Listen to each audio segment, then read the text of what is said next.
everybody, and welcome back to the Iame Series UAE. Happy New Year, everyone. You are joining us at the fantastic Marina circuit. You can see it on your screens in Abu Dhabi, where you see wonderful masterpieces of machinery and architecture like you're seeing on your screens right now. Of course, desert dunes as usual. We are in the UAE for this Iame Series, and we are racing on an official Formula One circuit.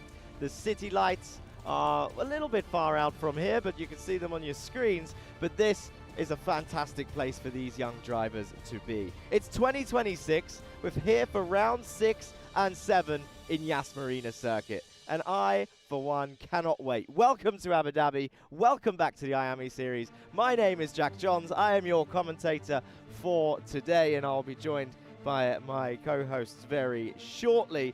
But oh my God, what a season it has been. I can't get over the action that we've seen. Before we get into it and sort of dig deep, let's go over to the intro video.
There, a nice look at behind the scenes of the Iame factory for this amazing series. The Iame series, as I said, we're in round 6-7 right now. It started here in the UAE around 2019, I believe. A premier championship that's hosting multiple rounds across UAE tracks. Today, we are at Marina circuit. And it does give the drivers an opportunity to compete internationally with prizes like tickets and entries to the Iame World Finals, which I believe is in Spain. Of course, a quick shout out to our other series sponsors like EMSO, the governing body, Media Friends, our amazing broadcaster that's giving a new limelight to the drivers amongst this series and all the categories. Comet, the tyre supplier, of course, supplying all the tyres for this karting series. Media Mania for all their tech support, and Rack Track for organizing this fantastic series. And of course, you can see a beautiful display of flags there. 800 Sport for all your sport equipment, from private villas, school or gyms, big towers, anything you need. That's where you get your sport equipment from. Align Pilates, where it just inspires you to move your body, conquer those fitness goals. Located in the heart of JLT. I believe they buy their equipment from 800 Sport also. Then you got Drivers Lab, and Dan Wells Driver Management, a co-owner of Drivers Lab. It's a driver training facility, very useful for all of these young drivers looking to climb up the ladder into multiple types of motorsport. Almeida Race Academy, an online driver that's proven that sim racing is also a great start to get into real racing, and a Minerva School online, where it's difficult for athletes to educate themselves during a normal timetable, sometimes a schooling timetable, so why not do it online? And of course, Chorus Group, an integrated Italian motorsport ecosystem formed by 8 leading companies uniting karting and car racing to create a complete pipeline from junior karting to professional car racing. Well, there is a lot of sponsors. We'll be naming more of them throughout the day, but I believe we have a quick outlook of the calendar right here. And can you believe we're past halfway already? I mentioned it a few times last time out. Rack Track, Dubai Kartdrome doubleheader, Sharjah Kart Track doubleheader complete. The first 5 rounds are over, and now we're at round 6 and 7. January 3rd, January 4th, kicking off the new year at Yas Marina circuit. We stay in Abu Dhabi though for the next rounds, round 8 and 9 in Alpha Sand circuit, a really difficult track on the body and the old rib cage, I'm sure. Maybe not for these young drivers, but for me at the ripe old age of, let's just say, over 30, yeah, difficult for the rib cage. And then we round off the circuit, not the circuit, the championship, round 10 rounds at Rack Track, where it all began. The Rack Track sandwich, I've been calling it all season. That's a nice shot, director, of the UAE, the gravelly UAE flag there in the runoff area. This circuit is going to be fast.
Instead of the traditional system, we've built a school specifically for athletes and anyone who needs a more flexible education.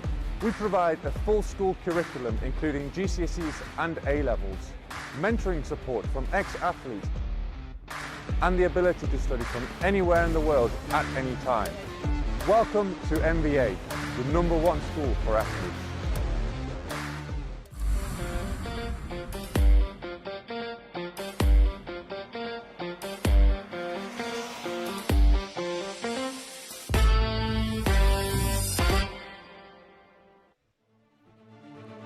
There we have a nice visual representation of all of our wonderful sponsors. But not only do we have a fantastic array of sponsors, but I've got some spectacular co-hosts down in the pit lane, which I'll introduce you to, and they can tell us why this is such a record-breaking weekend. I believe we are going to cut to Matt and Joanna down in the pit lane.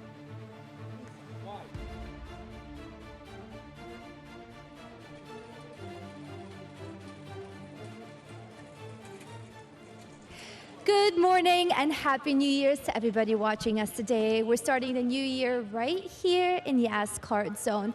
The weather's incredible and we do have some incredible news to share with everybody.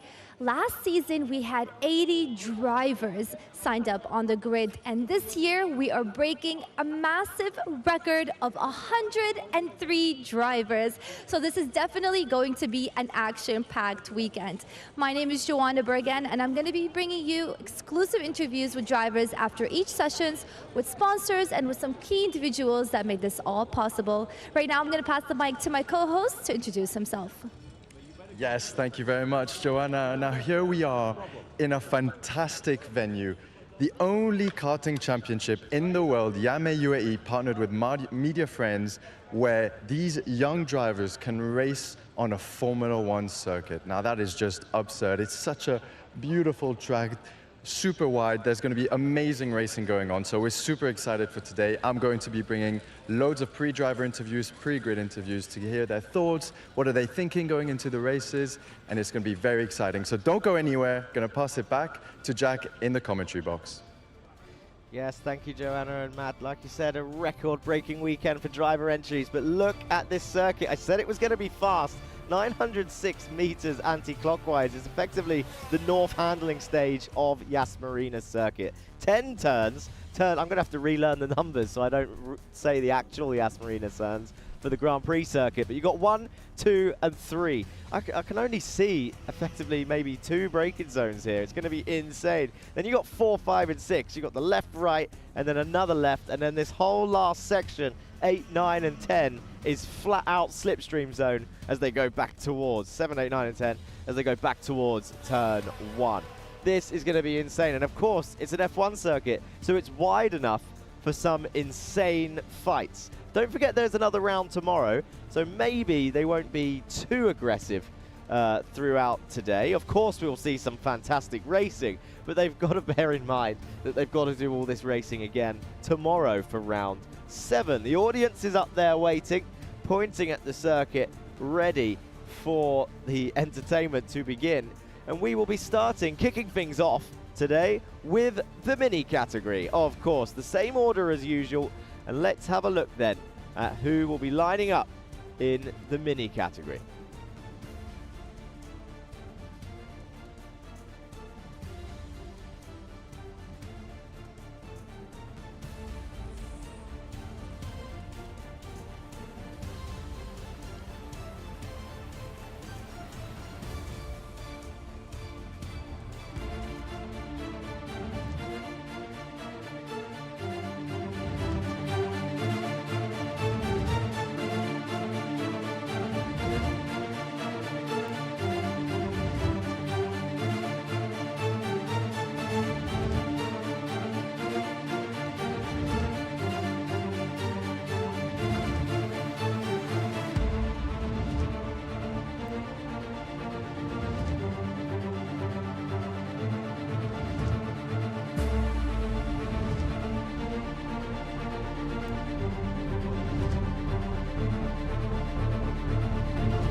Well, well, well, here we go then. An absolute stacked grid. In fact, Joanna's just messaged and said it's 105 drivers, not 103, so it's even higher than we thought. Not only is it one record break, it's a second record break because it's gone up. Here's the mini category stats then. 8 to 12 years old, the Iame X30 mini engine, 10 horsepower, 60cc. A top speed of 95 to 100 kilometers an hour, which we may indeed see today. Comet tyres, as I mentioned, the tyre supplier for the series, model K1DM, and the minimum weight for this category, 110 kilograms. Racing numbers from 100 to 199. Championship leader, Baptiste Augustin for XL Motorsport right now with 413 points. It's surprising to me that Achilles Peruzzi is in 4th place at the moment in the championship when he started the season off with 5 wins in a row, and then in round 3 final, it was when I believe his wheel came off. He lost a lot of points, but he's still there within the fight. It's a very close championship and it is not over. We're only halfway through the season, but the action is aplenty in this category. Now, the sun is shining. The sun is rising. It's still in the morning here. It was very, very foggy on the way here. Heavy fog from Dubai to Abu Dhabi today. So there is some condensation everywhere. I wonder if it's settled at any parts of the track on the curb. Is it slippery out there? Because that would be an interesting start to the day. As we sit, look at... I told you it was wide, and maybe you don't realize how wide until they all go out on the circuit. Look how much room they have. It's absolutely insane. One of the only karting series to race on an official Formula One circuit, and they can really open up these corners as they go out and start their qualifying practice. Now, just a reminder to those who are either joining us for the first time today, or even if you've been with us for the whole season, just to go over it again, the format of the day is minis, Bambinos, juniors, then seniors/senior 170s, and it goes in that order throughout the day. All of them will be doing their qualifying/practice now. The timer would have started. It says 6 minutes at the top, but the timer is counting down. So it's not a lot of time to get your qualifying lap in. Now this sets the grid for the heat race. Now in the heat races, there are no points scored. So this is just another chance for those that maybe messed up qualifying to gain some positions, but it's also a chance for those that did well in qualifying to mess up and lose some positions, to then sort out the grid for the pre-final. Now the pre-final is where points are scored, and the final is where points are scored. Of course, you get more points in the final than the pre-final. The only difference for all of this is indeed the Bambino category, the young ones, which we will see after this one. They will do a warm-up, and then all three of their time trials, they will score points. You can see 114 and 126 there on your screens. That is Charlie Page and Ilyas Sami driving around, following each other. Ilyas Sami has gone fastest, a 37-second lap time. Oh my god. That means, and I'm sure I was told this already, that means it's going to be plenty of laps for these races with a lap time that short. Plus, the timings are going to be insanely close. Slipstream will be important. Sharjah karting track, the last two rounds, slipstream was not surprisingly important. I think everyone knew that it was important, but it was worth quite a lot. And now I think we will see it again today as we see Ilyas Sami just sticking to Charlie Page. 8 thousandths between their lap times. Sami on top, Page in second, Falzarano in third with Stubbs, Peruzzi and Kesarovic and Lisignoli, Gray, Pajamaki, Patail, your top 10. Now there is technically another championship happening here, to be honest, the mini under 10s. So a quick shout out to Samar Chopra, who is leading that championship with 431 points. Saif Al Khalifa 404, Amar Tabaza 401. Very close between Al Khalifa and Amar Tabaza. They are in the under 10 category, as well as racing the rest of the minis. So keep an eye on those guys out there. Samar Chopra currently in 12th. But Charlie Page now then to the top of the times with a 36.7. 12 thousandths ahead of Ilyas Sami. Baptiste Augustin, championship leader, up there in third place, just 2 tenths back. Number 134. How many podiums has he got out of 10 point scoring rounds? 1, 2, 3, 4, 5 podiums. Only 1 victory. Championship leader, 5 rounds in, technically 10 point scoring races, and only 1 first place, which was scored at Dubai Kartdrome that was in round 3 in the final for Baptiste Augustin. Peruzzi there in P4. Falzarano, number 118 for JNKD Racing, I believe. These guys still stuck to each other. Who have they caught up to here? Number 141 for Hive by the look of the carts. That is Subramaniam down in 27th at the moment, just 2 seconds back. It's a long old train of karts. 10 corners on the circuit, although the last couple don't really look like they're much of a corner, as it's, like I said, it's going to be flat out for all of them, as Page goes even quicker then. 36.6, 4 thousandths between Sami and Page with 1 minute left on the clock. At least they get plenty of laps in on such a short lap. I say short lap, not in terms of distance, in terms of time, the speed they're going. They're all going side by side through turn 1. Now there's a little green post on the inside of turn 1, little plastic one. Now, if I remember rightly, the last karting race I watched here, that stayed there for a reasonable amount of time until the racing began. Then I'm sure there will be some sort of penalty for those that hit it, but once it's out, you'll see a lot of people start to try and take advantage of those white lines. Oh, yeah, Sammy, look at that, getting all sorts of out of shape. Charlie Page and Sammy still sticking to each other. 12 seconds left on the clock. Who is going to take the first pole position of 2026? They're coming in to the next corners. We've got some fighting here. They're going side by side, 112 and 120. And the checkered flag is waved. Here is Page, here is Sammy. Who will take the first pole position of 2026 in the mini category? He's waving his hands. Why is he waving his hands? I'm not sure, but this was not the fastest lap for either of them. It's Charlie Page then, 4 thousandths ahead of Ilyas Sammy. And we've seen this before, Charlie Page waving his hand. Look, they're having a conversation. Why are you doing this? Why? Why are you hitting me? Why are you staying behind me? Why are you getting slipstream? Why are you having a conversation? Charlie, you're on pole. Smile.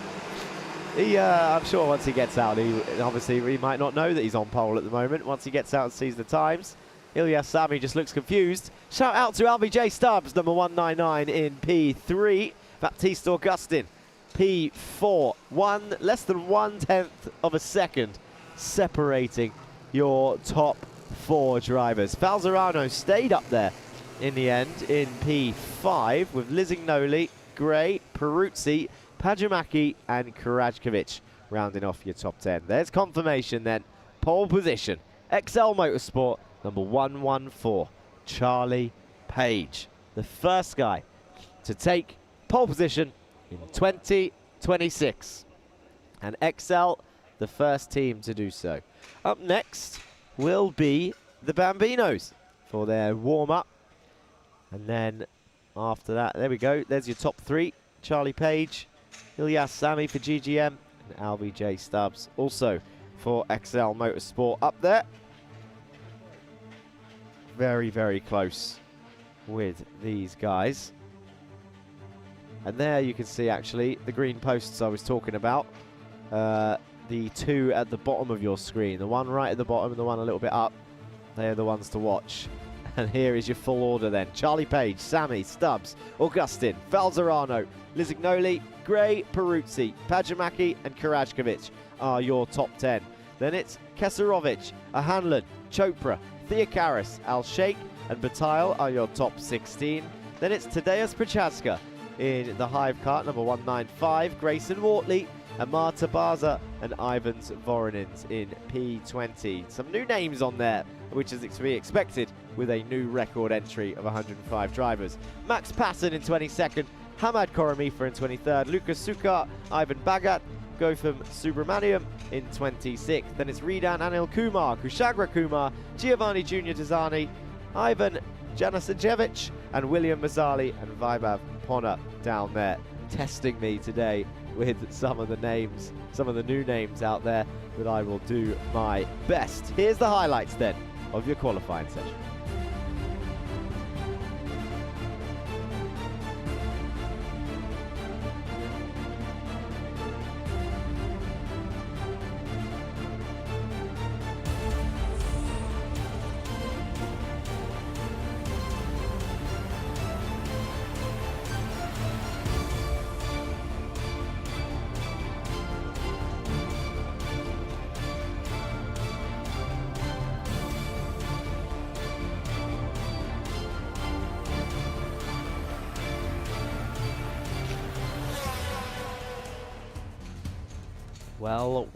Well. Who is going to continue these charges throughout the day? This is only the first step.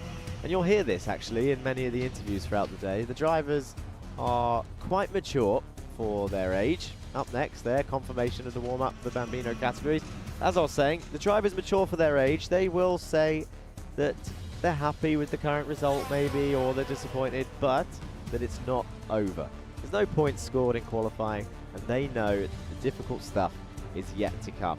So don't go anywhere, and don't forget to subscribe if you haven't already subscribed to the Media Friends channel, so that you can keep up to date with the championship throughout the season. Let's go down to the pit lane and speak to Matt. Thank you very much, Jack. Super exciting first session of the day. Congratulations to Charlie Page for the first pole position of 2026. Now we're here with the Bambinos, a fantastic backdrop again with all of the sponsors, Media Friends, Iame Uae, and we're going to be speaking to one of the Bambino drivers, number 6, Youssef from Yas Heat. Now, why Yas Heat? Yas Heat is based here. This is their home track, so why not speak to a UAE driver from Yas Heat, and all of which at his home track. So Youssef, how are you feeling today? Excited to be racing on a Formula 1 track? Yes, very. Very excited to be racing on a Formula 1 track. Now, what's different about this track? It's super wide. What's your favorite part of it? My favorite part is the whole track. It's very nice. It's all foot traffic. Do you know how fast you're going in this track? I think 76. 76 kilometers an hour. That is huge speeds. It's a super wide track, beautiful venue. We've got really nice corners. And so tell us, what's your plan now? You're going into the first session of the day. Are you prepared? Have you focused on any specific things? Now I'm trying to be faster so I can get first place. Fantastic. Well, we wish you the best of luck. And we are now going to be heading it back to Joanna for the interview with first place Charlie Page.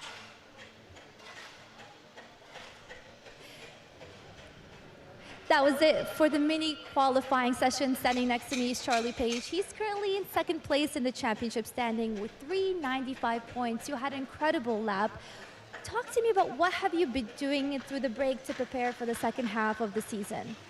Just like staying cool and just chilling out, not using like lots of energy.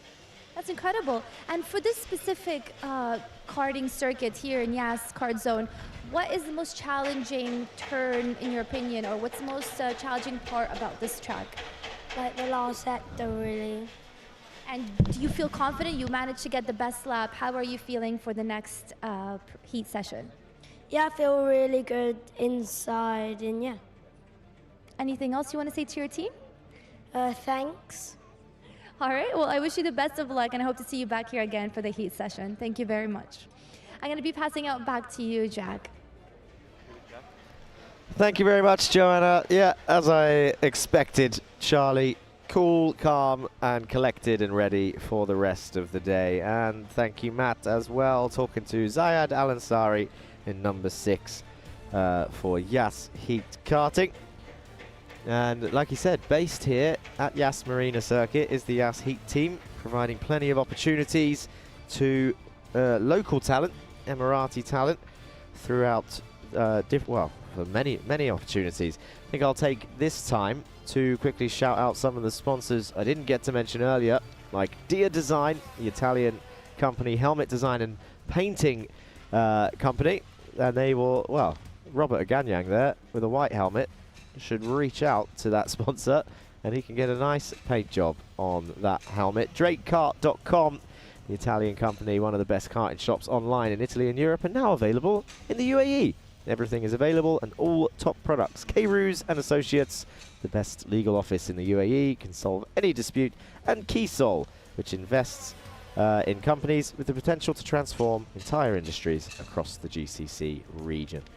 Now, there is number 10. I believe that is Yeshwin Kumar. Yes, and he's had a good season so far. A couple of podiums throughout the season. Third places. He's got one first place, which was his first time trial in round 4, which was Kartdrome. There's Faisal Alzabi in number 29, looking relaxed. One of the new names, I believe. I can't see him on my championship table. So one of those new entries that is joining us today. Now, who is leading this championship? This is normally where the YouTube chat starts kicking off. Don't forget, you can interact with the live stream as the mechanics start the engines of the Bambino karts. There's Sam Karajkovic in the JNKD kart of number 9.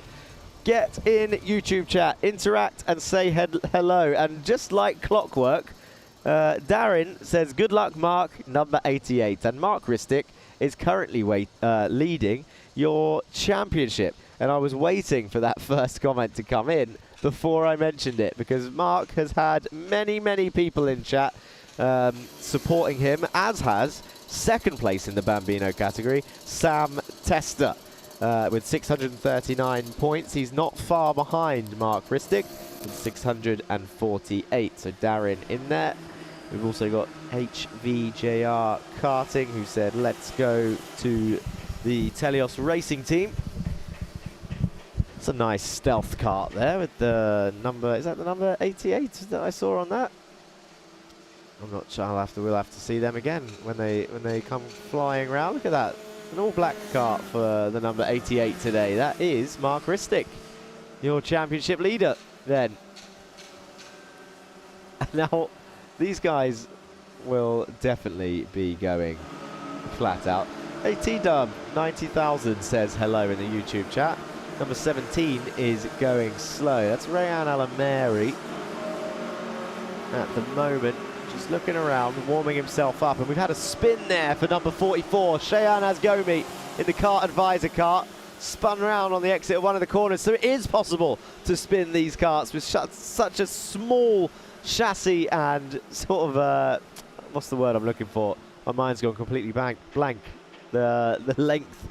Oh no, how embarrassing. The length of wheel to wheel, from front wheel to back wheel, that's what I'm trying to say, but I can't get my words out today. Too early in the morning. I think I'll change the subject to vote the driver of the day. The link has been posted in the YouTube stream already, and it's live, so start getting your votes in now. You can accrue many votes throughout this 7-8 hour day that we will be watching these races and you are joining us for. So please click that link and vote your driver of the day. It is possible. We've had 2 driver of the day awards so far, I believe, and many, many votes actually last time round. So it's good to see you all getting involved, and don't be shy to jump in the YouTube chat. And of course, like I said earlier, if you haven't already, subscribe to Media Friends channel and stay up to date with the championship. And of course, you can follow all the presenters as well. If you're enjoying the interviews down in the pit lane with Matt and Joanna, go and follow them on Instagram. Joanna Bergen and Matt Wells, and myself, Jack Johns, at TRL Racing Line. Robert Oganyang, fastest lap, 44.205. 1/10 quicker than Mark Ristic. Robert has only had 1 podium so far this season. It was a 2nd place at the Kartdrome. So, is today going to be Oganyang's day? The number 95. Number 44 is being caught up by 29 there. That's Azgomi versus Alzabi. And look at that, 29 then. So these guys don't normally race wheel to wheel, but it looks like we've got plenty of action today as Ristic goes to the top of the times. Oganyang 600ths back, and Yusuf Al-Kayat 1 second back in P3 now. Sam Tester currently P4. Karajkovic in P5. Alzabi, Alansari, Kumar, Tester goes up into P3 then with a 44.0. Even these guys in the Bambinos are getting 43, 44 second lap times. Actually, we didn't go through, the stats of the engine. We'll go through that later, but the age range of these guys is very young indeed. It's like 5 to 8 years old for the Bambinos. And we heard from one of them say that they reached 70 kilometers an hour. We've got Reditoria in chat. Go Crichet. Is Crichet currently on the circuit? Or is that short for one of the drivers that's out there at the moment? Or maybe it's later. Southall is a new name that I haven't seen. The number 55, donning Carlos Sainz's number in P11 at the moment. But Ristic still leads the way then. That's Karajkovic on your screens. Here is 29, Al-Zabi. Look at the wiggle of the kart as everybody watches on up there spectating. Oh, that's, come on now, don't pick your nose on stream. I learnt that lesson already earlier on. Number 8, I reckon the director did that on purpose. Anyway, Ristic goes quickest again. Look at the slide on number 88.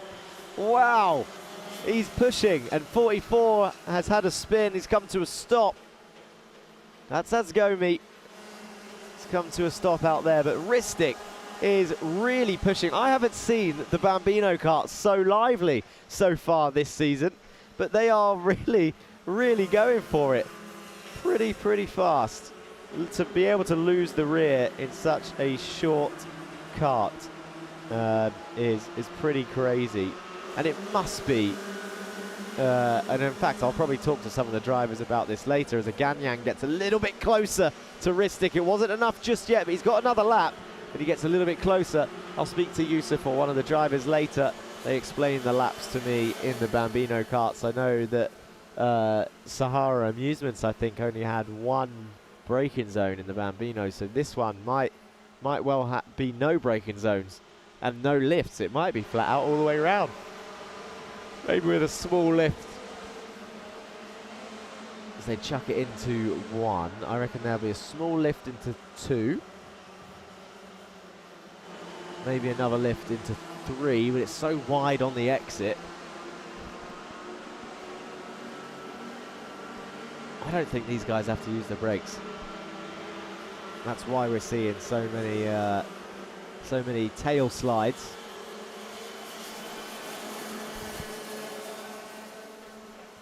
From these guys. But checkered flag is going to wave then. Ristic currently on top in the warm-up. Remember, no points are scored in this. Ristic is there in the black cart, and the white helmet's going round the outside of the number 55. Plenty of overtakes happening today around this circuit, but what can a Ganyang do? And can Ristic improve even further with a 43.3 so far logged? Alan Sari has crossed the line. He's in P7 for the number 6 kart that we heard from earlier. Look at Ristic sliding through the turns. It's fantastic scenes, shots. I challenge the director. I do this every time. I challenge the director for at least one slow motion shot like that, either of a Bambino losing the rear, or I haven't seen any tyres get lifted off the ground. That's also a nice slow-mo shot. In some of the other tracks we've seen that. I don't think we will see it this time round. No changes then in the lap times. Arms raised as they come into the pits, and Mark Ristic is fastest in the warm-up session then. He comes flying into the pit lane there, overtakes one of the other drivers. Oh, here it is. Is this the slow-motion slide? Here we go. Look at this. Woohoo! Losing the rear, holding on to it, really pushing. And that's what we like to see from the ages of 5 and up. I don't think, I genuinely, I don't think I've seen the Bambinos this lively in terms of kart characteristics. So it's going to be a good day. And that is effectively because it's the youngest category, it's effectively the slowest category, which means we're going to see some insane driving from all of the categories today. And up next is indeed the juniors. And if I just look over my balcony, I'm quite high up today, guys, in terms of my location. I'm on the 2nd floor of one of the buildings. Oh, who's this in chat? Jade Parker, Go JNKD Racing. So we're seeing the juniors now on the dummy grid. I'm just going to have a look over. So I'm not looking at the screen right now. Going to have a look at the drivers. They're all chilling. All the mechanics are there giving advice. All relaxed and ready to go. Oh, I can see Matt as well down in the pit lane. I wonder if he can hear me. He's looking around. Anyway, what a great... Oh, we got some onboard cameras. Let's have a look at the highlights then of your Bambinos before we move on.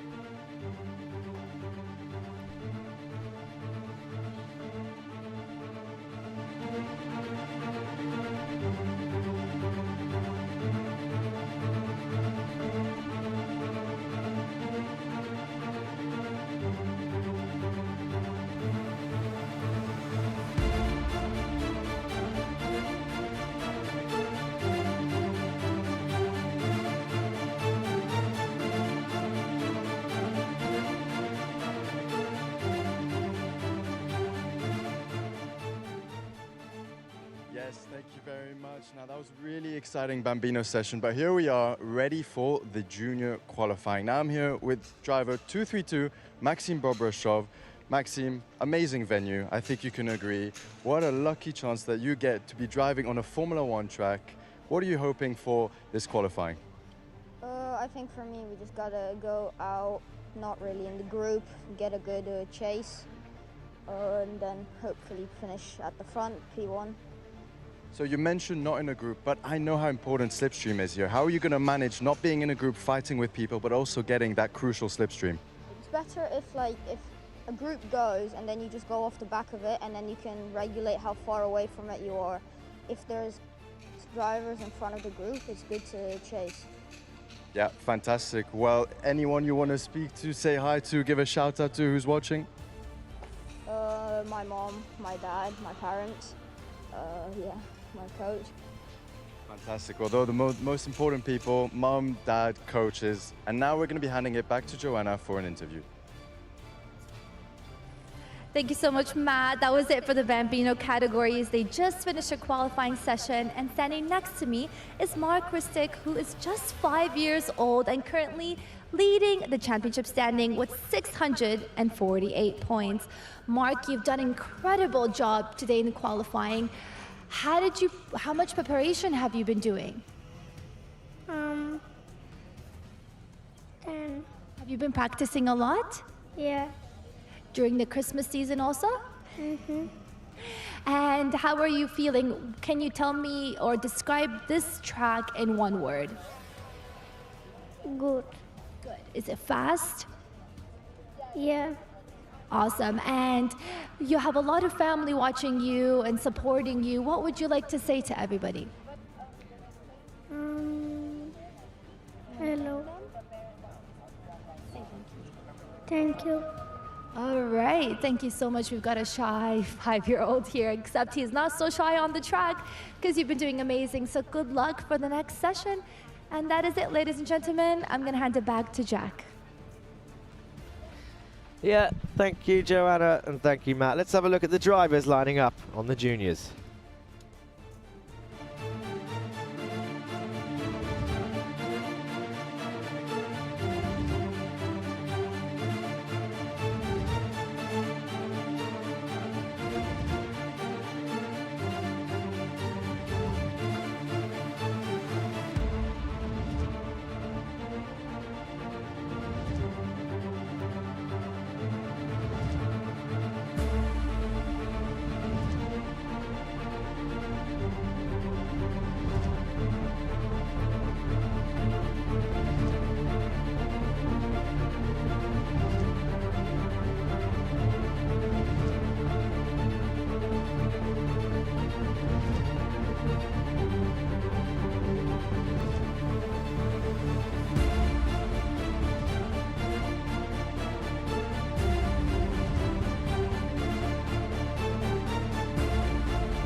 Okay, there we go then. So, junior category, age 12 to 15 years. The Iame S125 engine, 29 horsepower and 125 cc. Top speeds of 120 to 125 kilometers an hour.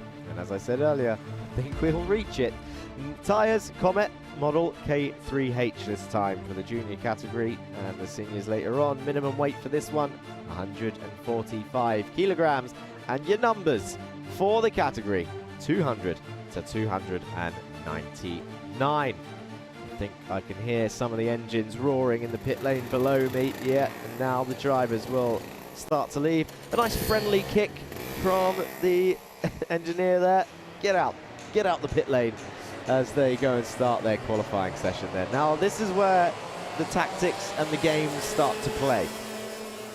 The older they get, the more waiting games we play. Now it's 6 minutes of qualifying, and with the well, what was we seeing with the minis? 37 seconds, I think, was the lap times, 36 seconds-ish. So let's see what the juniors can do. I have a feeling we will see them wait a little bit longer than usual with how many laps they get. Just looking over to see the sorts of speeds they reach on this straight. Now, why do they wait, I hear you ask? See a lovely shot of a plane. Well, you can't see it on the stream. There's a big old plane flying over the circuit. That's one of the unique things that happens at this track, because there's an airport not too far away. Completely lost what I was saying. It's 4.5 minutes. Yes, the guys that are waiting. Why do we see this? Now, from speaking to the drivers, it's all about tyres, really. They're using the same set of tyres for most of the day. So every... Ooh. Yeah. Oh, sorry, I was just watching turn 1 and 2. They go, as some of the drivers are coming out of the pits, turn 1 and 2 gets a little bit close when the full speed drivers are coming on to start their lap. Yes, the drivers are waiting to save their tyres. Every lap counts, but at this phase, you don't really see the benefits until later on in the final, and then all of a sudden you'll start to see some drivers just either drop off in pace compared to some of the ones that either waited earlier in the day or maybe lifted and coasted a bit throughout the races. Didn't go as hard in the races throughout the day. We've got some more chats on YouTube. Navy Blue 4008, go Luca Portaro with the Australian flag. I had to squint my eyes there on my phone to see if it was Australia. It is white stars, so I got it right, I think. Best of luck to all, says Iman. Good luck, Harry, from Nanny and Pop in Perth, Australia. Good luck, AJ Southall for JNKD, number 55. UK flag there for Ben Blues 661. That was in the Bambino category, we can tell from the number. Amazing racing today. Curious to see how the mini category develops this season, says Tiam GP. Well, we've got some mini fans in there. Right now, it's junior time. Look at the onboard. This is going to be a great video feed to see of the onboard shots of such a fast circuit. And here you can see a driver getting out of the way, one of the Telios Racing Team karts. They're all now they're trying to warm their tyres up aggressively. There's a big old train going through 1 and 2. Look at them all. Are they all trying to wait and find space? They're all going out on track now. It's a big old grid. You saw all of the names just before the qualifying started. And now it's a 33-second lap time, according to Asfahani, who's currently on pole position in 2-2-1. But look at all the cars. They're looking over their shoulder. It's like Monza all over again. They're all trying to find space to get slipstream. 281's been punted off. This is chaos. That was Johansa Senoniaki who was facing the wrong way. 248 doesn't want to lead this train. He's looking over his shoulder. That's Henry King in XL Motorsport. He can see everybody behind him. And then, apart from the two that passed this whole train, look at them all go down the main straight into turn 1. What a chaotic qualifying this is going to be. The thing is, they've got to get going. There's only 1 minute and 50 seconds left. So approximately 3 laps, 3 or 4 attempts. And he's doing it again. He's backing him up. He's backing him up on the back straight. And some of them have had enough. They've just sent it down the inside. They passed him. Wow. The mind games continue. Currently no laps for 12th and below showing up. Here we go. Now they're all going to start popping up. So 248 then. Henry King did not want to lead the train. He's got 2 karts in front of him that actually have pulled a little bit of a gap. And everybody else still pretty much behind. So it's Tam that goes to the top. Jane, Barracordi. Those guys that are at the top of the times are by themselves on the circuit. They're not in the big group of 30 karts. Has it paid off? Barracordi, a 33.0. Matanch Jane, 33.1 that will be. Bobrashov, who we heard from in the pit lane, is up there in the top 3. And here comes the main train then. Are we going to see them? Essa Al Hamadi for Yassi. He's up in P5.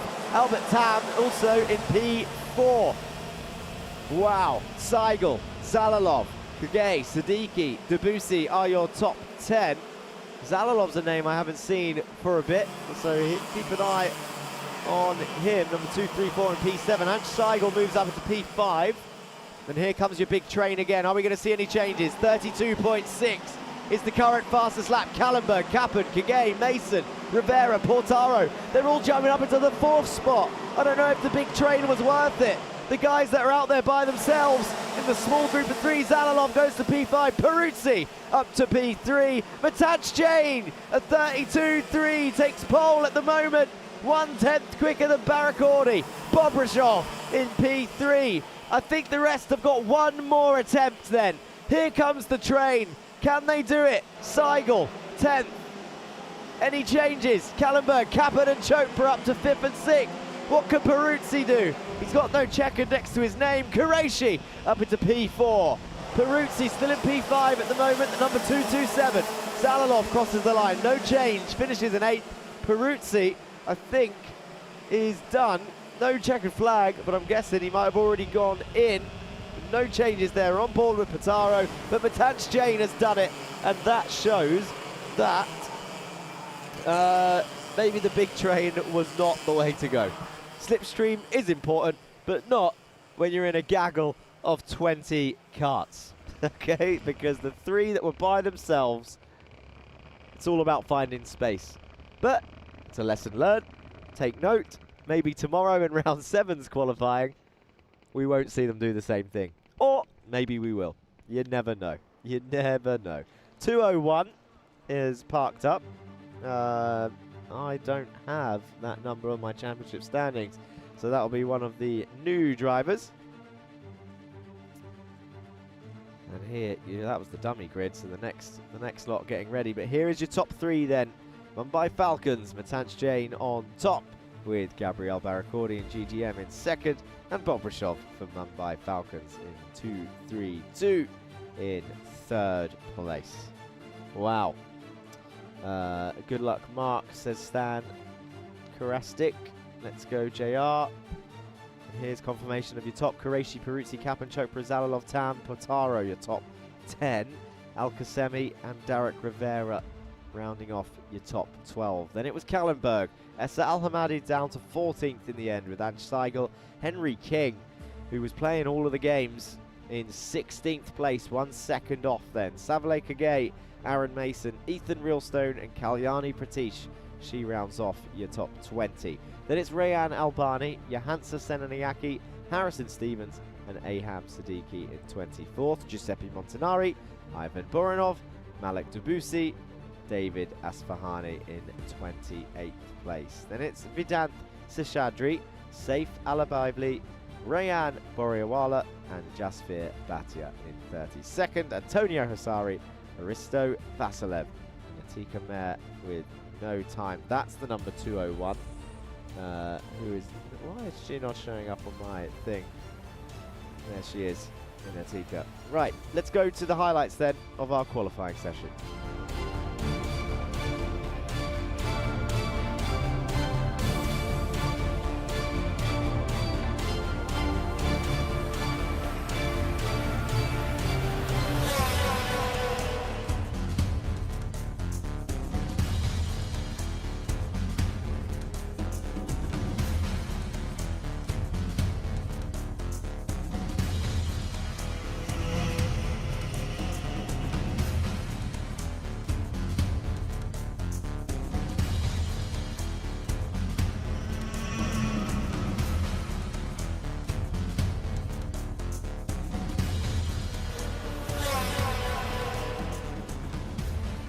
What an exciting session that was for the junior qualifying team here. Standing next to me is Matanch Jain. He's currently standing in 3rd place for the championship standing with 369 points.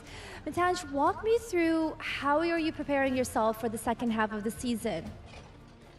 Not really, just doing what I did the first half, but this time finishing a bit better.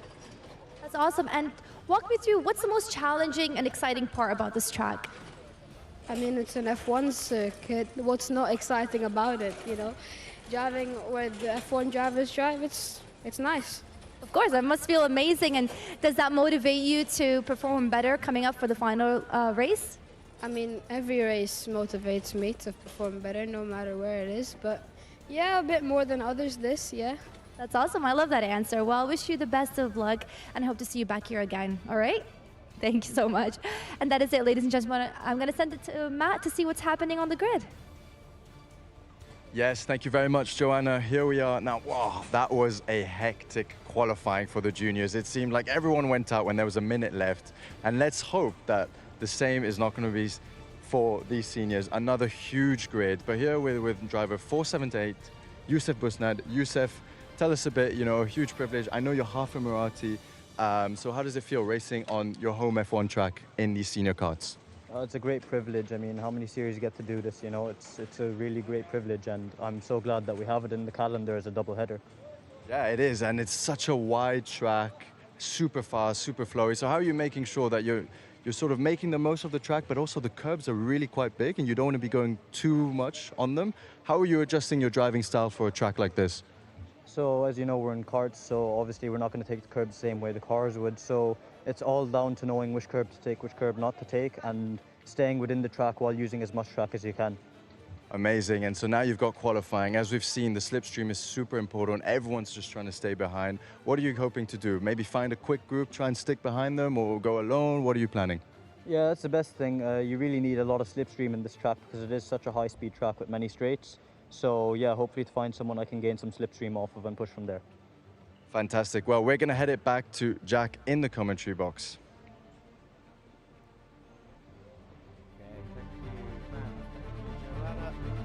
Yes, up next then, it's the seniors. Let's see who's on the grid.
Okay then, so here is your senior category stats and your senior 170 stats. 15 years and over.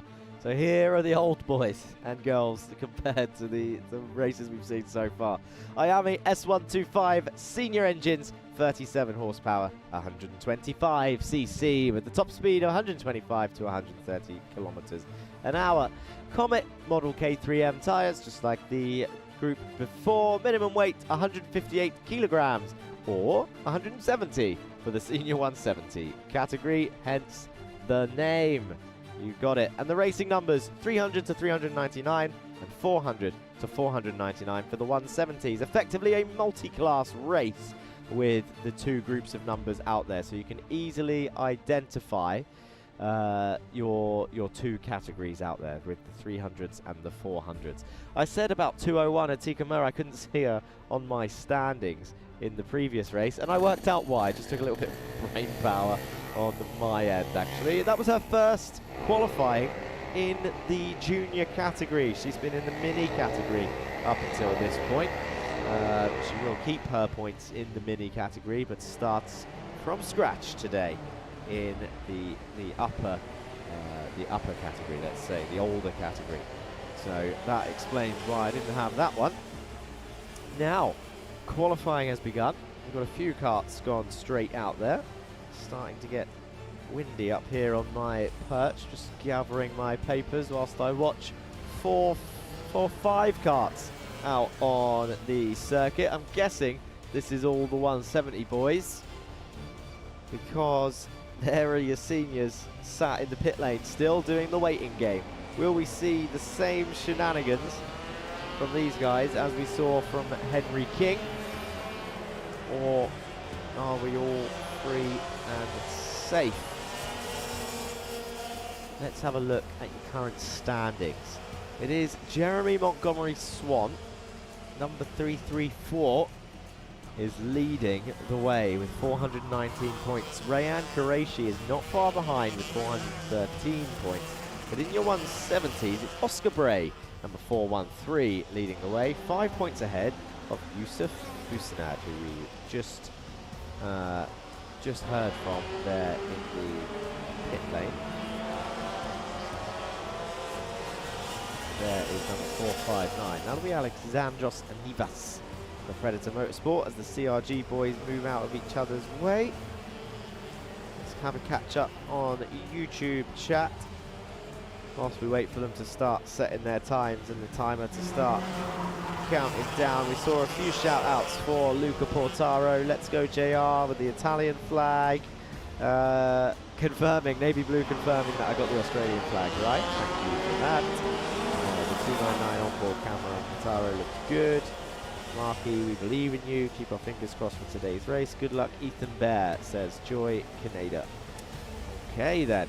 So, YouTube chat is alive. Don't forget to join in the chat, say hello, show your support for some of the drivers, and you can also vote for your driver of the day in there. The link is up there somewhere. Don't forget to subscribe, like, comment, and all of that jazz to the Media Friends channel. Follow their socials, whether it's Instagram, TikTok. Tends to throw up highlights after the race. Here we go, another onboard camera. I want to stay on board. Let's see how bumpy is this circuit. Look at that. Oh, throws it into the corner, working that wheel. Watch the front left wheel. It's just constantly being shuffled around. Nice smooth exit there out of 3. And then watch him chuck it into 4. Opens it up, chucks it into the left. Now we're back off board on the track cameras. Couple of minutes left, 2 minutes and 50 seconds left of this qualifying session for the Olders.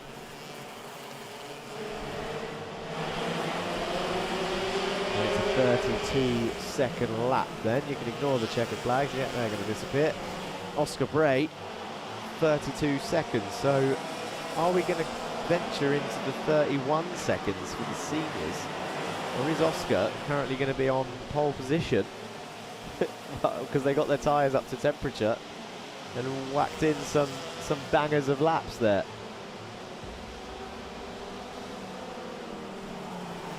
Jeremy Montgomery Swan currently in 15th, so the seniors are up to the same shenanigans trying to find space. They're not being backed up as much as the juniors were. Adam Elbassioni, 32.7. Jose Nagoma joins him. Obeyed, 32.5. 343 to the top of the times. 343. Obeyed is a name I haven't seen so far this season. Oscar Bray goes up there and nearly matches it. So the senior 170s are up there. Moreno, 31.9. Wow. That is a lap time. I was starting to think that maybe I was optimistic with 31s, but he's done it. He's gone straight in there, has Moreno. Number 320, 334. Jeremy Montgomery Swan is not far behind. 32.0 that will be. In second place, Elbassioni's there. Louis Hartman is there. Obeid is now down in 5th, but Moreno a stonking lap time then for his first attempt up there. 1 minute left of this qualifying session. No track limits on the entry to 4 by the looks of it. The white line being opened up, and you can see some tyre marks there on the sort of dead zone of the circuit. That is from a drifting taxi, which is one of the experiences here at Yas Marina circuit. And you can get taken round I believe one of the drivers of that taxi is down in the paddock, actually, coaching one of the Bambinos for the Heat Racing team. Today, Mr. Alameri, Steve Smuts. No improvement on your 31.9 then. So Moreno, I said it was a great lap time. I think the word I used was stonking. But can he improve? There's 10 seconds left. Your senior and your senior 170 category. Who's your fastest senior 170? It's Oscar Bray. He's up in P7. Oh, we've had a refresh of the times. Qureshi, 31.6. Wow. And a load of checkered flags. I'm not sure what to make of that, but Qureshi, 0.6, 0.5 for Jeremy Montgomery Swan. Has he done it? Less than a tenth between your top three. Qureshi and El Bassioni are up there as well, but Jeremy might have done it. Are they on their final attempt? I can't see any checkered flags this time. It looks like there's some technical difficulties in the old office down there. Dharmadasa, another 0.5, 11 thousandths between them. Rayan Dharmadasa and Jeremy Montgomery Swan. Wow, 11 thousandths. Qureshi in third. El Bassioni 1/10, less than a tenth of a second between your top four. Mohan, P5. Moreno down in sixth in the end. What a late last shuffle up. Montgomery Swan ahead of his championship rival, Qureshi. And actually has been on the podium in nearly every point-scoring race. Nearly every point-scoring race. He got 2 P5s. Got a P5 in the round 2 final and the round 3 pre-final. Every other time in the 10 point-scoring races we've done, that's 8 podium finishes for Montgomery Swan. Dharmadasa though, number 321. He's got 2 wins to his name this season. And here he is, back on pole position for GGM. Montgomery Swan second, Rayan Qureshi, the Mumbai Falcons in third. What's Qureshi's stats looking like? Number 386.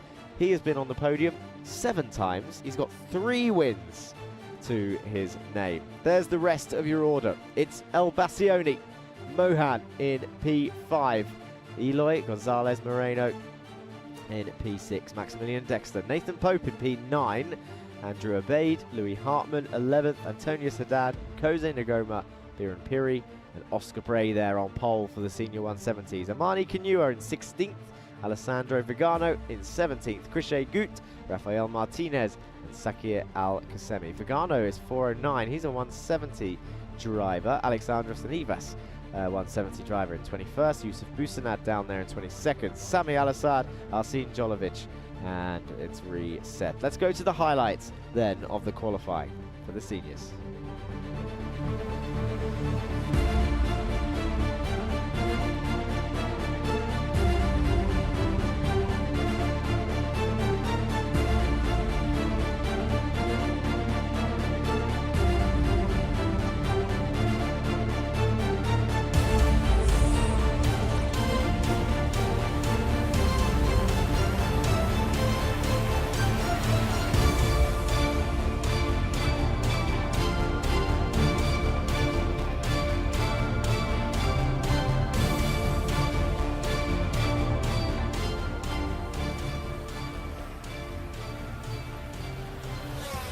Okay, so there was the highlights of your senior qualifying, and here you can see the next group getting ready already for the heat races. Matt's down there talking to them, but let's head over and have a quick look and a reminder of our sponsors for the series.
Instead of the traditional system, we've built a school specifically for athletes and anyone who needs a more flexible education. We provide a full school curriculum including GCSEs and A-levels, mentoring support from ex-athletes, and the ability to study from anywhere in the world at any time. Welcome to MVA, the #1 school for athletes.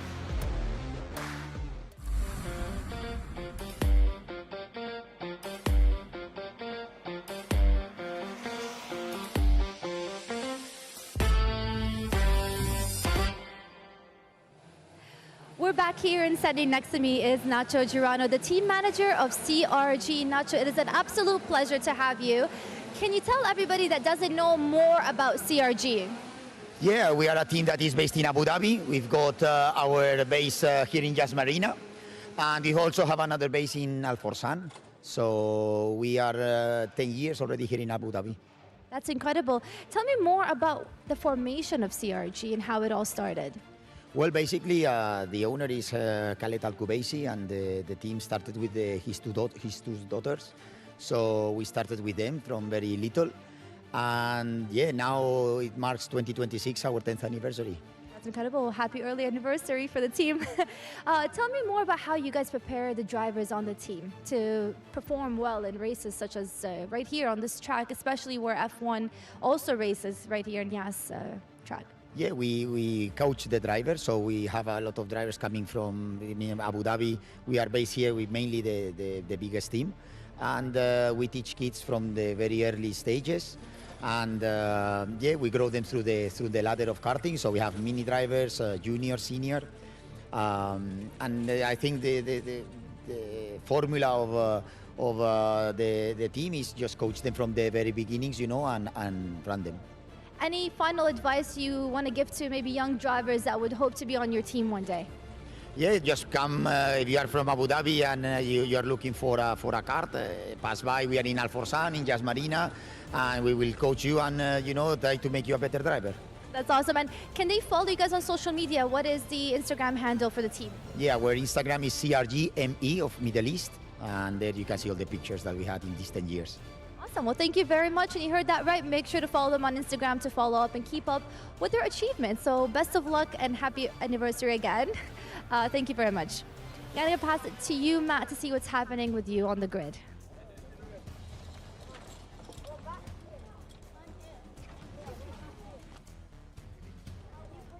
Okay, so got some shots there. Oh, look at all the 8K team up there, chilling, relaxing. Or are they having a serious debrief? I don't know. Mr. Allen there talking to them. Look, see this turn right here? You just chuck a left and then accelerate. That's Alan's. Alan's not British, by the way, but that was the impression I chose to do of his debrief there with his drivers. Let's have a quick look at the chat. I think I saw some more comments in the YouTube chat. Again, don't forget to like and subscribe and comment. Come and say hello in this conversation. Good luck, Krishay, again. Brando Londono in the chat. That's a driver, and he says, say, now I don't have to be embarrassed about this today. He says say 6-7, which I promised myself I wouldn't say it that much this season after saying it quite a lot at the beginning of the season, but luckily this weekend is round 6 and 7, so I can keep saying it without embarrassing myself. Let's go to Matt in the pit lane.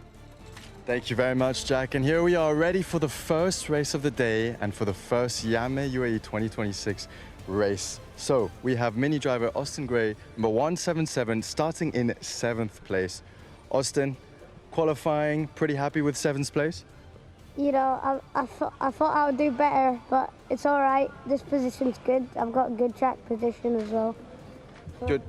Good track position. You're on the inside. Now, Austin told me that yesterday was his first ever time on the track, so adapted quickly. What do you think of it? Super fast, super flowy track?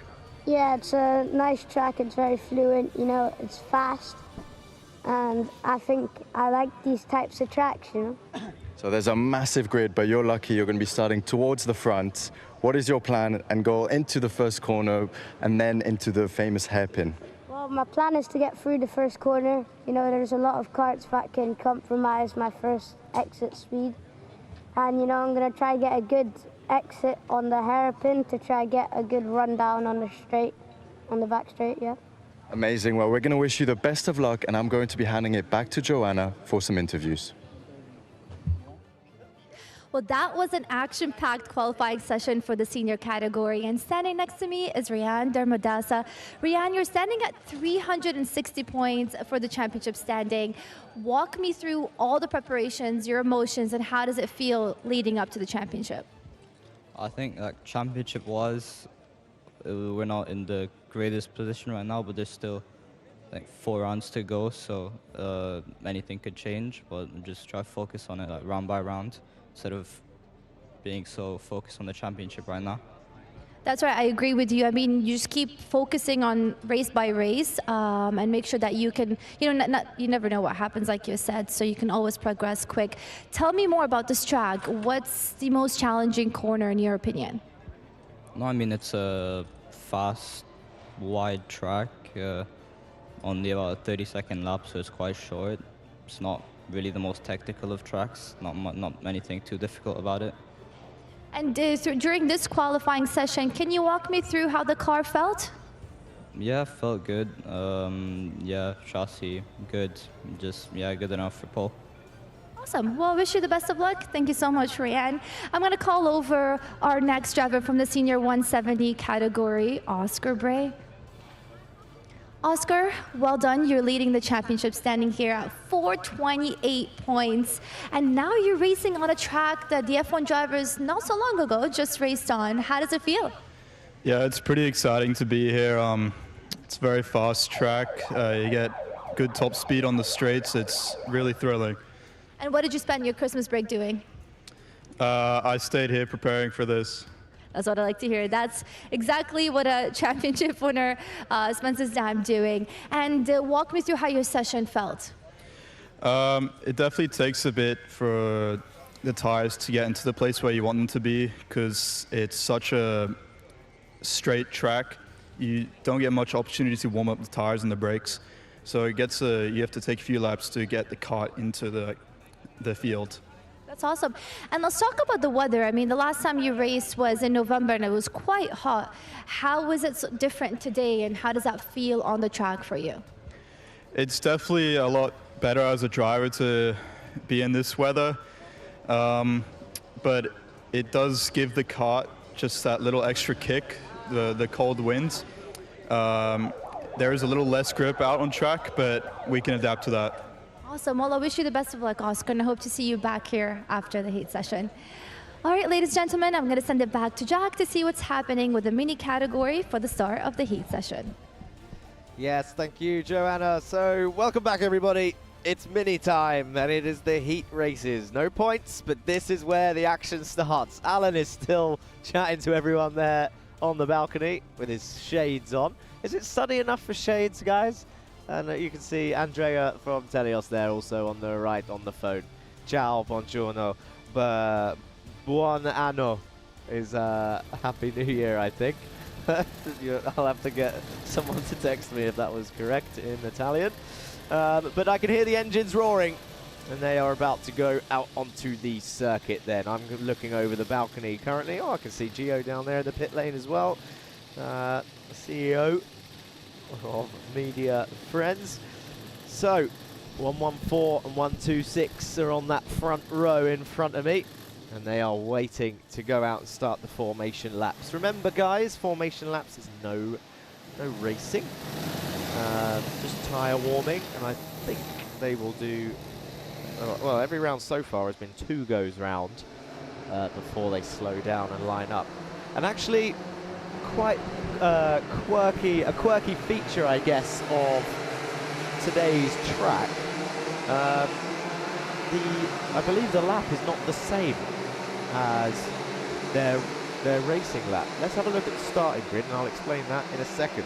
So it's Charlie Page and Sammy on your front row, then it's Stubbs and Augustin. Falzerano and Lisignoli are on row 3, with Gray and Peruzzi on row 4. Rounding off your top 10 is Pajamaki and Karajkovic there in 10th place. Then it's Kesarovic and O'Hanlon on row 6, Chopra and Theocaris on row 7, Al Sheikh and Bataille on row 8. Prochaska, Wortley, row 9.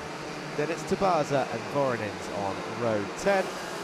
Then it's Al Khalifa, Patton, 21st and 22nd. Koramifa, Sukar in 23rd and 24th. Bhagat and Anil Kumar in 25th and 26th.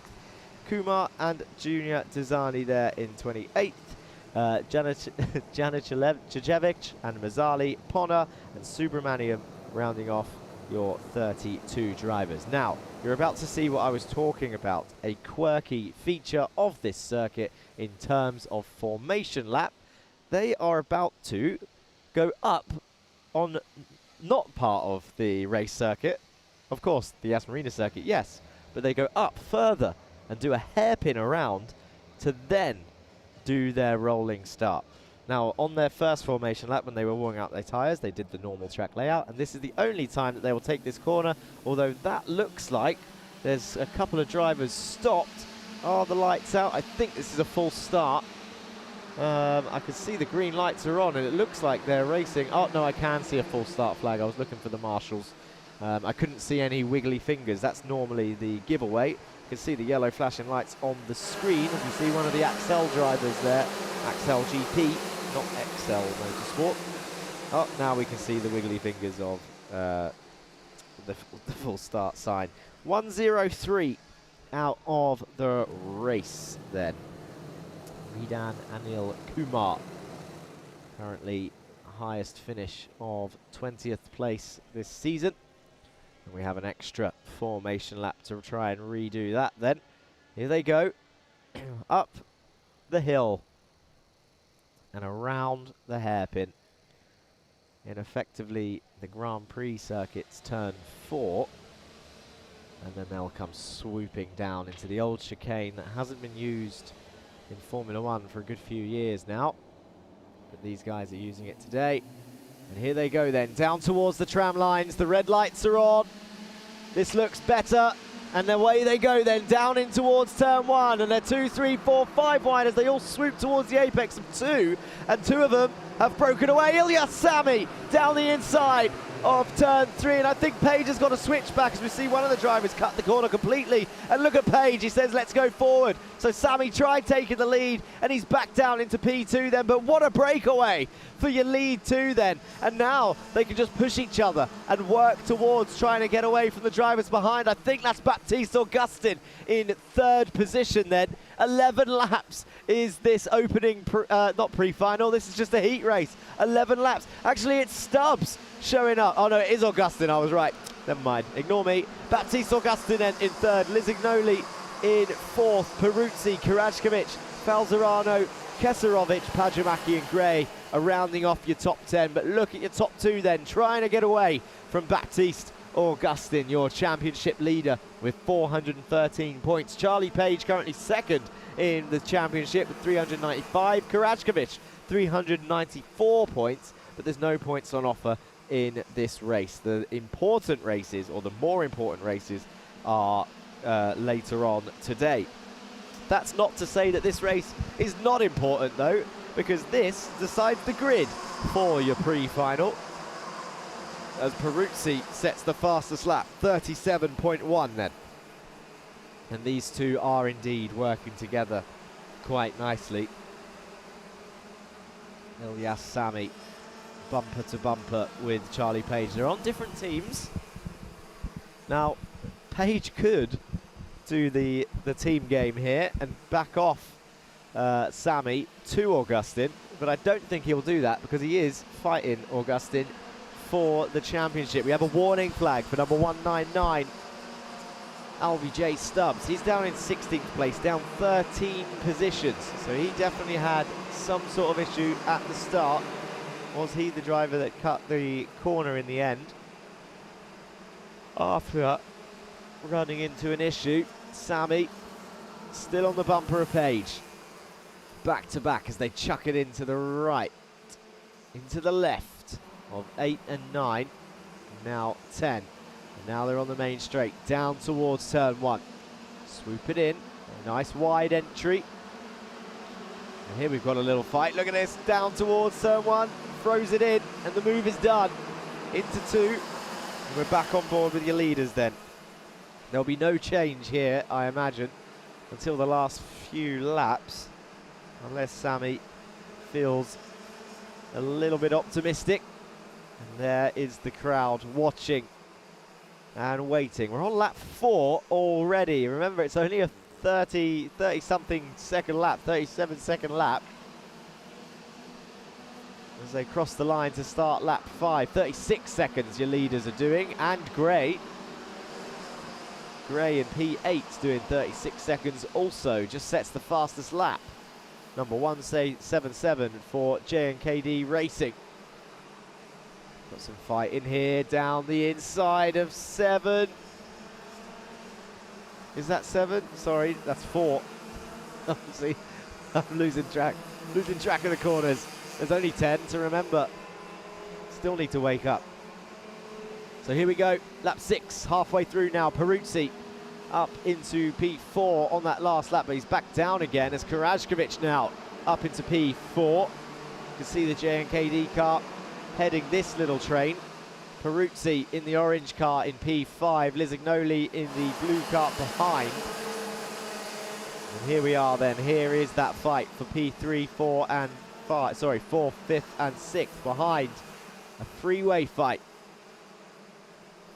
These two, Ilyas Sami, Charlie Page, 1.5 seconds clear of Augustin, who's got no help ahead, no help behind. But these guys have got to be careful. Karajkovic is holding on. Peruzzi isn't shy to overtake before the last lap. So keep an eye on that man. 133 Lisignoli. Similar style helmet to Norris, not quite the same.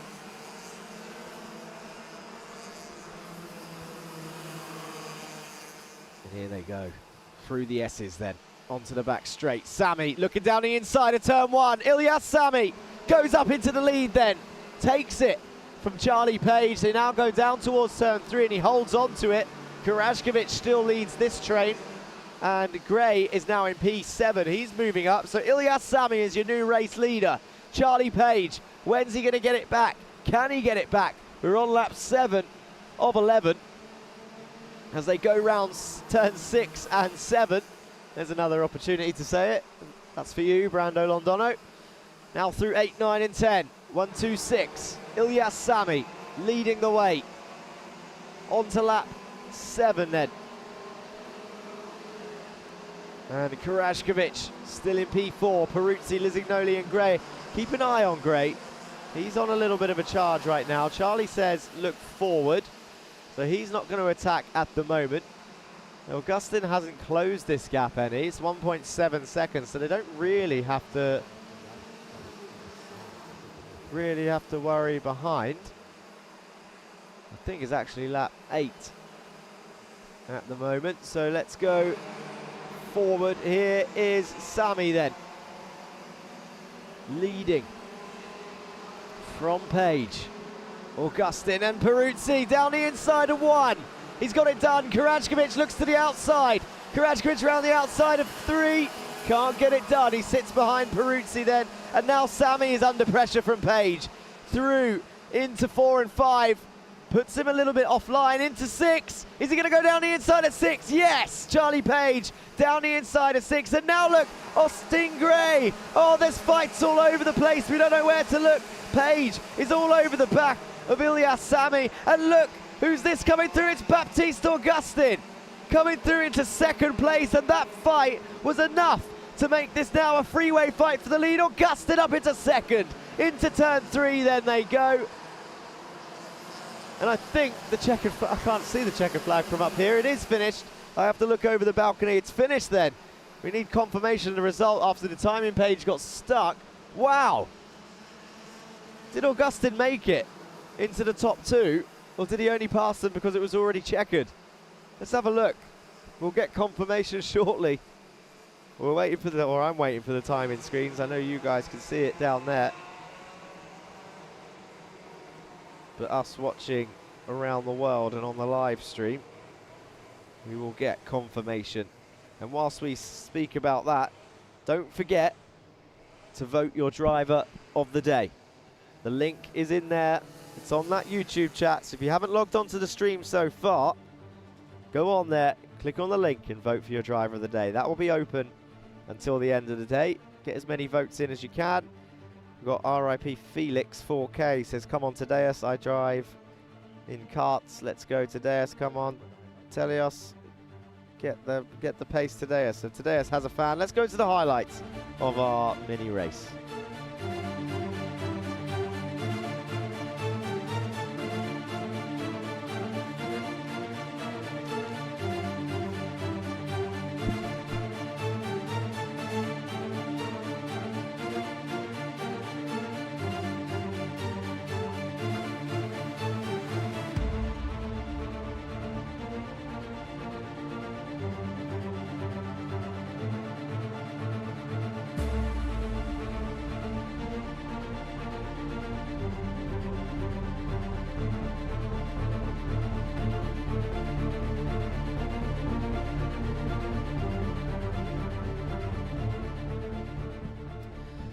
Okay then, so there's your Bambinos in the karts all ready for their first time trial, and they will have their first point scoring race of the day coming up.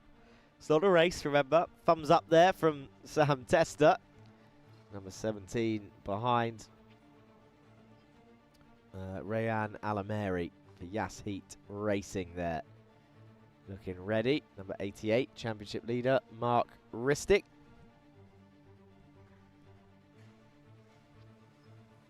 He looks calm and collected.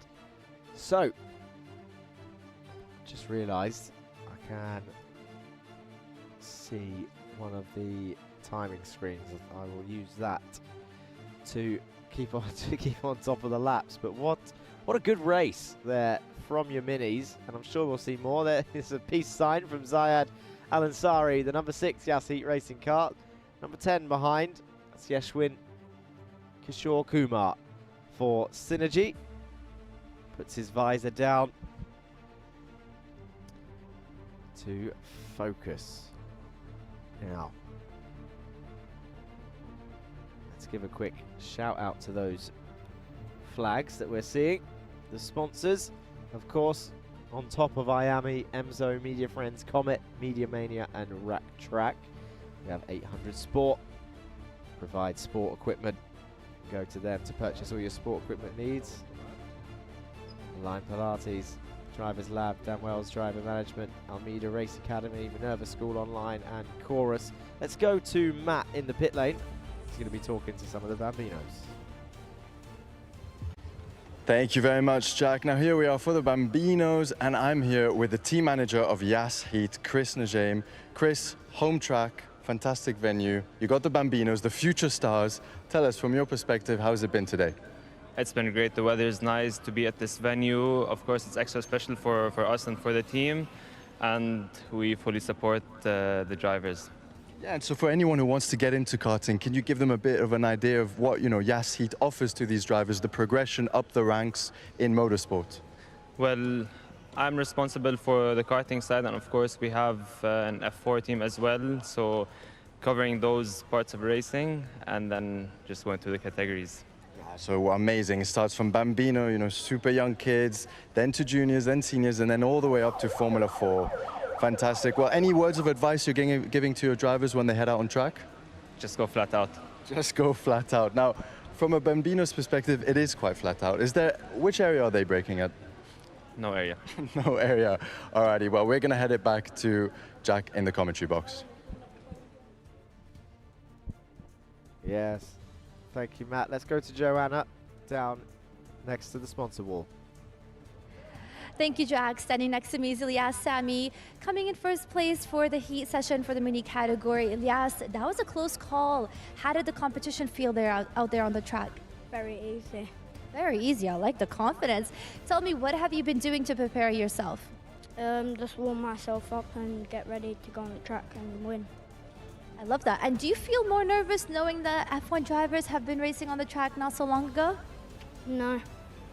Does that motivate you more? Yeah. And how does the car feel for you? Talk to me through how it's feeling so far. The tires doing well, or do they have a great grip on the track? Yeah, they feel very good. I can actually control the car very good on this track. Awesome. And anything you want to say to your team and family watching you online? My family, my dad, my mum and my sister, my brother, my cousin and my team, Danny, Kel and Ben, my mechanic. Thank you so much, Elias. I wish you the best of luck for the pre-finals. Yeah. That is it, ladies and gentlemen, for me now. I think I'll pass it back to Jack to see what's happening out there on the grid. Yeah, thank you, Joanna. Seeing some shots of the Bambinos again. Listening to Ilyas Sami with a new hairstyle. He's dyed it blonde. He's gone for the blonde look. The last person to do that and then start getting really good results was Jeremy Montgomery Swan, I think. He went for the M&M look. And then the podium started rolling in as we now see the next drivers out. There's Yusuf Al-Kayat striking a pose. He's putting his thumbs up. He's looking up. Can I see him from up here, actually? Let's go see if I can see the drivers. I don't think they know where I am. Oh, look. Can he see me? Yusuf Al-Kayat's playing drums on his steering wheel. He's looking up at someone, but I don't think it's me. There. Oh, now he can see me. There we go. He's waving at me. Good. As the camera keeps going to number 9, Samuel Kurajkovic for J&KD Racing. And number 55 in the J&KD car also there with a matching helmet. Blue on blue. That's August Southall in the number 55, a new addition today. As part of our increased record-breaking driver entry for the Iame Series. 105 drivers for the Iame Series. As we see people watching and waiting then for the Bambinos to get started. There's Testa, easily identifiable with the Visit Malta livery on his kart. He will be looking to outscore Mark Ristic today to try and close that gap. The gap is currently 9 points.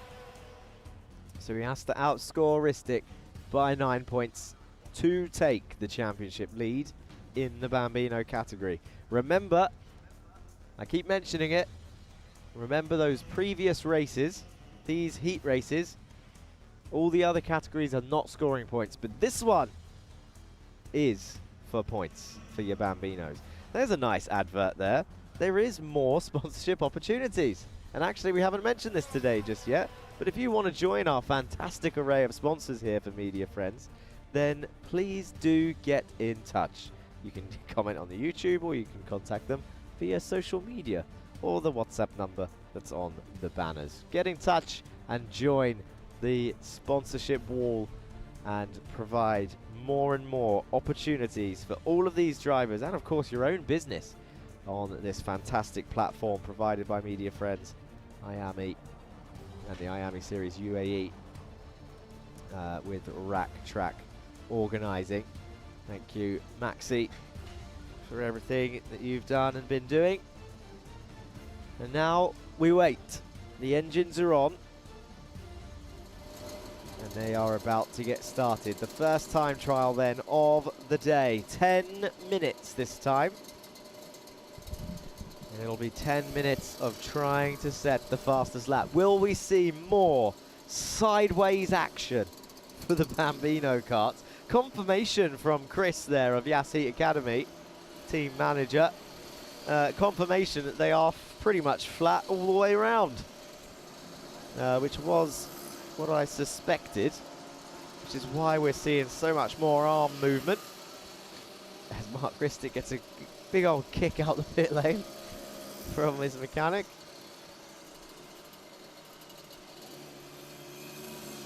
So they're sending the Bambinos staggered with plenty of space, out there. But let's see, with the pace difference from some of these drivers, we will end up seeing some more overtaking. And don't forget, with a track like this, slipstream is important. Oh, Sam Tester comes flying through turn 1 and 2 with one of the other karts coming out of the pit lane. You can see Samuel Kurajkovic on your screens. And there is Tester in the background. So who was it he came out close behind? I think Alameri, number 6.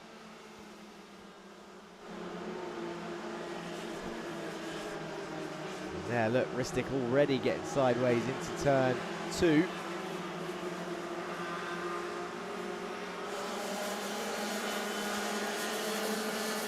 The only thing that is missing from this fantastic circuit, and this is mainly because it is a Formula 1 circuit, it's just the rear wheels lifting up off of the ground, which we saw last time out.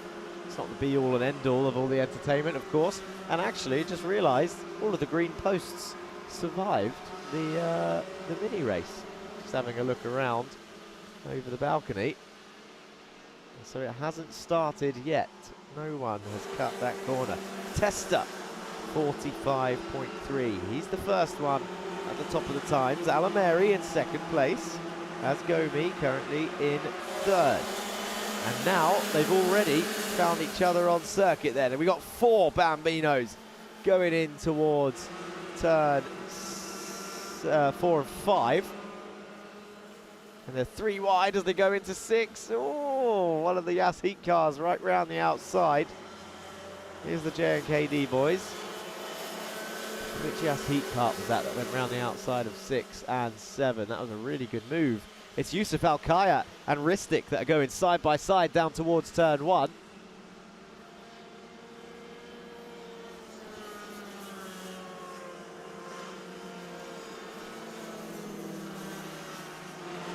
Yusuf Al-Kayat, Mark Ristic, number 7 and 88 are still side by side. They're still battling it out as they go down towards turn 5. You can see Sam Tester on your screens, but the fight is elsewhere.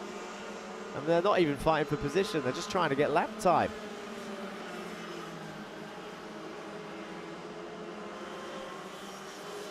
Sam currently alone on the circuit. And Mark Ristic pulls off another overtake then. Number 10, Yeshwin Kumar. Yusuf Al-Kayat follows him through down the inside of turn 1. And it looks like Ristic might be pulling away now. As there's 6 minutes 25 on the clock. And now that fight seems to be over. I say it's a fight. I keep mentioning they're not fighting for position. But just a reminder, it is currently a synergy top 3. Ristic, Tester and Kumar are your top 3 in the championship. Then it's Al Ansari and Azgomi in 4th and 5th. Yusuf Al-Kayat is currently 6th in the championship. I think the timing leaderboard is stuck. We've got some more fighting in towards turn 1.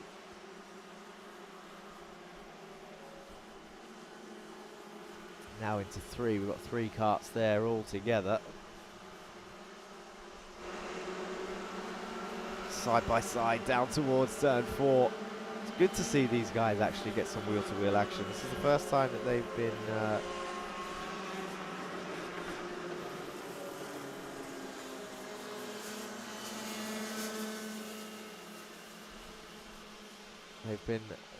pulling off so many overtakes.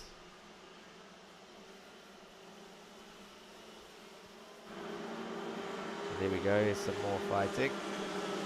Down towards turn 1. Now we can see the action on the live stream.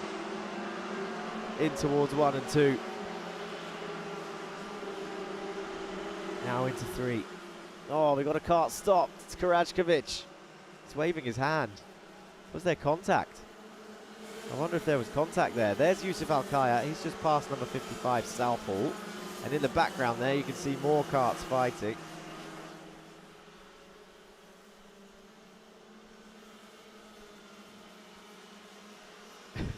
Kurajkovic is like, can you just push me back out? Restart my engine. Let's get going. Still no times.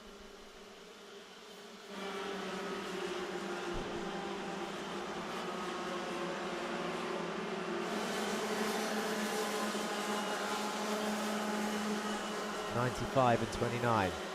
Here we go then. Al-Zabi versus Aganyan. In the toe. Number 95 under pressure from Al-Zabi, and actually catching up to Kumar here as well.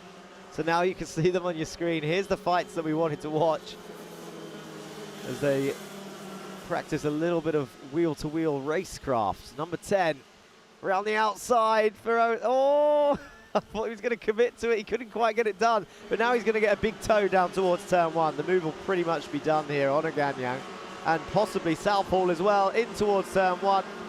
Number 95, Aganyan completes it. Karajkovic out the cart. Kumar comes through as well. Southall moves out of the way.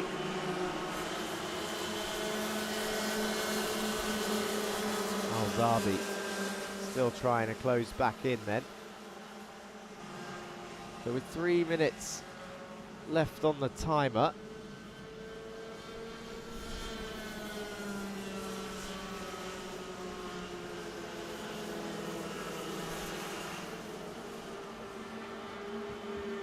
It's hard to see what the lap times are at the moment, but let's go and speak to Matt and see who he's talking to in the pit lane.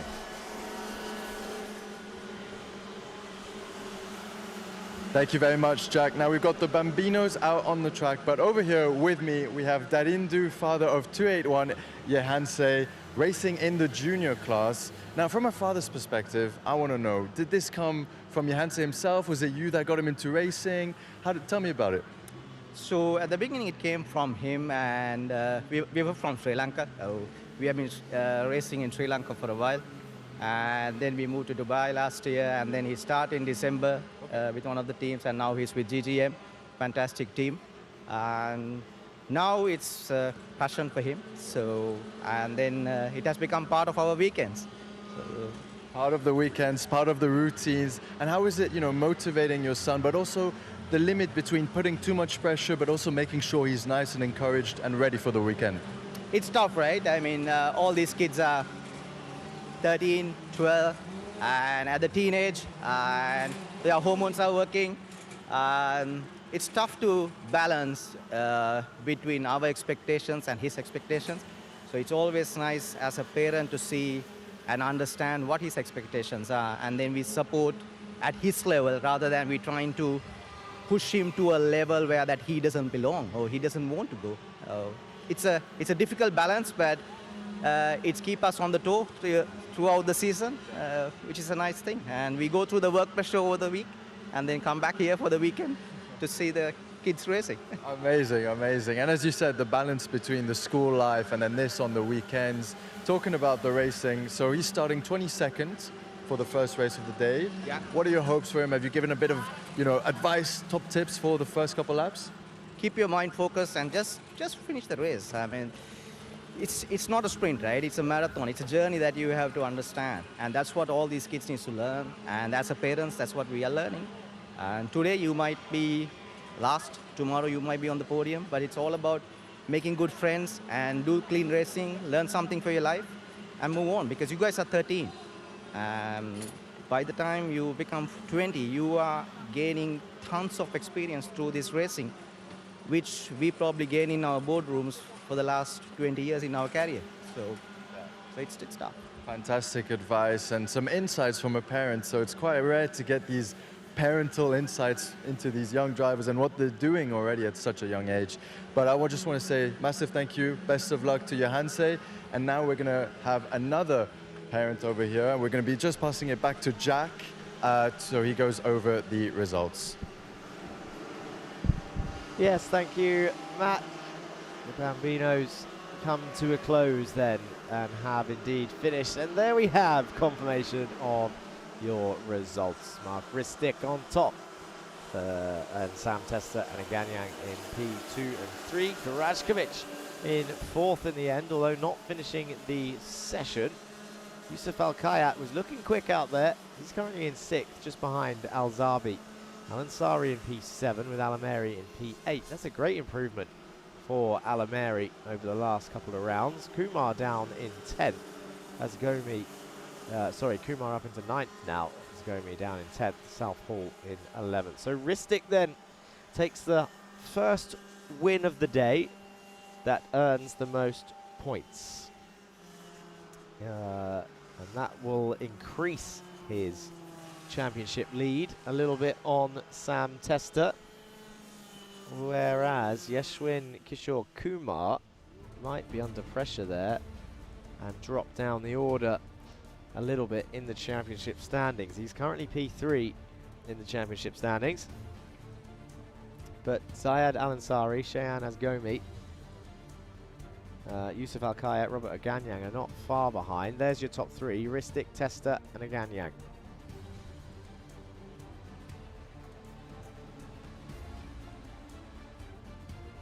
And here, the overall result. Samuel Karajkovic, Faisal El-Zabi, Yusuf Al-Kayat. It's two Maltese drivers out there according to the flags. Zayed Al-Ansari, Rayan Alameri, Yeshwin Vinay Kumar, Shayan Azgomi and August Southall round off your 11 drivers in the Bambino category. Up next, another heat race. No points, but 15 laps of chaos for the junior category. Don't go anywhere. Get in that chat. Vote driver of the day. And let's go back down to Matt first in the pit lane. Thank you very much, Jack. That's it for the Bambinos. And we're back with another parent interview, getting more insights on what it is from a parental figure and a parental perspective. We're here with Hristo from Bulgaria, father of number 226, Hristo Jr. in the junior class. Now, Hristo, I want to ask you first of all, how did Hristo Jr. get into racing? Is this from you, a passion that you passed on to him, or is this from him and he came to you? Good afternoon to everybody. It's a passion from him, and he's pushing me to be almost daily on the track so we can start training day by day. We are pretty young in the karting. Since 1 year he started, and day by day it's getting better and better. Amazing. And what does he think of this track, the opportunity to race on a Formula One track where probably some of his idols or top drivers have raced on this exact track? It's really amazing. Very nice and fast track. Yeah.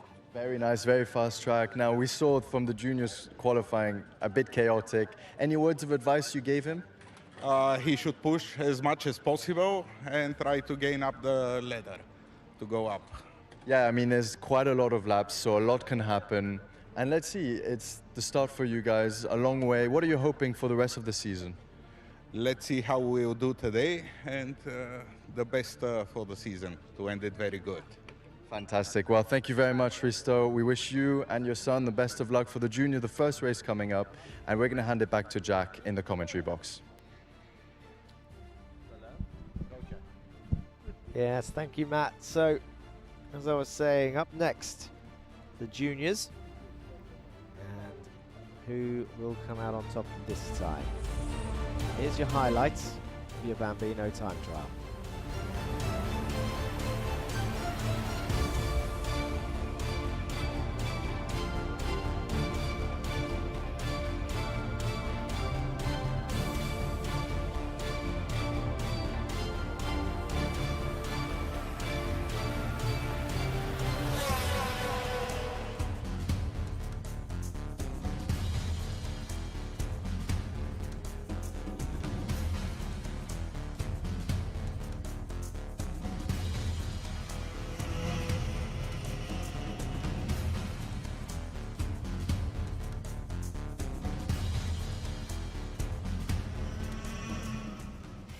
Standing next to me is Mark Ristic. He just finished the heat session for the Bambino category, and you managed again to do the best lap. Tell me, how many times have you raced on this track? 10 times. 10 times. And how does it feel this time? Do you feel more confident? More confident. Awesome. Mark, you're 5 years old. Tell me, where are you from originally? Slovenia. Slovenia. And you live here in the UAE now? Yeah. And how does it feel to be participating in the Iame Championship? Good. Are you excited for the championship? How are you preparing again? Like practicing. Practicing a lot. I can see your parents supporting you in the back. So next we have the pre-finals. Are you going to have the same strategy going into the pre-finals? Yeah. Awesome. Well, I wish you the best of luck. I do want to speak to your mom next. So thank you so much, Mark. And if I can call over Monica. How are you feeling? Good, great. Are you feeling proud to see him doing so well on the track? Yes, I'm very proud because he's only 5 years old and this is really crazy. And talk to me about how did he start this passion of his in motorsports? Yeah, actually his father is doing this like a hobby with his friends, and he saw him doing it, and also his little brother, he's now 4 and he will be racing next year, and I think they will be the biggest competition. Of course. I mean, you guys are so supportive to be starting them at this age and giving them so much support. How do you prepare them at such a young age to be going through so many ups and downs with different races and different weather conditions? We want to just give some fun of all of this because he's too young and this needs to be fun, no pressure, just support of his parents. I agree. I mean, fun is the number one, especially when they're this young. They have to enjoy the sport rather than feel the pressure, because that can really get to them at a young age. And what advice do you have to other parents who have their young kids who are interested to go into motorsports, but maybe they're a bit scared to get them into the industry? Just be present with your kid on every training, on every race. We are both together every time. Awesome. Well, thank you so much, Monica. I wish him the best of luck for the next races. That is it, ladies and gentlemen, for me. We're going to pass it to Matt to see what's happening out there on the grid. Yes, thank you very much, Joanna. Now, as we can see, the sun is out, it's shining. Look at all these beautiful karts with all of their helmets. But we're here with the championship leader, 219, Veer Chopra. Veer, probably not the qualifying you wanted and had in mind. It was chaotic. Tell us how it was from your perspective. Just a lot of chaos rolling and just someone I want to follow, but it wasn't really possible. You still managed to find and make a decent position. Now you're on the inside line. What are you thinking for the first corner? Just take every opportunity possible. Take every opportunity possible. Well, we need to go. So, Veer, we're going to wish you the best of luck as we make our way out of the pre-grid and wish these junior drivers best of luck. A huge field, as we saw. But now we're going to be handing it back to Jack in the commentary box so he preps us for the first junior race of the day. Yes, thank you, Matt. Thank you, Joanna. We are ready for the first junior race of the day. Will the green posts survive? We heard from Veer Chopra there, your championship leader. And there is Barakordi, who will be starting on the front row with Matanch Jain. In fact, let's have a look over. I think they're about to start, so they won't be able to see me as I see the last few drivers get into their karts. 232 only just getting in. And all the mechanics stood along the side watching as well, waiting behind the cameraman. There's an army of mechanics, all of the teams down there. I can see all of them looking over. So the next sessions, just to keep you updated throughout the rest of the day. We've got the final, the last heats up after this. So juniors, then seniors and senior 170s. That's the last of the non-point scoring rounds. And then we head to the point scoring pre-finals. So it'll be minis, bambinos, juniors and seniors once again. And the times are on your screen. Also, that is of course UAE timing. This is the Iame Series UAE, and we are here January 3rd, 2026. Happy New Year once again, and thank you for joining us on the Media Friends channel around the world and supporting all of these young drivers on the earliest steps of their career. You are joining me, Jack Johns, the commentator, Matt Wells down in the pit lane, and Joanna on the podium. Now they go and start their formation lap then. So, as I was saying, similar fashion to the minis, you'll see them come round and they will do a lap, a normal lap, initially to warm up their tyres. And then, after completing this first lap, which is now already done, they'll go through turn 4 and 5 and start to slow down through 6 and 7. And then they'll head off the circuit, essentially, to go and line themselves up.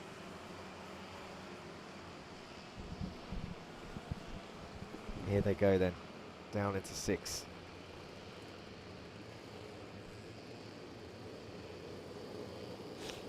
Let's have a quick look at the chat whilst they come round 6 and 7.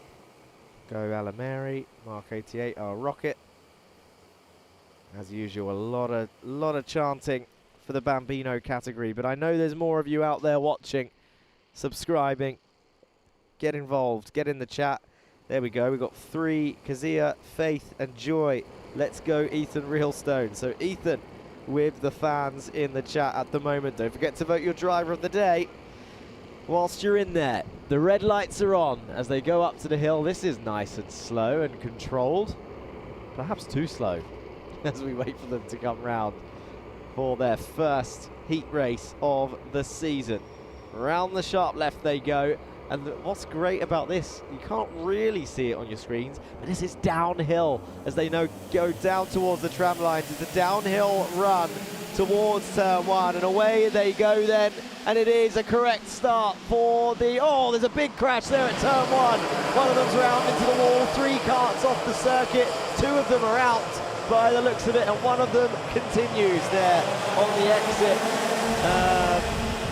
As he walks out from the cart and runs towards the barrier, as one of them, the wheels are rolling. If you look in the mid-pack there, look at this.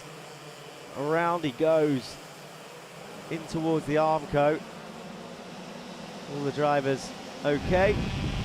213 I saw there on the numbering. So you'll see them now as the order gets updated. It's Voronov and Hasari, who are showing 31st and 32nd, but 213 is Ansh Seigel, who is the one that hit the barrier, I believe. Matanch Jain and Bobrishov are leading the way as they come through 6 and 7. Then it's Chopra and Peruzzi.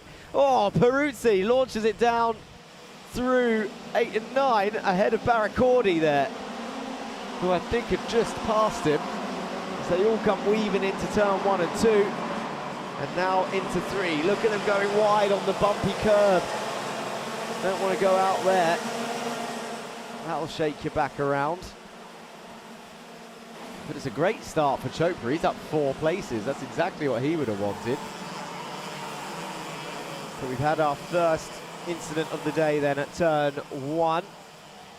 The posts, the green posts, still surviving as Matanch Jain tries to break away. But actually Bobrishov is following him quite nicely there. 4/10 of a second. Oh, look at this. 212 and 249. Nearly making contact there. The Telios Racing Team. 210. That's Al-Qasemi looking over his shoulder. So Tam and Zalalov are the Telios carts just ahead. Qureshi trying to fight through. Look at this. Feisty through 6 and 7. Al-Qasemi has now got Kage all over the back of him.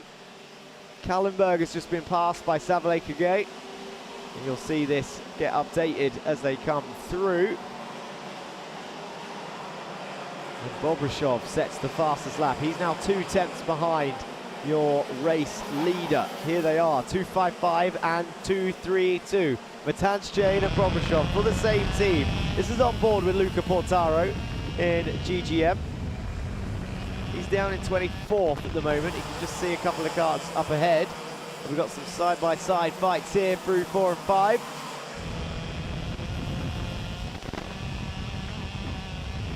Through 8, 9 and 10. So you can actually see how bumpy 8, 9 and 10 is there. Not quite easily flat then in the juniors. Just 2-2-3 is out of the race. That's Albani. Car has stopped and on the side. Haristo's down in 31st. We heard from Haristo Senior in the interviews earlier.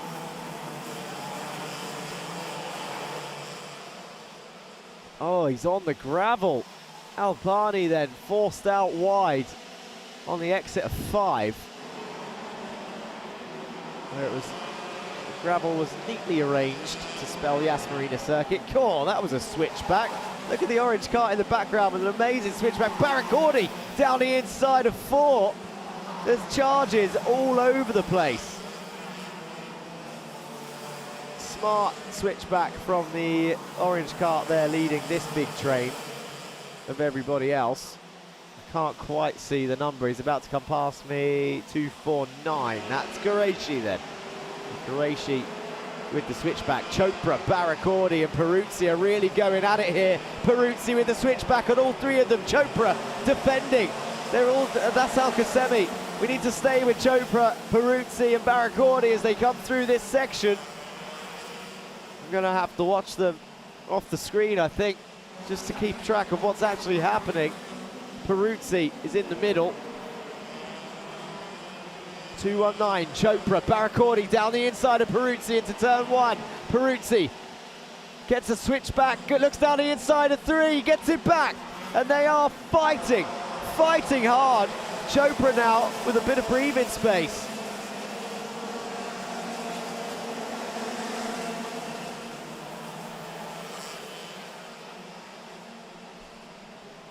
Baracordi in between, he's got it back then. So Peruzzi up into P5 now, Baracordi up to P4. Chopra holds on to P3. This is the final podium spot. Bobrishov only a 10th away from Matanch Jane. But these guys, lap 9 out of 15. And these three are really going for it for the final step on the podium. They're 4 seconds back from your top two. Oh, Chopra down into P4, Baracordi back up into the podium places. And we've cut away. They're catching up to a back marker here. I think that's Haristo.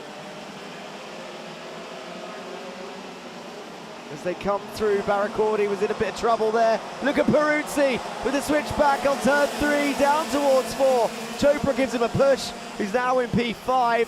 Peruzzi up into P4, Baracordi in P3. Down towards 6, into the left-hander of 7. And now they need to try and close the gap back up to Baracordi and not fight. They need the slipstream down towards turn 1. Jane still leads from Bobrishov. Sets the fastest lap, but Chopra has lost the podium then at the moment. And this is not a reminder, this is not for points. Which is why having an accident in this race like the one on lap 1 is disappointing, because it means you're going to start the pre-final in last place. But Baracordi now under pressure from Leonidas Peruzzi. Coming through 8, 9 and 10. They come across the line. Down in towards turn 1, Peruzzi gets it. Goes up into P3 on Baracordi. Chopra looks to get a switch back. This is Jane and Bobrishov, your leaders, but look behind. They're still fighting into 4 and 5. They're catching up to more back markers here. But Jane is soaking up the pressure. Matanch Jane, number 255.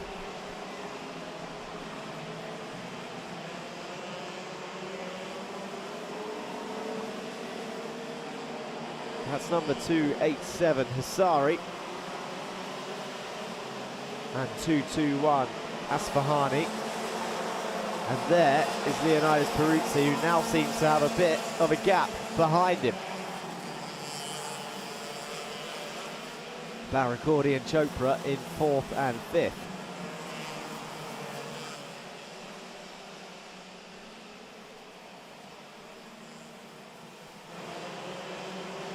Oh, see, now that is someone moving out of the way of the lead light, right onto the left-hand side of the circuit, right-hand side of the screens. And here we've got number 249 looking to go around the outside of 212. This is Qureshi and Tam fighting it out here. Qureshi's going to go around the outside of 6. Sorry, 4 into 5, now around the outside of 6. And it is finished. The race is about to finish, and there's a spin on 8, 9 and 10. Is that Chopra in the M&M cart? I can't see it because they're watching a race in the middle. It's an M&M cart that has spun. The race has finished, and the lap count again getting stuck. Difficult to follow. But Matanch Jane, victory for the 2.55. Pretty much lights to flag there. I think it was lights to flag actually for Matanch Jane. First to first. No pressure from the teammate behind.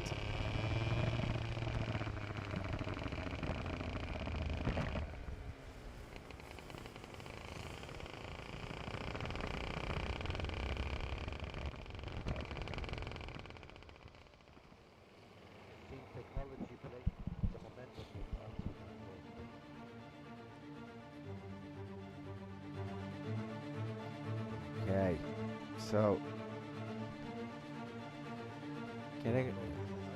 let's have a look at the highlights of your junior race.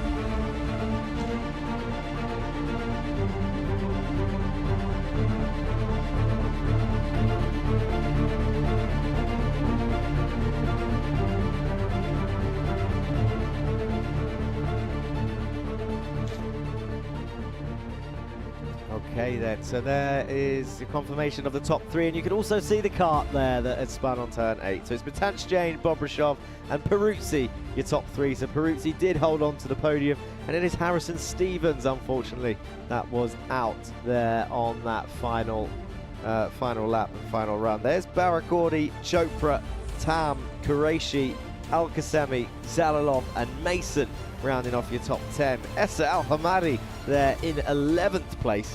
And then we have Nathan Joseph Kappen, Derek Rivera and Savale Kugay. Then it's Johansa Senanayaki.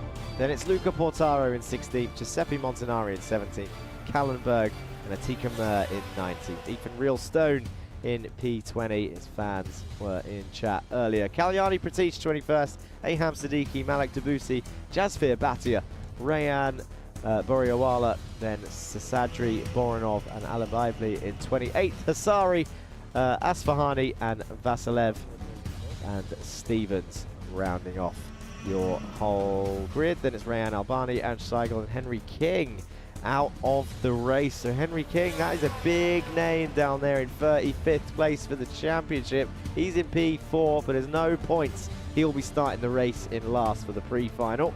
So let's go down and hear from Joanna.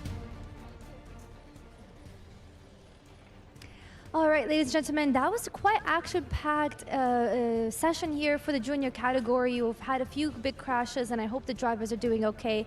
Standing next to me again is Matanch Jane. You're doing incredible. You were leading the track quite comfortably. Tell me, what advantage did you have there on the track? I started first, so I led the race the whole way.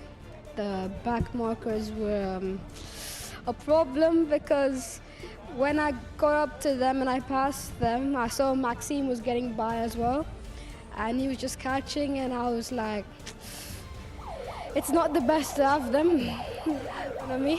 Yeah, I mean, for the pre-final, sorry, tell me, what are you going to change in your strategy, or are you going to maintain it the same? The same, everything the same. We started first, led every lap, just same thing again. Awesome. Well, thank you so much, Matanch. I wish you the best of luck, and I hope to see you back here again. That is it, ladies and gentlemen. I'm going to send it back to Jack to see what's happening on the other side. Thank you, Joanna. Let's go to Matt and hear from the drivers.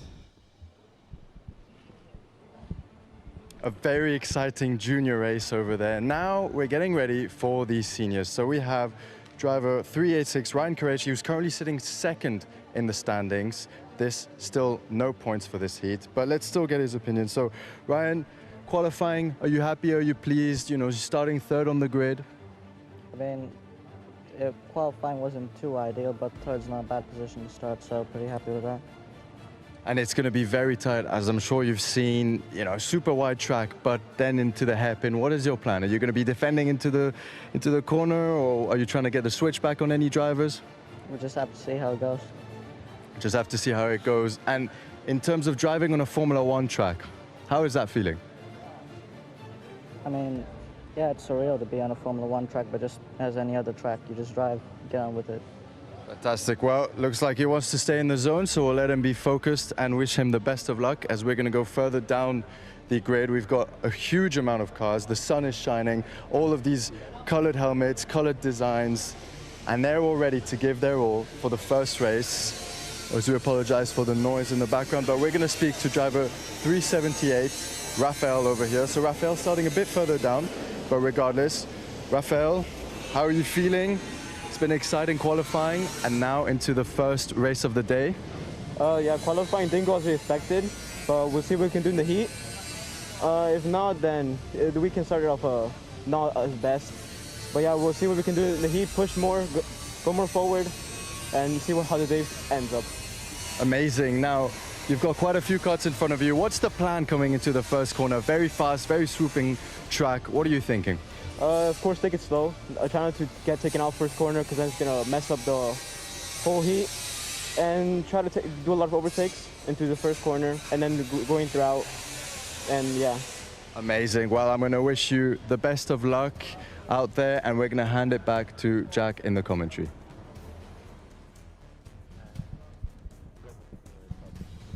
Okay, so let's have a look at the grid then for our senior race. It's Dharmadasa and Swan on the front row. Then it's Qureshi and El Bassioni, followed by Mohan and Moreno. Then it's K-Ruse and Dexter rounding off row 4, and Pope and Obeid are your top 10. Then it's Hartman and Haddad on row 6 for Excel. Then Ngoma and Piri there on row 7. Kinua and Goot on row 8. And Martinez and Al-Qasemi in 17th and 18th on row 9. Then rounding off your top 20 is De Troja and Pronchetov. Then it's Oscar Bray for pole position in the senior 170s. Vigano in second, Anivas, Busanad, Al-Assad and Jolovic. Then Daria Salome rounding off the senior 170 grid. So good to see the 170 grid getting a bit more stacked. With the minimum weight of 170 kilos, I think I could enter the 170 grid, but I would not be able to commentate at the same time, so maybe I'll have to wait for my senior 170 debut. There is confirmation of what's coming up next then. Your senior race, 13 laps of some more strong racing. Let me just have a look at the green posts. Did they all survive? They did. Pre-finals then. The first point scoring race of the minis will be after that at 12:30. Then time trial 2 for the Bambinos. Pre-finals for the junior, pre-finals for the senior and senior 170. And then there will be a lunch break before heading to the finals of round 6 of this amazing Iame Series UAE. 10 rounds. And what a way to kick off the new year for these guys. Up next, the senior and the senior 170s.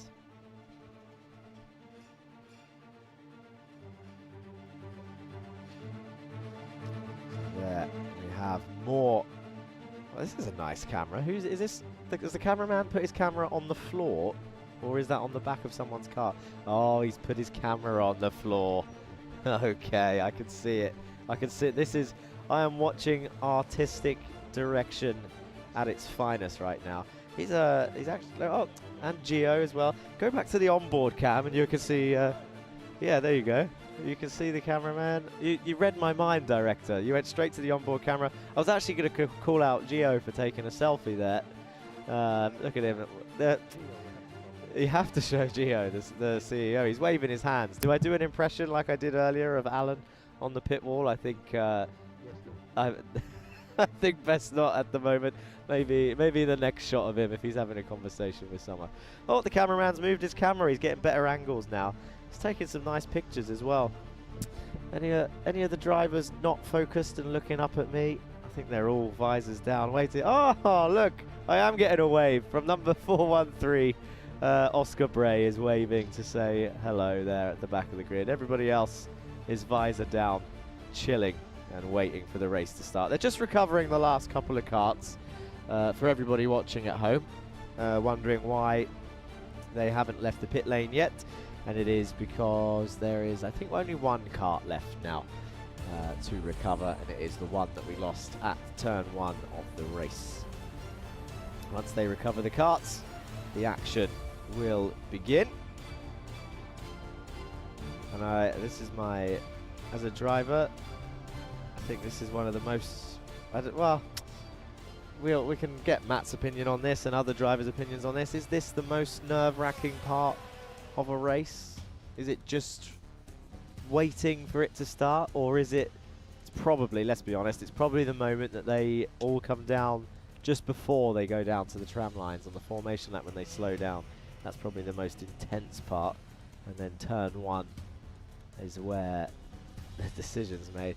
What always makes me laugh is, and Joanna has these conversations with them as well, you can talk about strategy and you can talk about planning, but realistically you can't really plan what's going to happen in towards turn 1. There's so many drivers out there on the grid. There's so many decisions that have to be instantly made, and this is why reaction time is so important. Reaction time isn't just for the lights to go out and then you floor it within a 0.2 second reaction and then that's done. That's the only reactions you need. You need reactions because you're constantly working out what you have to do based on everybody else's decisions, and you have to do it instantly because you're going to come down at I mean, God knows what speed they're entering turn 1 after that run from at the top of the hill. But you could, let's say you plan it. You're in Montgomery Swan's position. You're on the outside for turn 1. You think, oh yeah, I'm just going to commit on the brakes, go around the outside, and I'll have the inside for turn 2, which may happen. That might be your plan, and it might be successful. But if you bog down on the start slightly and you get swamped by 3 karts behind, that plan is out the window. You got to do something else. You have to react instantly. So realistically, all I'm saying is, long story short, you can't really plan turn 1. You have to react. That's it. So all of this downtime for your senior drivers right now, and they can't, well, they can't do anything. They just have to wait. Just have to wait for it to start. 366 looking up at me. I don't know if you saw me then. No more waving. As we see, or I can see, the junior karts getting rolled off as well. And the last couple of karts now coming back on the trolley. That'd be an interesting race if they've got more than one of these buggies. Little pace car race. Oh look, we've got a crowd. Let's go back to the camera. I was just watching outside. So let's have a look who we have here. We're back on board. Who is this onboard camera with? Let me have a look. Number 320, I think. Which is, yeah, Gonzalez Moreno, number 320. Good driver to have an onboard camera with because he made many overtakes in the last round. So good choice this time. There we go. An alarm is raised, or an alarm is sounded, and the sign is raised. And one of the drivers in the mid-pack there stretching like, yes, finally, it is time. So it's the 30-second alarm. You'll see the mechanic, well, the mechanics are already gone. They'll start their engines shortly now. And it is time. The formation lap will scrub those tyres and get all those stones off those tyres. And away they go. The engines roar, and the first heat race for your senior and your senior 170s will begin after this formation lap. That is a high pace exit of the pit lane there for your leader. They are that's Montgomery Swan, I think. Really warming up those tyres. No, it's not. Can't quite see who that is from back here, but he's already entering turn 7 at a blistering pace. I'll see it as he comes back round. It's 3-2-1, so it's Dhabi. Yeah, Rayan Dhabi has absolutely bolted to warm up his tyres. Has anyone told him that the race hasn't started yet? Yeah, on board. Gonzalez.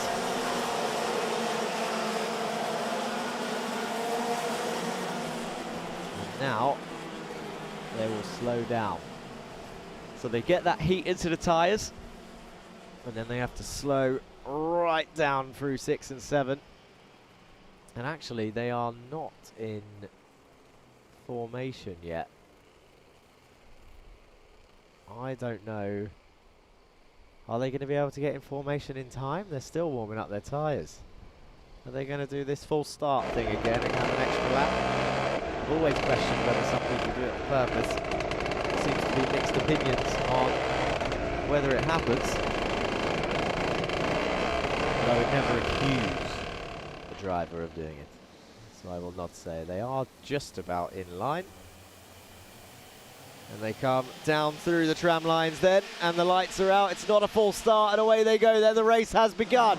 It's a good start into turn 1 as they all slide through in towards the apex of 2. Oh, there's already been 2 changes for the lead in a matter of corners. Dhabi back up into first place, and look out behind. Look, he chucks it into turn 4 and 5 and holds the lead of the race, but he's under pressure into 6 already on the brakes in through 7.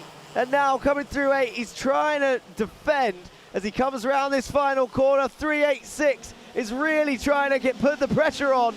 It is Rayan Qureshi trying to take the lead from Dhabi. Montgomery Swan is still right there. They're fighting into turn 3. Montgomery Swan tries to go down the inside of Qureshi. Couldn't quite do it. We're on board with Moreno. But look at your top 2. It's Dhabi. Then it's Qureshi. Then it's Montgomery Swan. Down towards 6. Oh, Moreno down the inside, up into P3. Number 320. Wow. Goes through the fast S's, and now he's got the top 2 in sight. Down towards 4 and 5. And he's already closed the gap into the top 2. Down the inside of turn 3. We've got another change for the lead, but a switchback might get it back. And I think he has indeed. Dhabi does get the switch back. We're on board with Moreno. Stay on board with this camera as they go through 4 and 5 then. Down towards turn 6. In towards the 6th now. Oh, look, he closes right in on the bumper of Qureshi there. Number 386 in the orange car. And your leader, Dhabi 321. He's been attacked in turn 3 for the last 2 laps. Will it happen again? Here, not this time from Qureshi, who tries to get a switch back himself on the exit of 3. Now, down towards turn 4 they go. Montgomery Swan there, still in the background. Down towards 6. We're on board with Moreno, who's lost a bit of time here compared to your top 2 now that they've stopped fighting. Are they going to work together to pull a little bit of a gap? We're already on lap 4 of 16. And down the inside of turn 2 again. It's been a change. It's Qureshi up into the lead then. Dhabi down to 2nd. Moreno gets a good run out of 3. He's in the orange car in 3rd. Down towards 4 and 5 they go. Qureshi sets the fastest lap. Into 4, into 5. Down towards turn 6. Qureshi leads then from Dhabi, from Moreno. Down into 8, 9, 10.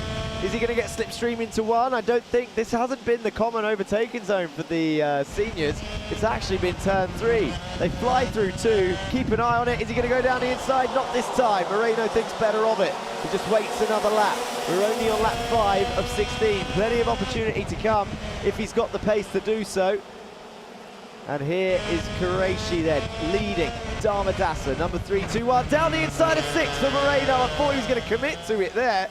Went all over the curb through 8, 9 and 10. Has he lost a bit of time on the exit of turn 8, 9 and 10 though, as one of the cameramen is hiding in the audience by the looks of it, trying to look over everyone's shoulders.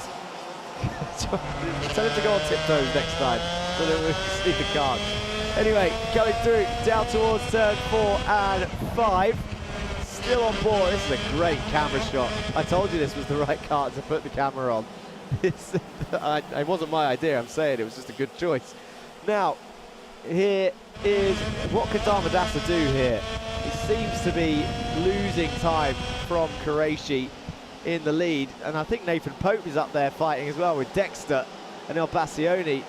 That was the white helmet I saw dashing into turn 1, and there's a change for second place. Is there? Moreno, I think, had a look on the inside of 3.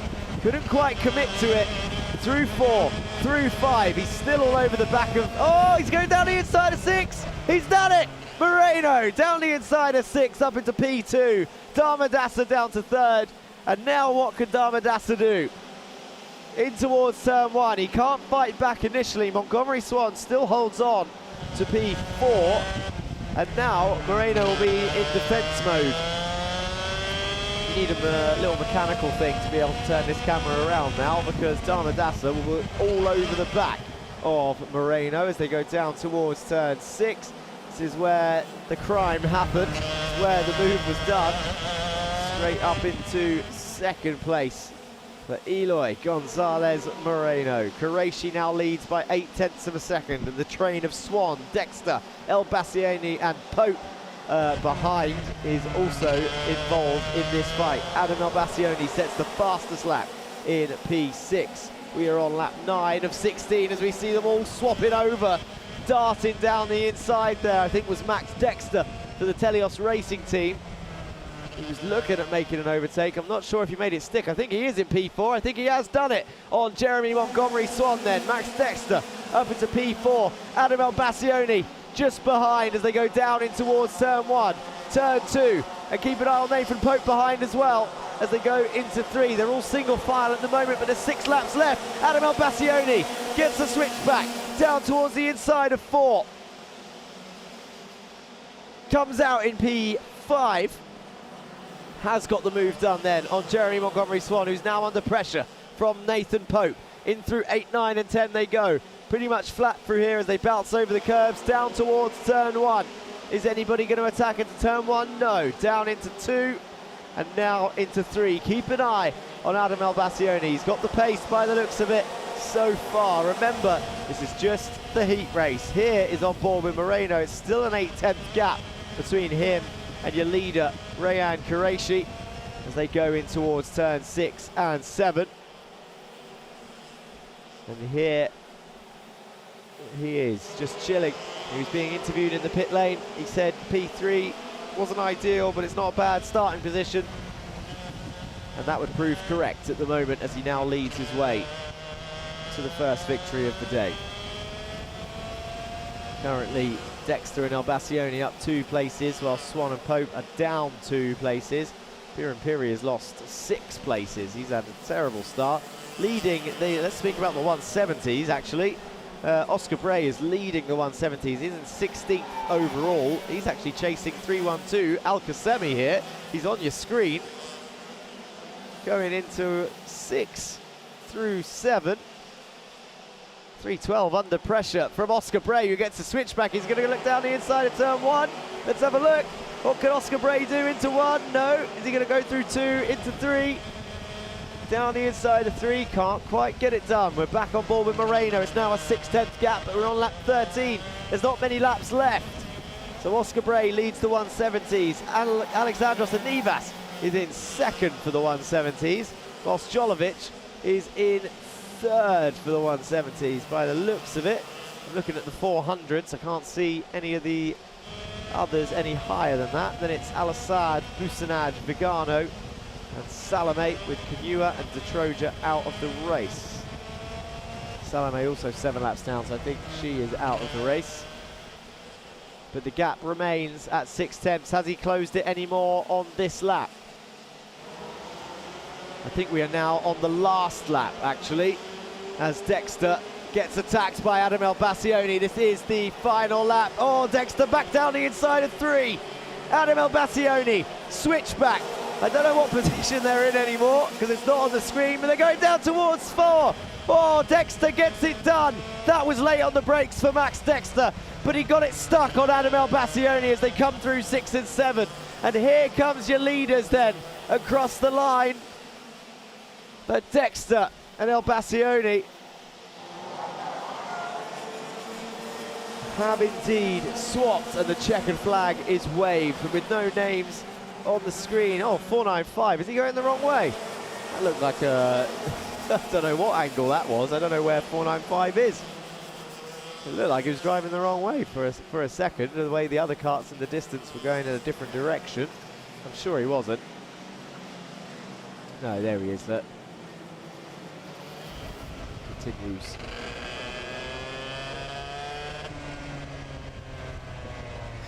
Well, another fantastic race, and I'm sure we'll get confirmation of the order in the end after losing the timing again.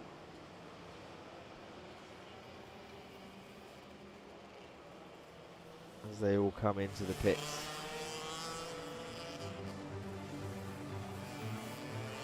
It's Alexandros Anivas, number 459. He looks like he's had an issue.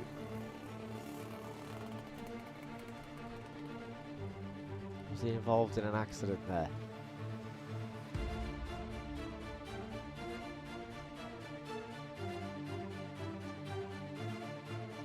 He's holding his ribs. So I would assume there's been contact somewhere for Alexandros. He was doing well. He was in P2 for the Senior 170s. Let's go to the highlights then of your senior race.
We have it.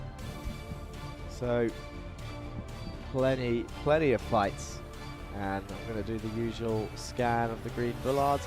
They have been very well behaved in all of this extremely intense battling.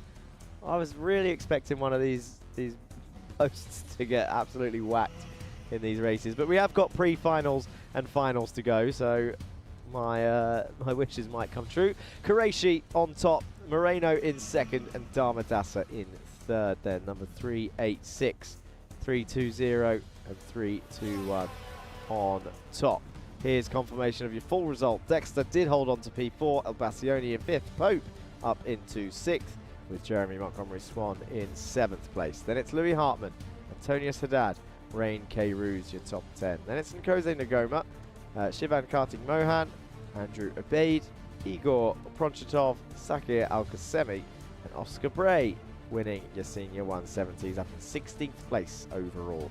Biran Piri, Rafael Martinez, and Alexandros Anivas comes home in second. Sami Al-Assad, Yusuf Busanad, Alessandro Vigano, Krishay Gut, Arsene Jolovic, Daria Salame there, and did not start for Kenua and Detroja. So it shows Alexandros did finish second in the senior 170s. So I'm wondering if whatever happened to him happened on the in-lap, which would be an even bigger surprise. I'll have a catch up with him later, I'm sure, to see if we can find out what happened. Seems to be joined by someone up here on the second floor. I don't know who this is, wandering around, getting some content. We'll be heading over soon to my colleague Joanna Bergen. In fact, let's go there now. I believe she's got someone ready for an interview. What a session that was for the senior category in the heat session here. And next to me is Rayhan Qureshi. You're doing amazing. You're in second place in the standing for the championship with 413 points. What have you been doing for preparation leading up to this day? I mean, a lot of test laps for sure, especially across the summer. A lot of off-track work as well. Lots of prep, yeah. That's awesome. And now for the heat session, Dermodasa was putting a lot of pressure there on you for quite a few laps. What advantage did you have in the race? I mean, like I said before, just get my head down, see what I can do, and do what I do best. Is the strategy going as expected for today? So far, yes, but we'll have to see for the rest of the day. And with the weather right now, how are the tires feeling grip-wise with the track? Yeah, it's quite grippy, I'd say. The sun's coming in now, temperatures obviously kicking in, so a bit more grip, but yeah. And since it is the new year, give me your goal for this new year for achievements, and what are you looking forward to achieving this year? Well, just developing as a driver, really. Awesome. Well, I wish you the best of luck. Thank you so much, Rayhan. Best of luck. That is it, ladies and gentlemen. We're going to wait for the senior 170 driver, Oscar Bray, to come by. But for the meantime, I'm going to send it back to you, Jack, and see what's happening on your side. Yeah, thank you, Joanna. Let's, whilst we're waiting for Oscar, let's cut to a quick video for the sponsors of our series.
We're back here with Oscar Bray. He's been doing an excellent job this season, leading his way through up to the championship. Oscar, what have you learned from this session leading up to the pre-finals? I feel like I could have managed my tires a little bit better. Started losing grip at the end, or getting a bit too hot. But we're able to make some adjustments to the kart and ensure that doesn't happen in the next heats. We don't have a lot of time for questions today, but I did go to Australia for Christmas, and since you're from there, we have a lot to chat about. I'm going to send it back to Matt to see if we have maybe some quick time here to chat with the drivers on the grid. Oh, sorry, we're going to go actually back to Jack because the next session will be starting right now. Thank you, Joanna. Yeah, we got the, wow, in fact, the audience, you've been with us all this time now. We're on round 6. You know the rules by now. If it's number 100s, what is up next? Can I hear you? I can't hear you, but you can comment in the YouTube chat and get involved in the conversations. I haven't been there for a while. Let me go have a look. It is the minis up next. The 100s are, of course, the minis, and they are about to start their race. Let me just see if I've missed out any great comment. Oh, I missed out a Jezza shout out earlier. Great quali effort, Jezza. Well done from Monty Swan. Saw the Tadeas ones. Good luck to our 5-year-old grandson, AJ Southall, who's about to take part in his very first Bambino race. Love Grandma and Granddad in the UK. All right, go Mark, go. Go Alan Mary. I saw these ones. Ethan Realstone, maybe too slow on the formation lap. Brando Londono says 6-7 again. Ethan Realstone with all of his fans. Don't forget to vote driver of the day, guys. That was a well-timed placed link. I think the director's box have noticed whenever I jump to YouTube chat. It's like, I mean, they could probably send a message. Can you type, can the directors talk to me through there? I don't know. Good job, Pataro, says Navy Blue. Go, Daria. So yeah, don't be shy. If you haven't jumped in chat before, do it. Say hello. Come and say hello. Who are you rooting for? We've got the mini pre-final up next. Points are on the table now. This is where points are won and lost. Pre-final is about to begin. As the formation lap starts to slow down. And they have indeed done so. Ilyas Sami and Charlie Page, your top two, are providing all the action in the last one, in the heat race. But now, this is where it gets feisty. And we've already got number 167 out of the race, by the looks of it.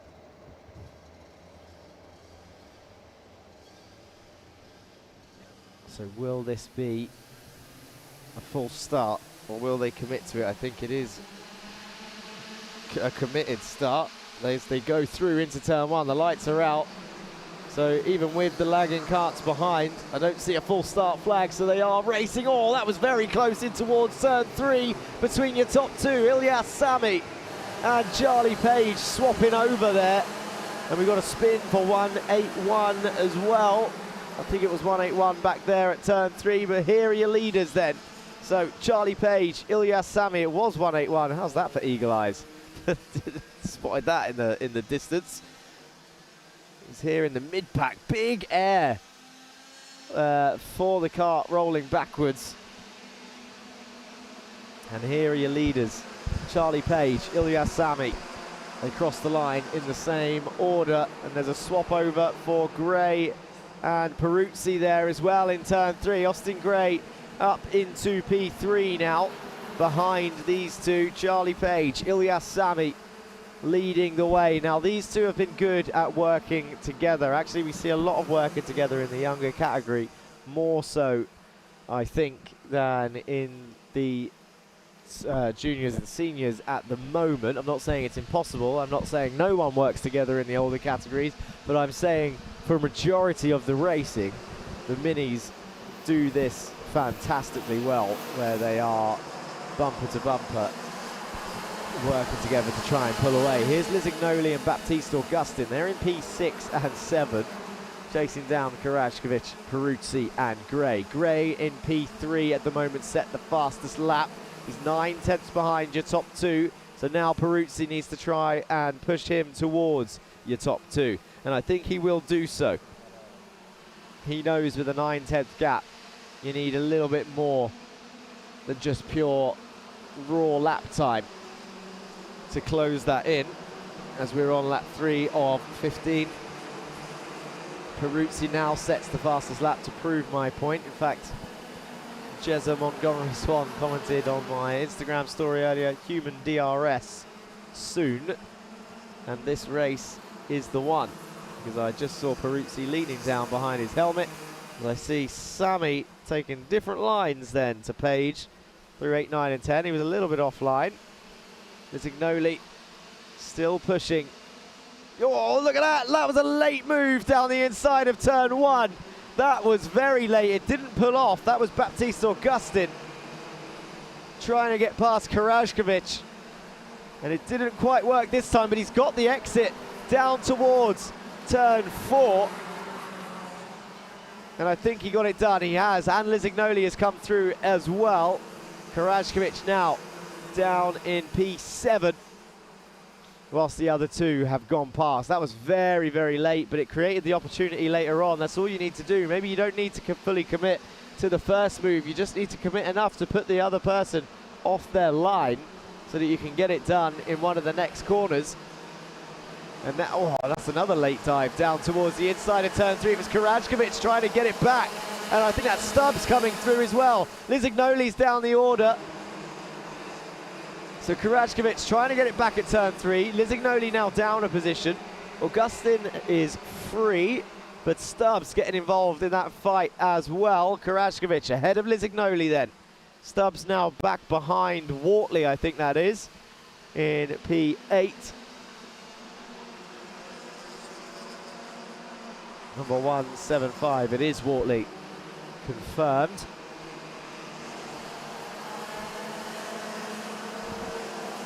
Keep an eye on Lisignoli. He's going to attack soon. And here's Ilyas Sami and Charlie Page then, your leaders. Still bumper to bumper. Peruzzi and Gray still pretty close behind. 6/10 the gap now between third and fourth, and first and second, your two pairs, your leading little trains, your mini caterpillars. Two carts, 2 by 2, down towards turn one, and the gap has got even closer, I think. Only by 0.03 of a second, but your top two are going to be coming under pressure soon from Gray and Peruzzi as we approach the halfway stage of this race. 6/10 is the gap, 6/7 between Gray, Peruzzi and your leader, Charlie Page. Yeah, I did, Mr. Director, I said it again. It's impossible not to say so many times during this race, since it is round 6, 7, and they go through turn 6 and 7 as an overtaking opportunity, and it is 6/7 between third and fourth and first and second. Maybe if I say it enough, the kids will stop saying it. It'll become embarrassing, cringy, almost, because an old guy is saying it. But to be honest, yeah, exactly. To be honest, I'm cringing at myself for saying it. But let's focus on these four here. The gap now back to 6/64, so it's gone back up a little bit actually. Ilyas Sami pushing Charlie Page then. 0.5 further away from Gray and Peruzzi that time. But as soon as the fight happens, there will be opportunity for third and fourth. It all rests on Sami, to be honest. Wherever Ilyas Sami sticks a nose in or attempts an overtake, it will create opportunity for Gray, Peruzzi, perhaps even, depending on how long the fight lasts for, perhaps opportunity for Augustin, Karashkovic and Lisignoli and Stubbs and Wortley and O'Hanlon. That's number 120 who's off the track. That's Bataille, who's had an incident there. William Mazzali is up 11 places. He's had a brilliant race so far, number 171. Stubbs and Augustin up 3 places each. Here is a replay of 120's spin. And is that 118, I think, that was avoiding? Falzerano managed to get around him.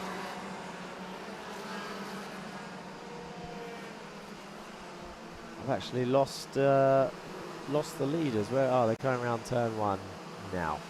There, across the start-finish line. Yeah, there they are. And there's the move. Sami down the inside of turn one. That looks like quite an easy move in the end after all of that bumper-to-bumper racing. Ilyas Sami just cruises through on Charlie Page into turn one, but now Charlie's fighting back into 4. Is he going to attack into 6? Oh, he could have done that as Sami opened up 6. Charlie Page definitely could have gone down the inside there. And look behind, Peruzzi and Gray. They've closed in this time. The gap's probably around 0.5 as they cross the line. Let's have a look. How good is my eye? Yes, 0.5. I got it exactly bang on. In towards 2 and 3 they go then. Ilyas Sami, Charlie Page, Gray and Peruzzi. Your top 4, and they're catching up to number 100. I think that was Rivan Preetham, maybe. 120, sorry, they're catching up to. That's Bataille, who spun. And I wonder if he will get involved in this fight on lap 12 or 15. We're about to go on to lap 13.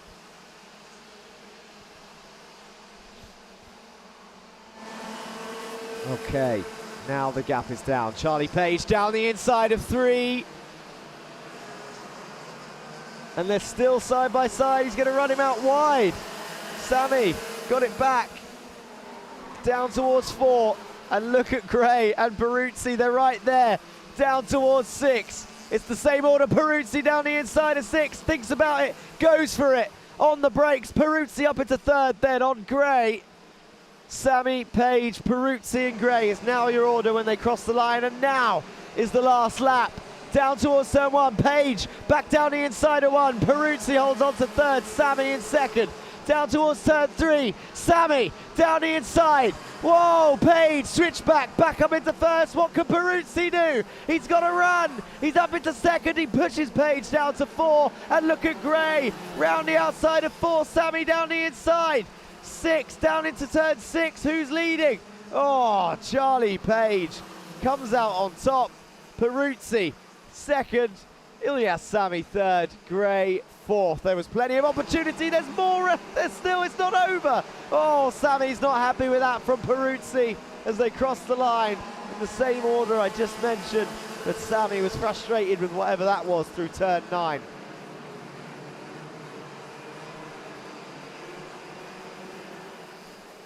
To be honest, I didn't see it well enough to be able to say if there was anything wrong with it. I think it was just a little bit of elbows out from first glance. Might have to have another look at that. I mean, I'm not a steward anyway, so it's not my decision if there is anything wrong with it. But I don't think from first look that there was anything up with that. That was just frustrating for Sami, who had a run but couldn't make it. Maybe. We'll see. We'll find out later on in the results. But that is the first pre-final of the day then. And that was 4 points.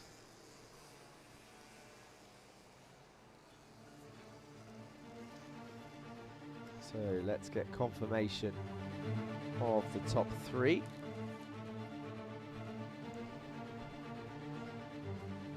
To move my laptop into the shade so it doesn't burn. The results will come up shortly as we're waiting for 120 to come back to the pits.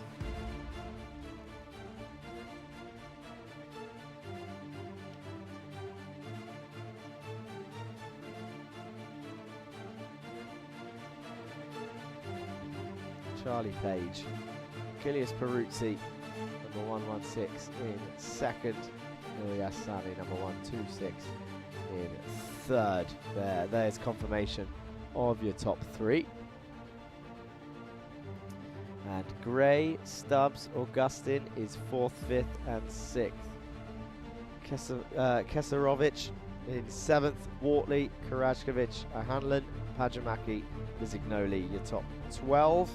Then it's Theocaris, Adam Al-Sheikh, Chaska, Dazani, Mizali, Chopra, Tabaza and Sukar rounding off your top 20. Then it's Al Khalifa, Valterrano, Koromifa and Patton, top 24. And Morinins in 25th, Bagat 26th, Kumar 27th, Anil Kumar in 28th. Number 103, then it's Gotham Subramaniam in 29th, Vaibhav Ponna, Louis Vitail, the spinner, there in 31st. Vaibhav not making it. 167 is there. See, you can't get away from it. The numbers are just there always. Let's have a look at the highlights then of your mini pre-final.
Wow, what an incredibly competitive session that was for the mini category. The first pre-final, standing next to me is Achilles Peruzzi. You managed to come up in P2 for the pre-finals. I mean, walk me through what happened there between you and Ilyas. Well, so the start was good, and then I don't remember his name. Gray overtook me, and then I pushed him to catch the front two, and then we just fought, and I came second. What feelings went through you the moment that you went from P3 to P2? Overtake the P1. Yes, I mean, you earned P2, correct? Perfect. So what did you feel when you moved from P3 to P2 just on the 14th lap? Neutral. Neutral. Well, you should feel happy because you did an incredible job defending your position. And what did you learn, let's say, from this session that you were going to be taking forward to the finals? To never give up and just keep pushing till the end. I love that. Do you want to say anything to your team? Thank you. Thank you to the team. Thank you so much, Achilles. Wish you the best of luck for the finals. Next, I'd like to talk to Charlie Page, achieving P1 for the pre-finals. You're doing such an incredible job. Did you feel the pressure there for a second between you and Ilyas? Yeah, so we were just pushing until the end, and then it was the last lap, so I went in. And do you know what you did there that gave you that advantage? Like, we were pretty far from third and fourth, and then the gap just closed in a second, and then yeah. And then Achilles came behind you. Yeah. And what lessons did you learn that you're going to take over to the finals? Just technically never give up, just keep pushing. I love that. And do you want to say anything final to your team and family watching you? Thanks. Awesome. Well, again, good luck, Charlie, and I hope to see you back here again for the finals. Wishing you the best of luck. Thank you. All right, ladies and gentlemen, that is it for the mini category. I'm going to send it back to Jack to see what's happening. Thank you, Joanna. Yes, great to hear from the young drivers again. And I was just trying to do some quick maths, to be honest, from the pre-final, which of course was a point-scoring round. There's confirmation of your daily schedule. Bambino Time Trial 2 up next, then Juniors and Senior 170s pre-finals. All point-scoring races, and then a break before the finals, where of course more points are on offer. Let's have another quick sponsorship reel while I continue doing some maths.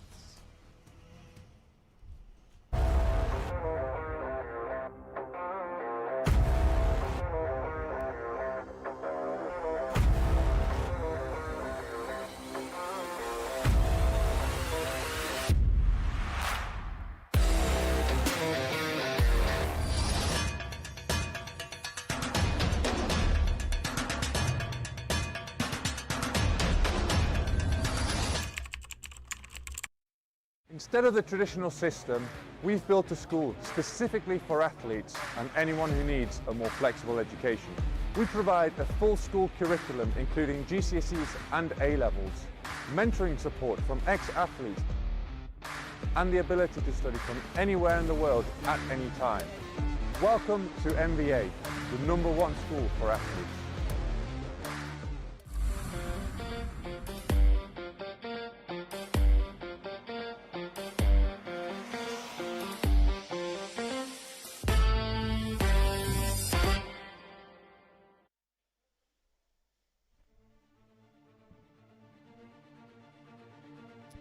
Okay, so there's another shout out to all of our lovely partners for the series. And I believe Baptiste Augustin still leads the championship, but he's got 404. Oh, wow, this is all, of course, provisional, by the way, guys. And don't take my word for it, because I'm not really a mathematician. But yeah, don't forget these are provisional results, because the stewards, of course, can affect the result if there was any penalties, maybe bumper penalties or scrutineering penalties. This can all have an effect on the race result.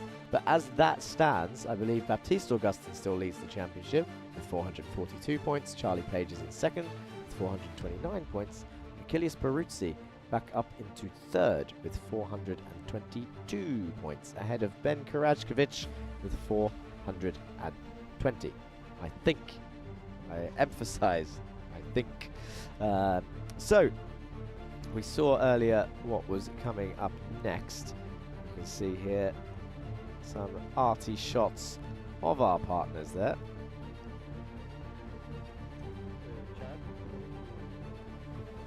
Let's head down, whilst we have a look at all of these guys, let's head down to Matt in the pit lane. Jack, yes, eventful race over there, and now we're just about halfway through the day, but we've got the Bambinos time trial coming up, and now we have driver number 7, Youssef Khayat, a character in the Bambino, always full of energy. Now, Youssef, this is Yas Marina F1 circuit. You're in the Yas Heat Academy. Tell us a bit, how do you feel? I feel great. I feel like a champion. I feel I can win this. I didn't even win this race. Did okay. Amazing motivation there from Youssef. Youssef, how do you do it to stay this motivated at such a young age? Do you have a specific routine? Do you watch any videos? What do you do? Playing simulator. Watching F1 videos. Races, sprints, practice, like that. I watch even crashes of Formula 1, like that. Amazing. And how does it feel to be racing on a track where some of your idols, your favorite drivers, drove on this exact track? I remember something here in this track. 2021 Abu Dhabi Grand Prix. Max Verstappen, Lewis Hamilton. Oof, that's a very dangerous thing to say. Abu Dhabi 2021. Can we ask, who were you supporting, Max or Lewis? Both. Alrighty, well, you heard it there from Youssef Khayat. We have 2 minutes left, so Youssef, we wish you the best of luck. Push to the max. Enjoy. Oh, he wants the mic. Never celebrate too early and calm down and just fly. Amazing words there from Youssef Khayat. We're going to wish him the best of luck as we make our way back to the pit lane, and we're going to be handing it to Jack in the commentary box. Yes, thank you, Matt, and thank you, Youssef, for bringing up that eventful day here at Yas Marina Circuit, Turn 5, specifically a corner that technically these guys are driving around today, where that very moment happened. Although they're doing it slightly differently. Of course, they are taking the old chicane, which is on this track layout, the karting layout as we see it. It's turn 1 and 2 and 3. The chicane has not been used in Formula 1 for a couple of years now. The F1 driver is actually going straight past it and around what is known as turn 5 on the overall circuit, where that fateful day that Youssef mentioned, he often mentions it actually whenever I bump into Youssef, he always brings it up. But actually a nice political answer there from Mr. Al-Khayat. Not picking either side, he was rooting for both drivers and suggested that both of them, of course, deserved that championship that year. But the question is, who is going to take the championship of Iame Series UAE? Because we don't know that yet. We're halfway through the season now. Or we're past halfway. We're on round 6. So, in fact, I saw one of the YouTube comments saying, how many times are you going to say 6, 7? Just trying to get it out of my system so I don't have to hear it ever again. I can't wait for the fad to be over, to be honest. That's a nice shot, director. Beautiful scenery of the W Hotel. Yeah, that was very, very nice. Thank you, Media Mania, and the director for that shot of the W Hotel in the background. And now the Bambinos are on track to start their second time trial then.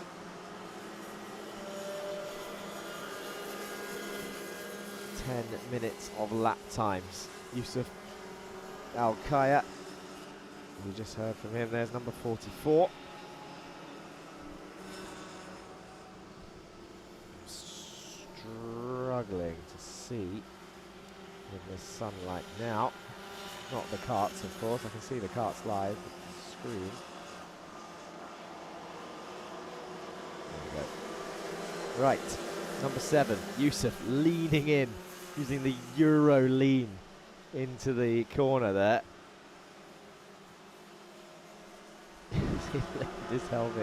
Leaned his helmet across into turn 1 quite aggressively.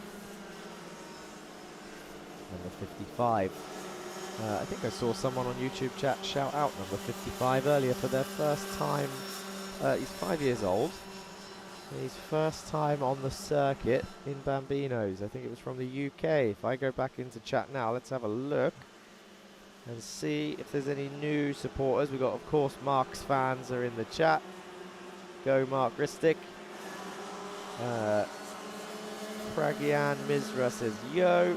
And then Alex says go Mark Ristic also. Mark has got some fans in chat, that is for sure. And why wouldn't he? He is currently leading the Bambino Championship as we wait for the first times to come on the board. He is donning a stealthy livery though. Livery? Why did I say it like that? Livery. The black cart and the white helmet to try and go unnoticed as he sets the fastest lap of 44.2. Characteristic of Synergy.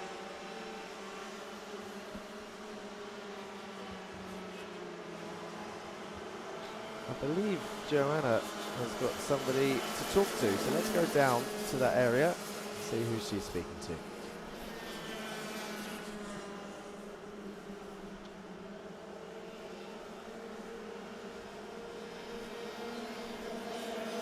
Victor, you guys are traveling back and forth because you don't live here in the UAE. Where are you from? And tell me a little bit more about Sam Testa and how his passion for motorsports started. We're actually from Malta, but we travel from Baku, Azerbaijan.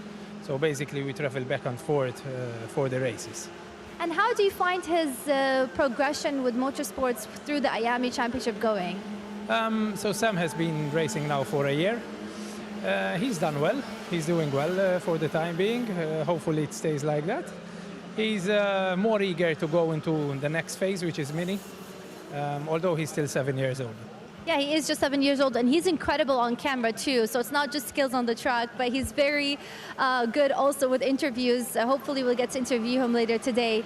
And tell me, as a parent, how do you support your kid being so young and going through so much emotions, being on the track and different results? How do you support them and remind them just to have fun? Yeah, sometimes I better try to understand how I behave. Although we go a lot out of our ways to support him as a kid, because it takes a lot of logistics, a lot of planning, especially when traveling. But overall, it's a nice experience. We are here to have fun. The kids are there to have fun. And this is something which I try to explain to Sam, that winning is nice, but learning is the most important thing. I totally agree with you. I mean, you also race. I guess that's how he found this path. No, so he just started on his own? Yeah, he did start on his own. I never had the opportunity to race myself, but since we live in Baku and the F1 track is there, Sam is very motivated to do so. Well, this probably is an incredible experience for him, because that's exactly where F1 drivers were just last month. So any final advice you want to give to other parents? I think the most important thing in this particular sport is not only courage, but patience, and to try to learn our kids to have determination. It's a difficult sport from A to Z, and sometimes it's painful, but at the end of the day, what we look as parents is the bonding time with our kids and enjoying our hours in the garage with him. Yeah, 100%. I agree with you. You know, having that support no matter what the result is from a parent is the best feeling ever. Even I remember if I would get bad grades, my parents would just keep supporting me. So it's almost similar to karting, I would say, but that's awesome. Thank you so much again, Victor, and I wish Sam the best of luck. Thank you, and well done for the organization, Iame, media friends, and the rest. Thank you so much. The best of luck for Sam, and I'll send it back to you, Jack. Yes, thank you, Joanna. So we're back on with the Bambinos. And it is Testa. Speaking of Sam Testa, he is up there in P1 with a 43.7. 4 thousandths. Oh, it's been taken. Mark Ristic to the top of the times then by 0.06 seconds. Aganyang there up in P3 with Alzabi in P4. Karajkovic currently P5.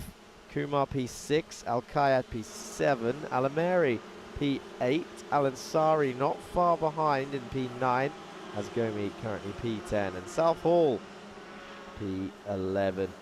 First outing though for South Hall, so not too bad to be honest. 5 years old, first time taking part. And there Mark Ristic leans down to try and reduce drag. This is what I was talking about earlier with human DRS. And they lean back behind the steering wheel. Shout out 44, says Pragyan Misra. That is Asgomi. Let's go back to Matt in the paddock.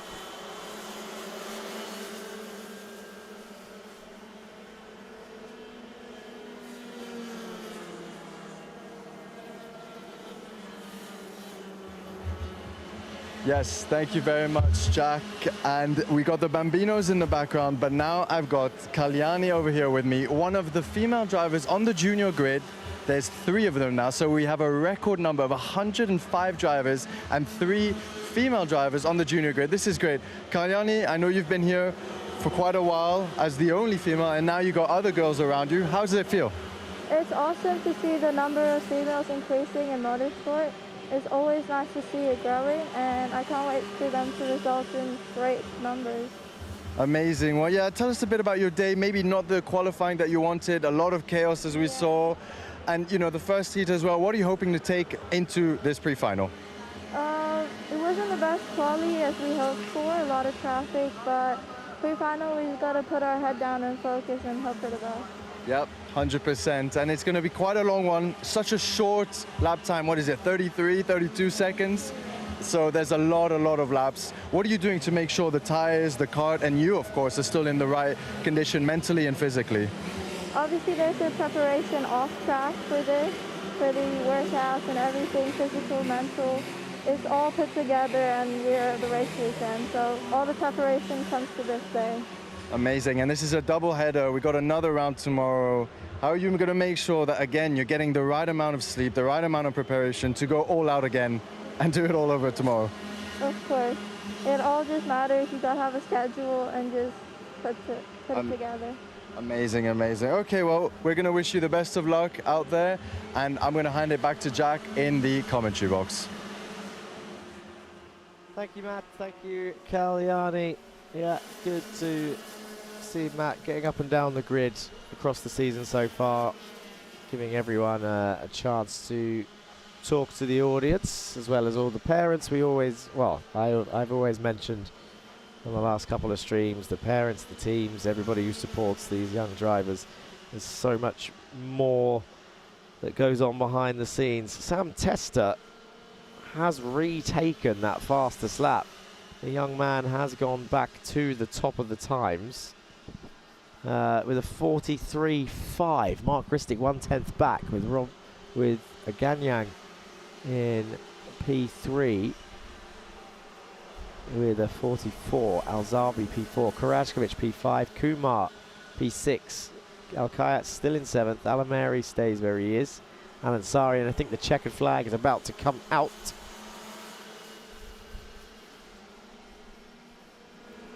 So we can assume that these guys are pretty much done unless anyone can improve on their final laps. We're waiting for the checkered flag logo next to their times. I can see people crossing the line, so maybe we're not. But those times, I think, are unchanged. Sam Tester about to cross the line now. And does so. And there goes Al-Ansari also. As they give a refresh of the timings, and there's confirmation. Sam Tester, the Maltese driver, winning. Didn't know that they live in Baku. That was an interesting fact, but explains why he has a love of racing, as was mentioned with the Formula One visiting there once a year. Mark Ristic second this time, but likely still leading the championship. We'll get confirmation of the results then shortly, as long as the data is provided. Interesting fact, just got reminded of it as I saw that young driver put his hand up as they come into the pits. Whilst I was doing my my data and checking back on the season up until this point, I noticed a few penalties given out to these young lads for not raising their hand. It is actually a punishable offence on the Bambino category to not raise your hand and come into the pits. So there's an interesting fact for the audience. Aganyang in third then, that's your top three. Tester, Ristic and Aganyan in P3. Al-Zabi, Karajkovic, Kumar, Al-Kayat, Alameri, Al-Ansari, Asgomi and Southall are your top 11. Let's go to the highlights of the Bambino category.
Yes, here we are now ready for the pre-final of the juniors, and we have another girl in the grid, but this one is the special story. So last time I was speaking to you in November, well, you were in the mini class, Atika, and now Atika has made the jump into the junior class. Now, a lot of stuff changes from the engine, the kart itself, the tires. Tell us a bit about the experience and this transition.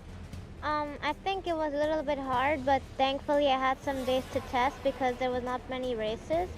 So I think it's going good. Obviously there's like a big difference in the tire. The chassis is bigger and the engine's faster, so it takes a bit more time to get used to it. Especially when you only have 4 sessions. So yeah, I think today's been pretty good. Like I started like 33rd in the heat, and then I came to P18, so it was better. Another amazing recovery drive, and as you said, so different. The chassis is much bigger, the engine's much more powerful, the tires are bigger, and for your first time on a junior to be doing it on a track like this with the F1 and super fast, how is it adapting to these different and much higher speeds compared to in the mini?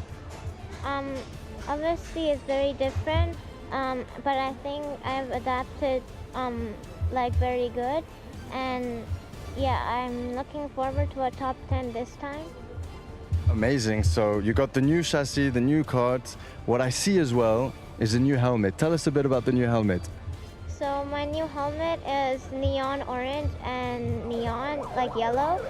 So it has my logo on it, and I think the main feature of this helmet is my logo, surrounded in like silver glitter. and also the Indian flag on the back is where I'm from. Beautiful. Wow, what an amazing helmet. It's going to be easy to spot you on the track with this neon and just orange helmet. But anyways, we're going to wish Atika best of luck, and we're going to hand it back to Joanna for some interviews. Thank you, Matt. Standing next to me is Mark Krisick here. He did an incredible job for the pre-finals, finishing in P2. Tell me, Mark, how does it feel now? Good. Are you excited for the finals? Yeah. And are you going to be changing anything with the way you're driving for the next session? No. You're going to just keep doing amazing, right? Yeah. What are you most excited about for the championship? To win. To win, that's right. That's what I like to hear. Best of luck, Mark, and I wish you the best of luck for the finals, and I hope to see you back here.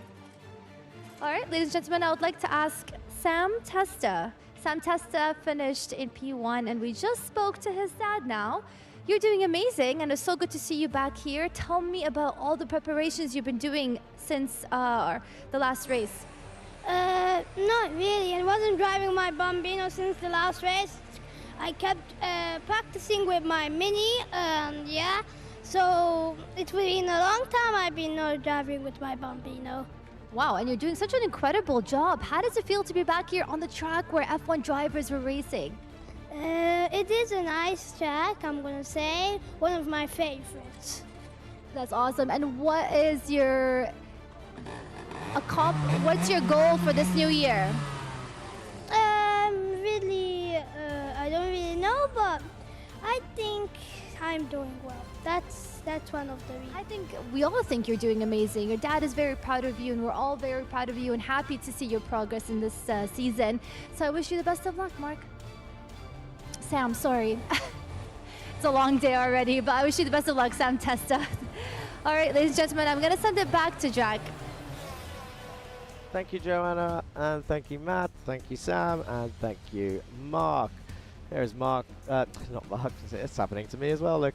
There's Matt speaking to 299. Let's talk to Matt now then. Thank you very much. Now we're here with driver 299, starting in 15th place. Luca, tell us a bit about your experience. What are you thinking so far of being able to race on a Formula One track? Yeah, it's been pretty good. Like, it's a good experience going on a Formula One track, especially Marina.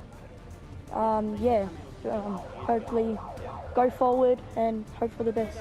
Fantastic. Well, it looks like we're going to have to head out. So, Luca, we wish you the best of luck out there. If you can climb up a couple positions. And, wish you the best of luck.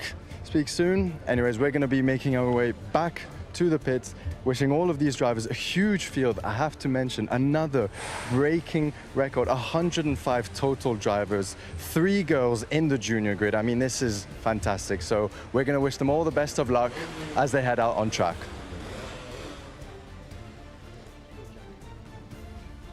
Yes, thank you, Matt. So, nice short interview there as we heard the alarm that signals get out for the dummy grid. There's confirmation of what's coming up next, guys, so don't go anywhere. You've got your pre-finals for your juniors coming up right now, 14 laps, and it's going to get feisty. And then we've got another point-scoring race just after it with the pre-finals for the seniors and the senior 170s, and then there'll be a short break before heading to the finals of the day here at Yas Marina Circuit in Abu Dhabi for round 6 of the Iame Series UAE. And what a time it is to join. I love seeing so many people supporting these young drivers in the, I was going to say grandstands, but the Sunset Lounge area there above the dummy grid. You can see everybody looking over. There are other places as well.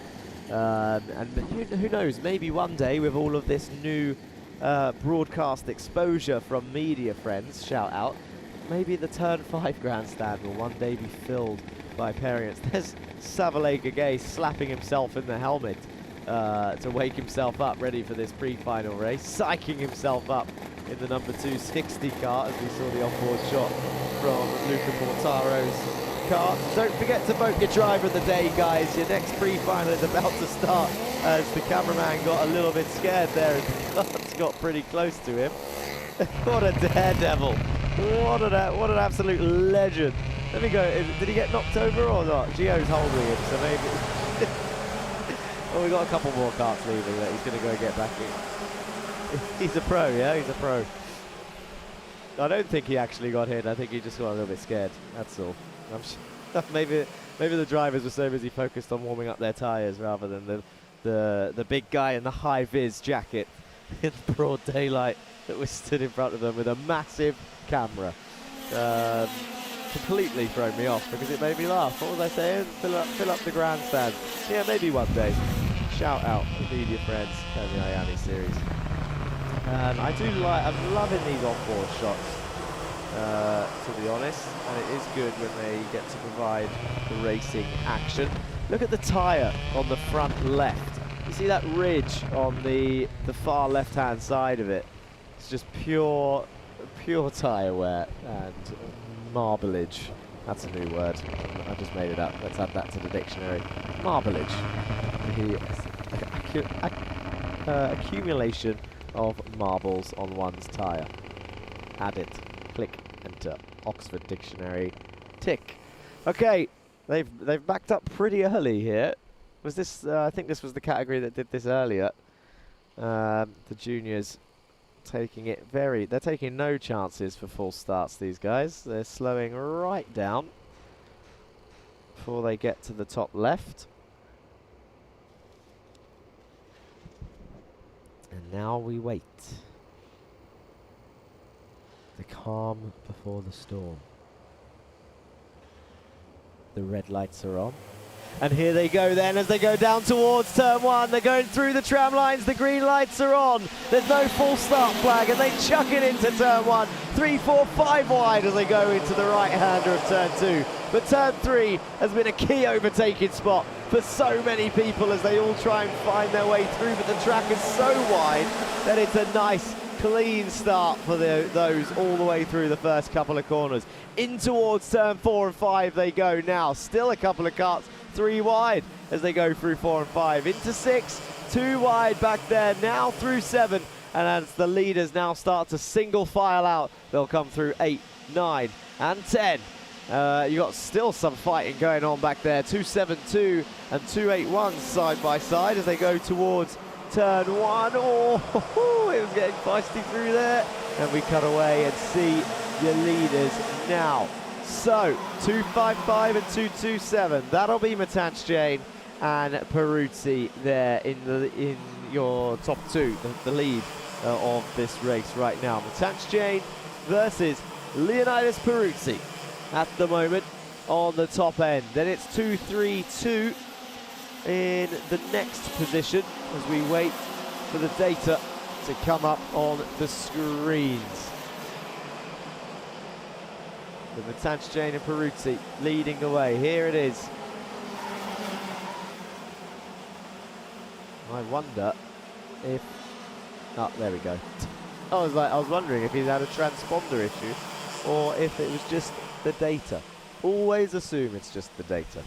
Transponder issues are less likely, but are possible. Matanch Jain, Peruzzi, Bobrishov, Chopra, Barakordi, Tam, Mason, Qureshi, Kappan and Kage are your top 10 right now, but it's all swapping over in turn 3 as they go down towards turn 4 now, and Bobrishov might swoop round the outside and take the lead from all of them as Peruzzi now trying to get through in second. Matanch Jain is getting swamped through 6, round the outside of 7. Peruzzi on the inside of 8. He gets it done. And so I think Chopra snuck his way through as well there. Oh, wow. Matanch Jain, Barakordi into turn 1 now, keeping him under pressure. Is he going to have a look on the inside of 3? No, Jain attacks, but now he's going to ruin the run. Barakordi chooses not to overtake. That was a choice to hit the back of Matanch Jain there. He was like, actually, I've got the run, but I'm going to help him. I'm going to push him. Let's try and catch the top 3 again. So, Barakordi choosing not to overtake Jain. Chopra, Peruzzi, Bobrishov leading the race in the reverse of that order. It is Bobrishov in first, Peruzzi second, and Chopra in third. This is on board with Pataro, behind Derek Rivera, into turn 1, into the right-hander of 2. And it's Essa Al-Hamadi in the Yas Heat suit just up ahead on the track. Bobrishov will come under pressure from Leonidas Peruzzi shortly, whilst Jane is now back on the tail end of Chopra. And there is, it's happened. I've just realised the yellow flag is waving, and the first Bullard casualty of the day has happened. It is, and it's at turn 9. And now look, the line at turn 9 has all of a sudden changed, and everyone will use all of that curb from now on. The post is no longer there. The marshal runs onto the circuit to grab it, and the yellow flag will now disappear. Okay, who will be the next car? I told you it would be pre-finals. I was surprised it didn't happen in the heats, but pre-finals, it's happened. Peruzzi is all over the back of Bobrishov. Oh, he's got to switch back at 3. Peruzzi about to take the lead. He's done it. Leonidas Peruzzi then leads this race as they go down towards 4. Matanj Jain back up the inside. Back up into second place. Bobrishov down to 3rd in a matter of corners. And Chopra and Barakordi are still right there. Your top 5 very, very close together. Peruzzi leans down. Human DRS down towards turn 1. But Jain back up in the fray. Pitaro through turn 10 has lost touch of the carts up ahead. Henry King is up 15 places, as is Ange Seigel. Nikita Zalalov is up 10 places. We've got a few people coming through and charging through. Kalyani Pratish, 21st, chasing down Kallenberg. Ethan Realstone has a lot of fans in chat. He's in 19th currently. Atika Murray's up 2 places. She's 16th in her first point scoring round in the junior category. Matanj Jain down the inside of Leonidas Peruzzi, and Bobrishov tries to come back, and Chopra round the outside of both of them. He's going to take the lead. Veer Chopra, Barakordi down the inside of 4, but Veer Chopra went from 4th to 1st in 1 corner. That was spectacular. And Matanj Jain is all out of position. He's being attacked left, right and centre. He doesn't know where to defend. Barakordi somehow ended up back in 4th after being in 2nd for a split second, and now he's back down in P4. But Veer Chopra, give that man a round of applause. That's your championship leader right there, going from 4th to 3rd. Bobrishov holds on to 2nd. Peruzzi holds on to 3rd. Barakordi 4th. Matanj Jain in 5th. You got Tam in 6th, Mason, Kagei, Qureshi and Sedoniaki are your top 10. Tarek Rivera has passed Essa Al-Hamadi. They're in 11th and 12th. But these guys, this fight is not over. Bobrishov's back in the lead. Peruzzi attacks Chopra round the outside of 2. Has the inside of 3 on Jain. Can't get it on the inside of Chopra though. Bobrishov leads the race. Lap 11 of 19. There is no waiting for the last lap board right now. This pre-final is alive. The juniors putting on a show. Leonidas Peruzzi has somehow now ended up in P5, whilst Matanj Jain tries to get back to the lead. Goes up into 2nd, down the inside of Veer Chopra for turn 1. Bobrishov up next. Chopra takes it back though. Immediately Veer Chopra back up into 2nd place. Jain on the inside of 4, squeezes him to the inside.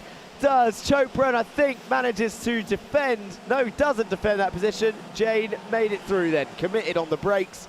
Chopra back down to 3rd. Fully cuts that corner though, did Jain, to keep that position and try and catch. Was that Barakordi up ahead? I'm losing track of the numbers now as they all come through. Oh, it's because it was a back marker, that's why. Orange helmet was moving out the way into turn 1.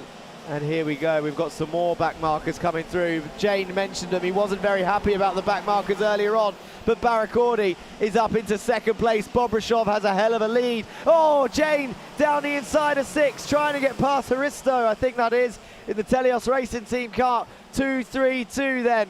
Bobrishov with a clear lead now on lap 14 of 19. Barakordi and Jain fighting out for 2nd place, whilst Chopra's coming back through. He's on the inside of turn 3. Barakordi switch back, Can he get the inside of turn 4? He's on the inside of Chopra, but he hasn't got the run on Jane, who holds on to second place. And Peruzzi sits pretty in P5, doesn't attack. He's just waiting for an opportunity to take advantage of at the moment. Leonidas Peruzzi in P5. Mason's gone up into P6 and past Tam. Qureshi, Kage and Senaniaki still round off your top 10, whilst Pataro has indeed passed Essa Al-Hamadi in P12 and 13.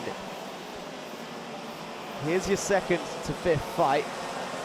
1.8 seconds behind Bobrishov, who's about to take victory at Yas Marina circuit. It's lap 15 of 19. Something's going to have to go horribly wrong for Bobrishov here to take his first victory in the Iame series this season.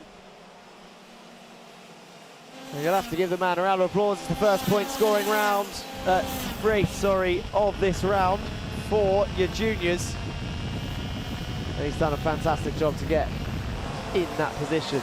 You can't blame back markers because everyone has to deal with them in their own way. Yes, some people may get luckier with the position in which they catch said back markers as Peruzzi goes down the inside of 6 on Chopra. Gets it done. Now can chase Baracordi through 8 and 9. In through 10 they go. Peruzzi, keep an eye on him. There's a couple of laps left. He goes into 1, throws it into 2. Is he setting up a move for turn 3? Not this time. Thinks better of it. Bounces over the curb. Doesn't lose any momentum, which is pretty impressive. But Matanch Jane pulling away from the other 3 now. Peruzzi, he likes turn 6 on the brakes. He's going to go for it again on the inside curb, just like Jane did earlier in the race. But Baracordi through 8 fights back. Chopra is going to come through as well. Veer Chopra will take advantage of that and regain the position. Now it's the last lap, and they've already been fighting like it's the last lap. But let's see who's going to come out on top. Well, we know who's on top. It's Bobrishov. Jane firmly in second, but who will finish third in this pre-final? Baracordi, Veer Chopra or Leonidas Peruzzi? I think Baracordi might be safe as they come through the final section, 8, 9 and 10. Here they come then. Bobrishov wins his first race in the Iame series, the pre-final of round 6, with Matanch Jane bringing it home in second place, Baracordi in third, Chopra in fourth, and Leonidas Peruzzi brings it home in P5.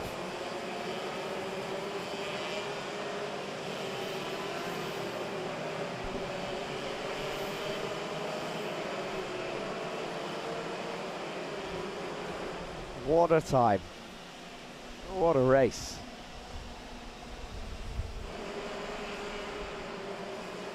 Give the boy a round of applause. In the end, he was almost pressureless. Oh, but nearly crashed after the race. Into 216.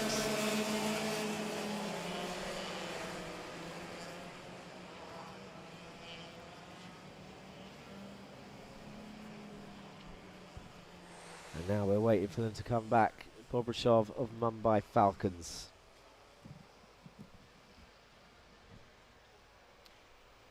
Victory.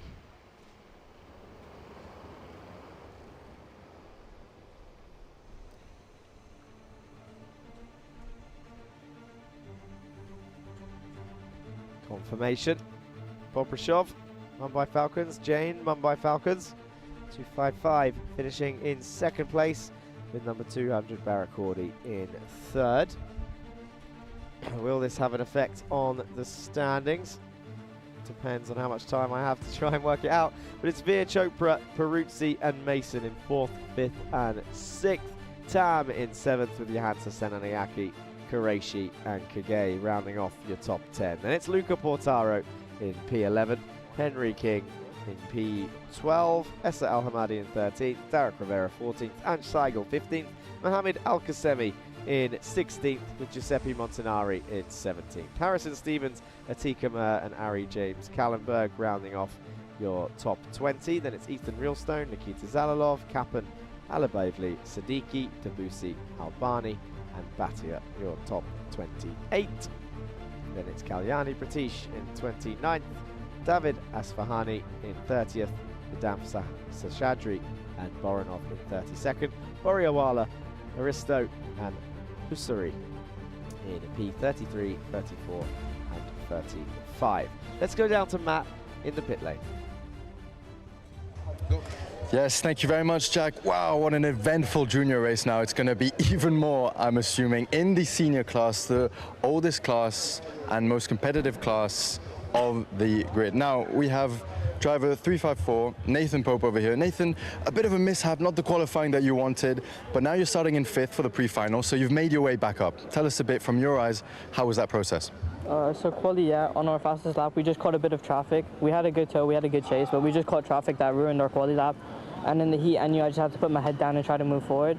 So I'm going to try to do the same thing in the pre-final now. Yeah, and it's been so tight recently. We've seen, you know, the top 5 even going down to the top 8. Everyone is so close, you know. All it takes is a small mistake and then boom, 3-4 cars are in front. As well as the slipstream, super important here. What are your plans going into this pre-final? My plan is to just try to stay with the group because, as you said, if one person makes an overtake, you can easily follow through. Like, one overtake costs you so much time, especially at turn 3, the hairpin. So I'm just going to try to follow people through, stay with the group, and see what I can do from there. And so you have 20 plus laps for this pre-final. What are you doing to make sure that the tires are still in good condition? The kart and you, of course, this is a physical sport. So what are you doing? Just driving calm for the first couple of laps, making sure not to make any mistakes, just keeping the tires cool, and then making my moves later on. Amazing. Well, we're going to wish you the best of luck. Best of luck to Nathan Pope, driver 354, and we're going to hand it back to Jack. Let's go to the highlights of the previous race.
Well, there we have the highlights then of your juniors. Up next, seniors for the pre-finals, and as Matt mentioned, 20 laps of racing. Oh, we've got a little conversation here between Swan, Dexter, and not sure, I recognise the helmet.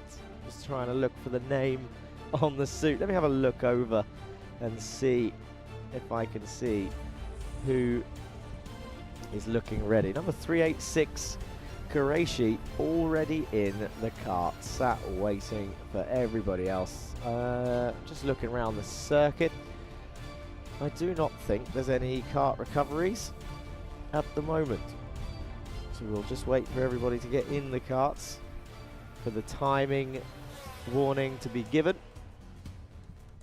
And then those guys will start getting ready for the race. But a fun little conversation happening between the drivers down there. And I'm sure we will be heading shortly down to the pit lane anyway. Got the cameraman, Mr. Director, must have really strong shoulders because that is a huge camera. He's getting a nice shot of an aeroplane for you. But let's cut to Joanna for the interviews. Thank you, Jack. This category, the junior category, has been absolutely competitive on the track. Standing next to me is Matanj in P2 after the pre-finals. Matanj, walk me through what happened there. I mean, you had a lot of pressure, and what happened there that led you to your position in P2? A bad start, a bad race. Yeah, it was like a scrap, and then when I was fighting for first, Maxime did like 3 of us at the same time, and then yeah, I had to fight back, which I didn't really need to. but just made it harder for myself. And what do you think you're going to be changing for the finals now? We're getting so close. Do you feel like the pressure is rising?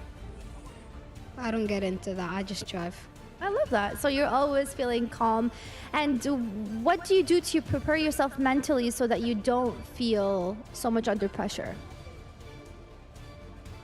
Nothing. Just drive. So you focus basically on just winning? I try, yeah. Does your team help support you in that? Well, every team supports everyone in that, so yeah. Thank you so much, Tanj. I'm just going to get over Maxime here to speak to him to see about how he got in P1. Maxime, well done. How was that race for you? I think it went really well. A lot of fighting. Our initial plan was to work together with Matanch and drive away, but from the start it didn't work because I'm on the outside and Peruzzi got in the middle of us, which fair play. Yeah, and then a lot of people were just fighting, overtaking each other, and then I saw an opportunity. I went into the lead, and then there was a lot of fighting, and I dropped back to P3, I think, and then there was even more scrapping. And yeah, I went through, I think, on a good time, and then in a couple corners, I think they defended too much, and I got a gap, and from there, it's easy to pull away because I'm pretty fast. Yes, you are. I watched you there doing absolutely amazing. Going to the finals, do you think you're going to change anything in your strategy, or you're pretty confident with what you have? I'm pretty confident with what I have, yeah. And since we didn't get the chance to speak to you earlier, given the new year, what are your goals for this year? I don't really do a lot of these Dubai stuff, and this is more of like a race back because I used to do all this a couple years back.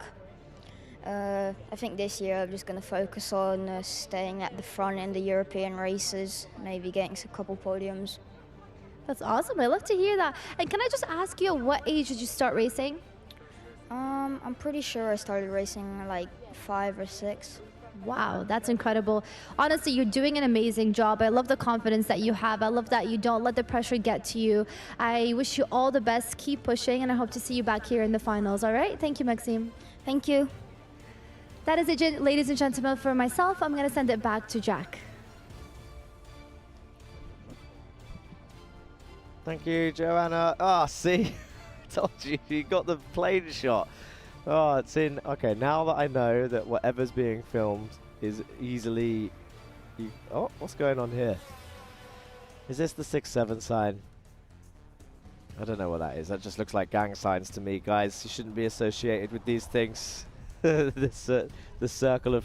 let's make it a friendly sign. It's the circle of friendship of these guys. They're championship rivals on the track and best friends off the track. Let's head to Matt before he gets kicked out the pit lane. Yes, so I'm not actually in the pit lane. We're here with another father just before the seniors are about to head out for their pre-final. Arthur over here, father of Nikita in the junior class. Now this is Nikita's first ever race in the junior, if I'm not mistaken. Yes, it is the first race in junior. There's a nice experience. We're preparing for this race. Nice track, he loved it. We found the pace, finished it well for me. Like for the first race, we finished P9. Unfortunately, we got some penalties. We started from the last, and now got some like another 10 positions. So we are learning, we are studying. 100%. I mean, the pace is there for sure. It's a big difference going from the minis, smaller engine, smaller tires, smaller car, to now the juniors. So for sure the pace is there. And as you mentioned, just step by step. Now, from a father's perspective, how are you giving the motivation to make sure you're not put too much pressure, but also still pushing him? He don't need the motivation. He like to dominate, he like to win. So all I need just support my son, be kind with him, sometimes ask him to learn something in his behavior. Sometimes it works, sometimes not, but he's learning. It's a really nice school for the young kids to become a strong man. 100%. There's so many qualities that these young people, young drivers can learn and take on into the future. Arthur, thank you very much. We are now going to be heading it back to Jack as the seniors are about to go on track. Yes, thank you, Matt. Let's have a look at the grid then for our senior pre-final. Qureshi, Moreno, Dharmadasa, Dexter, Pope and Montgomery Swan. How is that for a top 6 fight right now? Haddad, Kairouz, El Bassione, Ngoma, Mohan, Obeid are your top 12. Then Louis Hartmann, who's got some fans in chat, and Pronchitov there. And then Piri and Martinez, 15th and 16th. Al-Qasemi, Goot, 17th and 18th. Then it's Kanua and De Troja on row 10. And it's Oscar Bray on pole for the senior 170s. Al-Assad in second, Busanad third, and Vigano in fourth. Anivas 5th, Jolovic 6th, with Salome in 7th for the senior 170s as well. So they're just about to complete their formation. They're going round, they've just done their first fastest lap and they'll be slowing down shortly.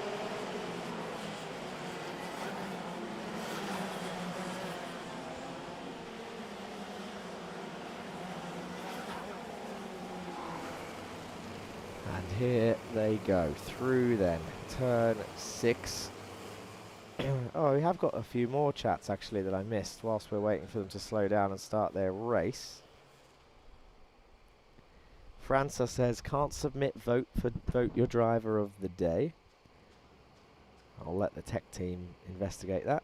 Looking forward to watching the senior races this weekend at Yas Marina. Great racing, great series, says Elio. Well, your wish is our command, because here we are. We are about to start our senior pre-final. Liz also says can't submit driver of the day. So we've got 459. That's Alexandros Anivas out of the race before it's began. 20 laps of the senior race on round 6 is about to begin. They come through the tram lines. The green lights are on, and down they go to turn 1. Then it's an easy, clean start there for Rayan Qureshi, who immediately takes the lead in turn 1 into 3 under absolutely zero pressure. Although that's a great exit for P2. I thought I saw a little wag of the finger there for a false start, but it is not. They are indeed fighting, and away they go. So here they come then, through 6. Now, going down now through 8, 9, and 10. And it is a clear lead for, it's Nathan Pope up in second place, chasing Qureshi. So Pope's had an absolutely blinding start. He's up 3 positions ahead of Moreno, who is not shy of an overtake, and I think has an onboard camera. Here he is. Speak of the devil, here he goes then. So that's your top 2 ahead of this onboard camera as they open up turn 4 by going off the circuit, if you count the white lines as the edge of the circuit. It's just the natural way to take the corner. Wide in, wide out, sorry, wide. I don't know what I'm saying. Wide out, hit the apex, wide out again. Wide in, wide out.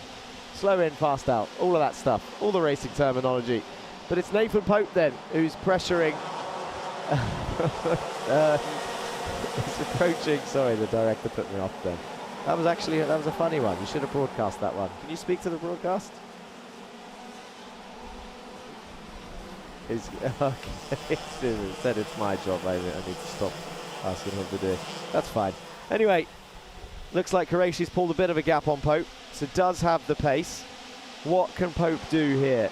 He's had an absolute nightmare at Kartdrome, and then after the first round he took victory in the first round, and I think we all want to see him get another good result. I don't want to put the commentator's curse on it, and this is only the pre-final, but at the moment he's in a really good position. Adam Elbassione's up 4 places from where he started, and he loves a race, loves a wheel-to-wheel fight, and that is a move down towards turn 1. Oh, that was going to be close. There's a number, can't quite see the number, but went to turn in as if nothing was there.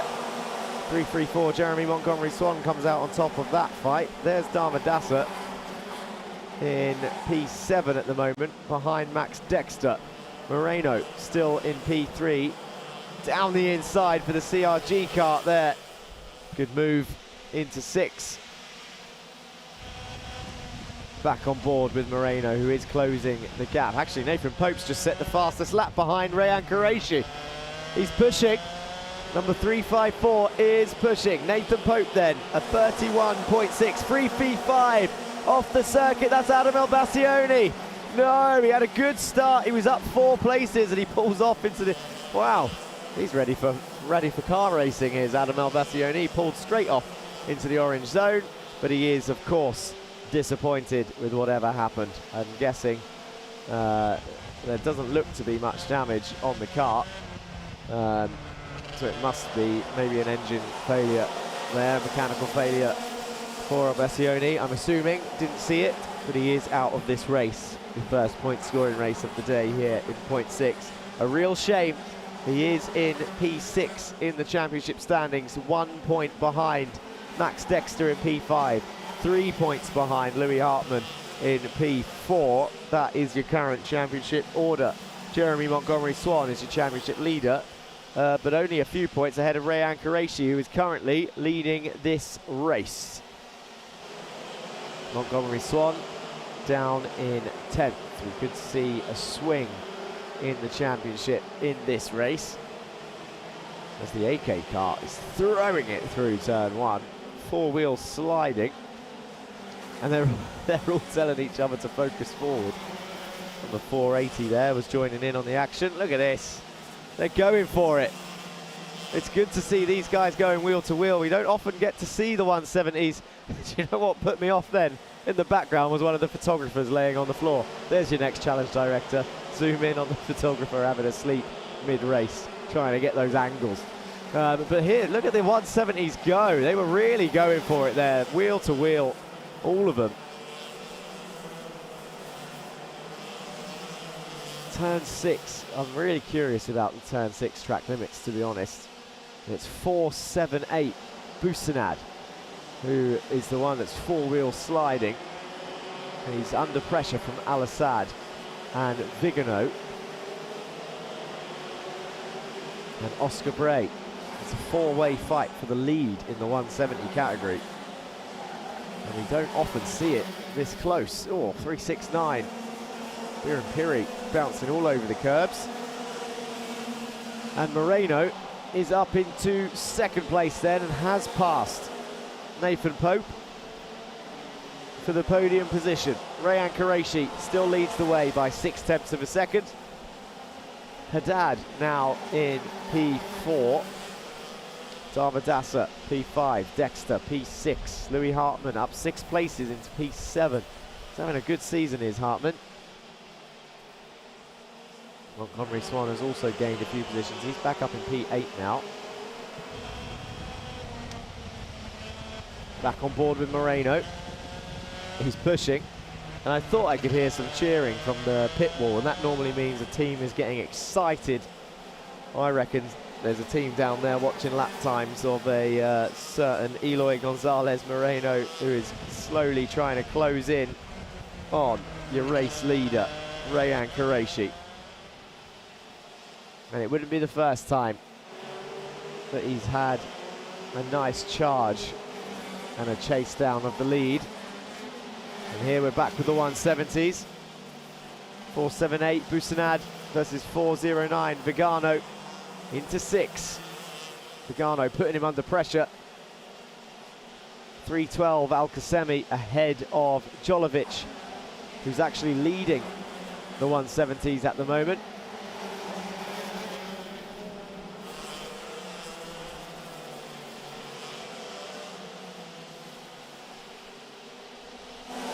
Yeah, Nathan Pope seems to have dropped back now, but he's still on the podium. What can Haddad do? Can he close that gap? It's about 0.9 behind.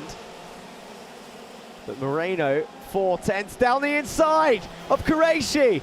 Out of nowhere, Moreno takes the lead down the inside of 4.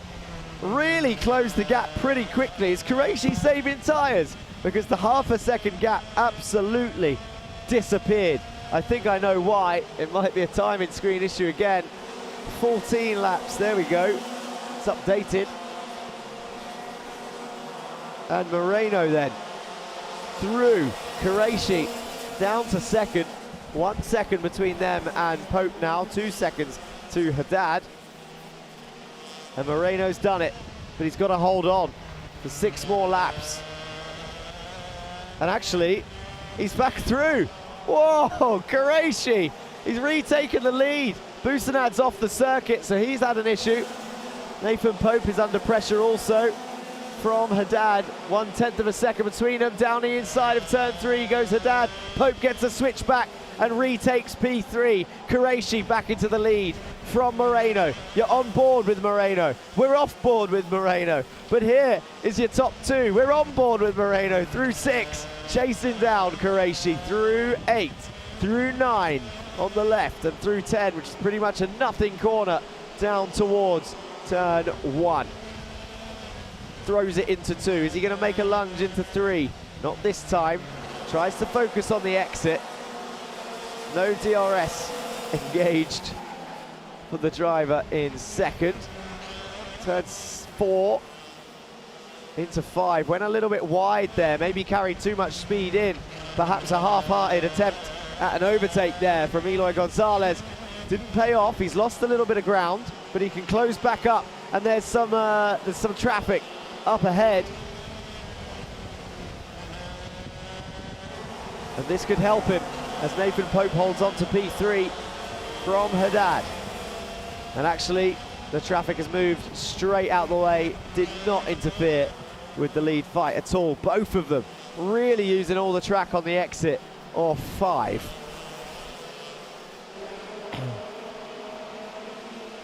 Bouncing over the curbs as we go on to lap 18.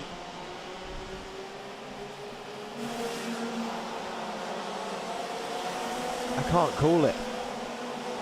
I would have said Qureshi has it, but Moreno last time came out of nowhere to take the lead, and he could definitely do it again, whilst Pope is now under pressure from Max Dexter, who's up into 4th place and past Haddad. So here's Nathan Pope in P3, throws it into the left of 6, and now he has to defend from Maximilian Dexter in the Telios Racing team versus GGM. They are all cutting turn 9 now. The Bullard is not there. Let me just take the whole corner. No problem. There has been no more Bullard casualties yet. Turn 1 still has it.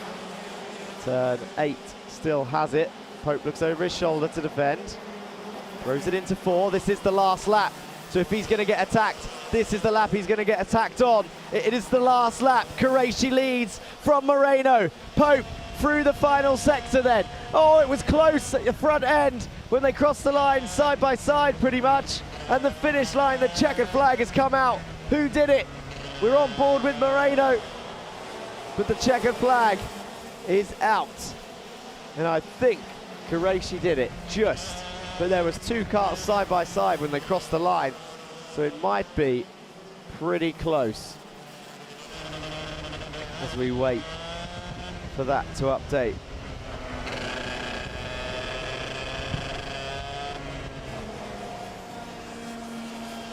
Wow, another strong race.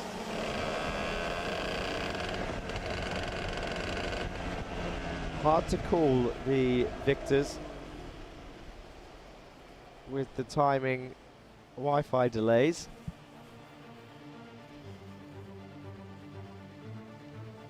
But that doesn't deny us of the intense fighting that is happening out there for position.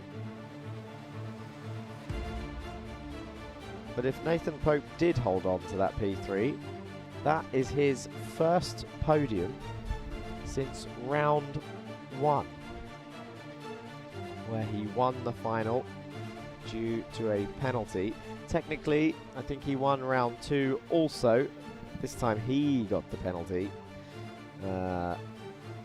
Disqualified for some sort of engine scrutineering infringement. But first time back on the podium then since round 1, I think, for Nathan Pope. Or did Max Dexter get him at the end? I'm not sure. But up next, it's break time before we head to the finals. Let's have a quick look here. This is the replay of the last corners.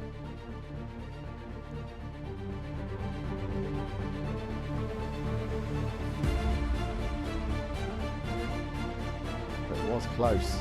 It was really close. But I think he did it. I think Qureshi did it.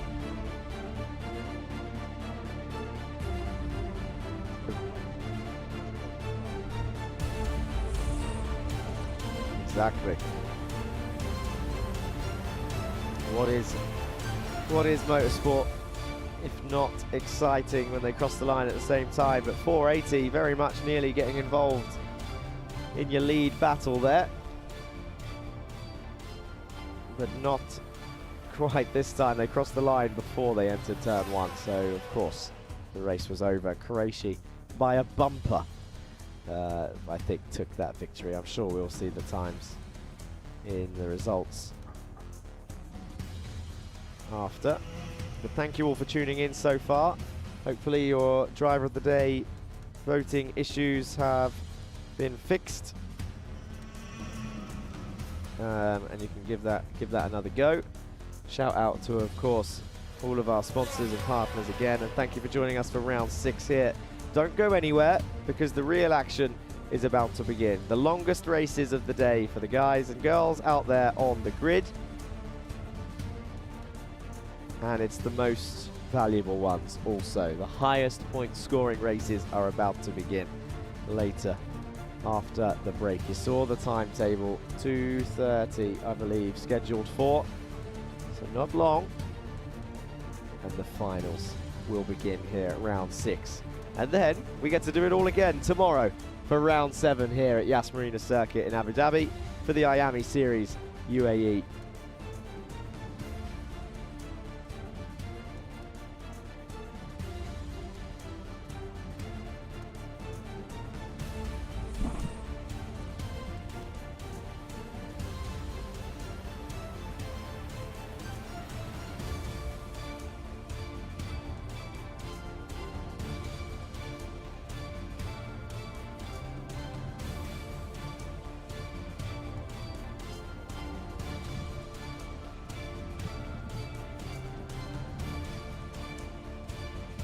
There you go, the director showing off with some more arty shots there. Let's have a look at the highlights of the senior and senior 170.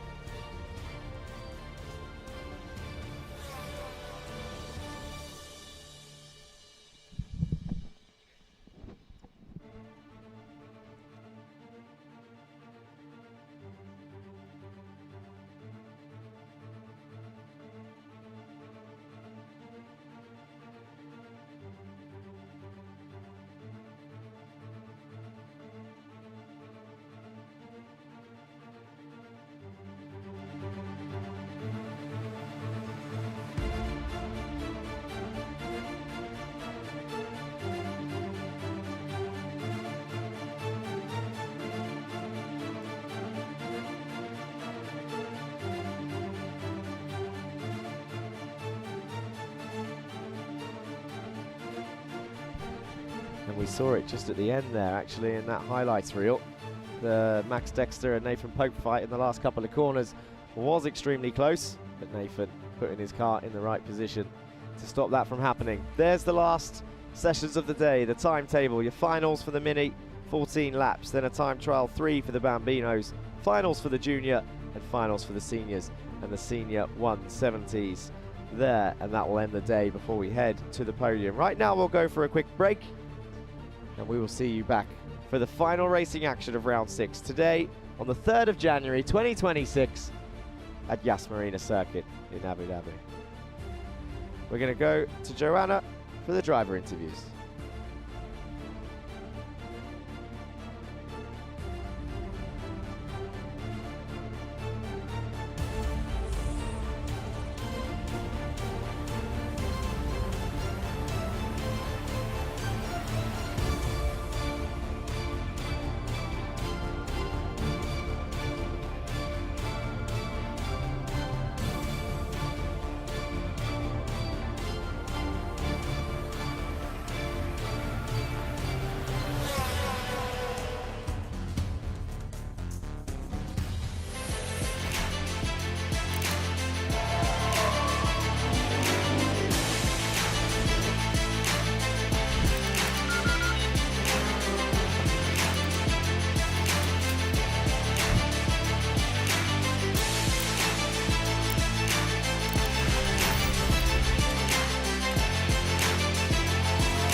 Instead of the traditional system, we've built a school specifically for athletes and anyone who needs a more flexible education.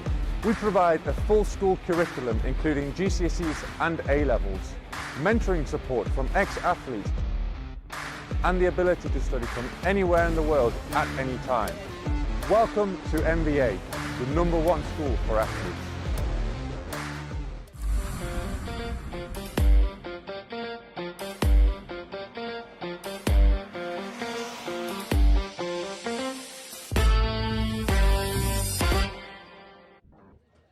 That was a quite action-packed senior session for the pre-finals. Standing next to me is a driver in P2, Iame Marina. You did such an incredible job, but Iame, we haven't talked to you before, so can you give us a little bit of a intro about yourself? Where are you from? How long have you been racing? I'm from Spain. I had 8 years here doing karting, and well, I'm here is my first year, my second one, but doing all the races, my first one, I'm very happy. The level is very high here, so I'm very happy to stay here and doing races. I'm so happy to hear that. You're doing such an incredible job. For the pre-finals, you managed to maintain your position in P2. Walk me through your strategy a little bit. The strategy for the final maybe is like now push, go for with the first one or three drivers, push, and the last laps we will see what happens. And can you tell me what is the biggest lesson you've learned, let's say from Iame Championship so far, from this season? For this season, I learned to be a little bit more calm and wait a little bit more to overtake. And yes, I will try it all of these races. That's amazing. Thank you so much, Iame. It was a pleasure to get to know you, and I wish you the best of luck in the finals. Thank you very much. See you later. Bye-bye. Thank you. Up next, I'd like to call over Ryan, who finished in P1 for the pre-finals. Ryan has been doing such an incredible job today. How does it feel, Ryan? I honestly didn't know if I even won that because it was about that close. So, yeah, it was interesting. Yeah. What were some of the challenges you had in pre-finals that you could not foresee before that? I had no idea what the gap was behind, so I didn't expect to see Eloy there. So he just popped out of nowhere. Yeah. And for the finals, what do you feel like will be some changes that you might make to maintain your position in P1? We'll have to see. Yeah, okay, keep it a surprise. I like that. And anything you want to say to your team, or maybe a final advice to people that are watching you and would hope to one day be in your position? Yeah, I'd like to thank my entire team and obviously my parents, my family, everyone who's behind me to, well, make me faster and better on track. So, yeah. That's awesome. One last question. Are you doing any content to showcase people your talent and the progress that you've been doing so far? I have an Instagram, so. Do you want to shout it out? Yeah, it's rayan.qureshi. Awesome. Thank you so much, Rayan. I wish you the best of luck, and I hope to see you back here for the finals. Thank you. All right, ladies and gentlemen, I have the incredible Maxi, the championship manager of Iame, as well as Giovanni, the CEO of Media Friends. I heard there's so many accomplishments that are happening this season, including the breaking record, but Maxi, I will let you tell us more about some of the accomplishments Iame's had for this season. Well, the entries keep growing. Every single round we have more and more entries. This weekend we broke the record, which is over 100 entries. And it's not only that one category is big and the other classes are with much smaller grid. All the categories have a very, very big grid. The junior is 35 out of 36, so we nearly reached the maximum grid. And I hope that the championship keep growing, and the next race, which is the Middle East Cup next weekend, we will get even more entries than this week. That's amazing. Congratulations. I'm so glad for this partnership with Media Friends. Giovanni, tell me about the accomplishments that you feel from this partnership and how has it benefited the drivers this far? Yeah, as Maxi say, we're feeling very, very good because we reach one record that never been in Iame before. So we achieve a very good result. I think in the future we can reach all the category to fill up all the grid. and then we need to do the race more longer, maybe in 2 days. Maxi's thinking about that. But Maxi, tell me, with media friends, how have you seen the progression of Iame so far throughout the entire season? Well, the collaboration is doing very well. I think we both are helping each other to grow. A lot of media exposure for sure attracted a lot of drivers, not only from the UAE but also from the abroad. So I'm very happy with that collaboration, and I hope we keep growing together. That's amazing. Giovanni, for everybody that's watching us and for those who don't know, how can we keep up with Iame through the channels? Tell me more about Media Friends and where it's getting all published on socials. Yeah, in social you can find in our channel in YouTube. In the future, maybe we will stream in also in Iame UAE channel, and maybe we go also live in Instagram and all the social media to meet better and to reach more viewer or more public. I think then media, the show is the key of this sport for growing, and I hope to do much better in the future together with Iame UAE. That's amazing. Thank you so much, Max and Giovanni, for all the support, and congratulations again on this incredible partnership. That is it for our interview. I would like to call up next. Oh, apologies. Here we have our senior 170 P2 driver. Before we get to the highlights, I'd like to call him over. Arsene, can you tell me how you spell your name properly? Arsene. Arsene, and where are you from? I'm from France, and I'm half Serbian. Wow, very well. Well, you've done an incredible job for the pre-finals. How has your experience been for the season so far?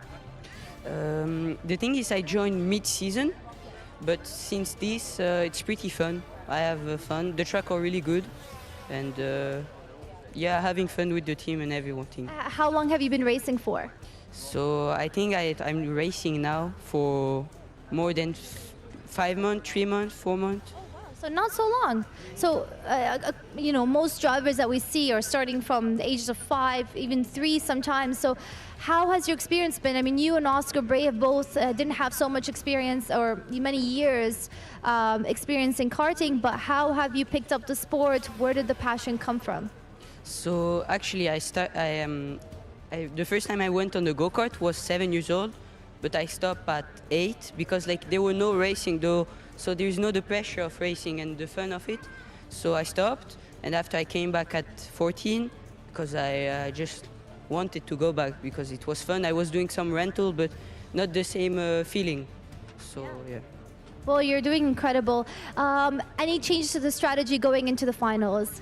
Just try to go far from senior because seniors sometimes spin. So not trying to get involved with them, and try to beat Oscar. I'd love to see that, and wishing you the best of luck. Thank you so much. Thank you. All right, calling up next, Oscar Bray. Again, P1 killing it for the entire season this far.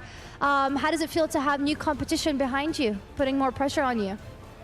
Yeah, it's good to be able to race with others, but you know, at the end of the day, I'll show them how it's done. All right, I can feel the competition here, but it's a friendly one, and I love that.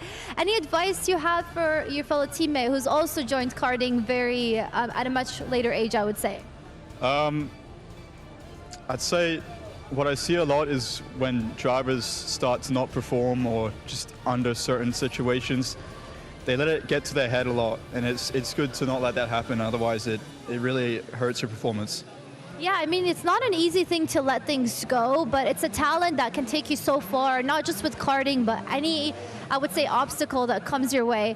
And going into the finals, are you feeling more excited, confident? How are you feeling overall? We're getting so close to the championship.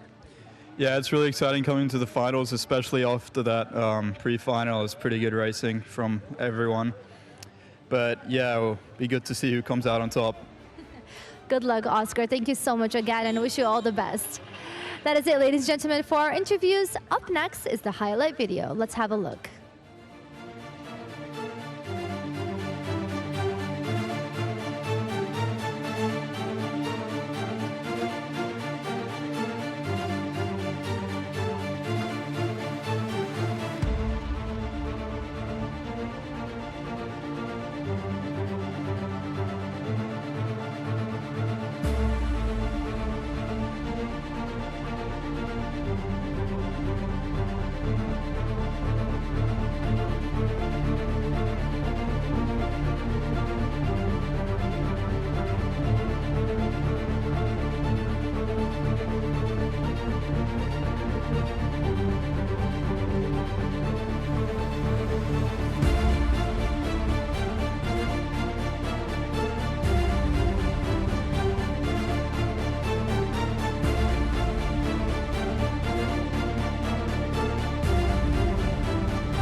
Thank you, everyone, and welcome back. Here we are after the break, and we're ready for the first final of the day. And we're here with the minis. Now, a massive grid, loads of colorful helmets. The sun is hitting. The drivers are about to go out for their final race. But we're here with Giovanni Jr. Now, Giovanni had a bit of a difficult start to the day. In qualifying, your electrical system, everything failed, and you didn't complete 2 laps. Is that correct for the qualifying? Yeah. So he didn't complete 2 laps, and now he's starting 16th, for the final. Tell us a bit about mentally how you were able to overcome this and then keep fighting and make your way back up the position.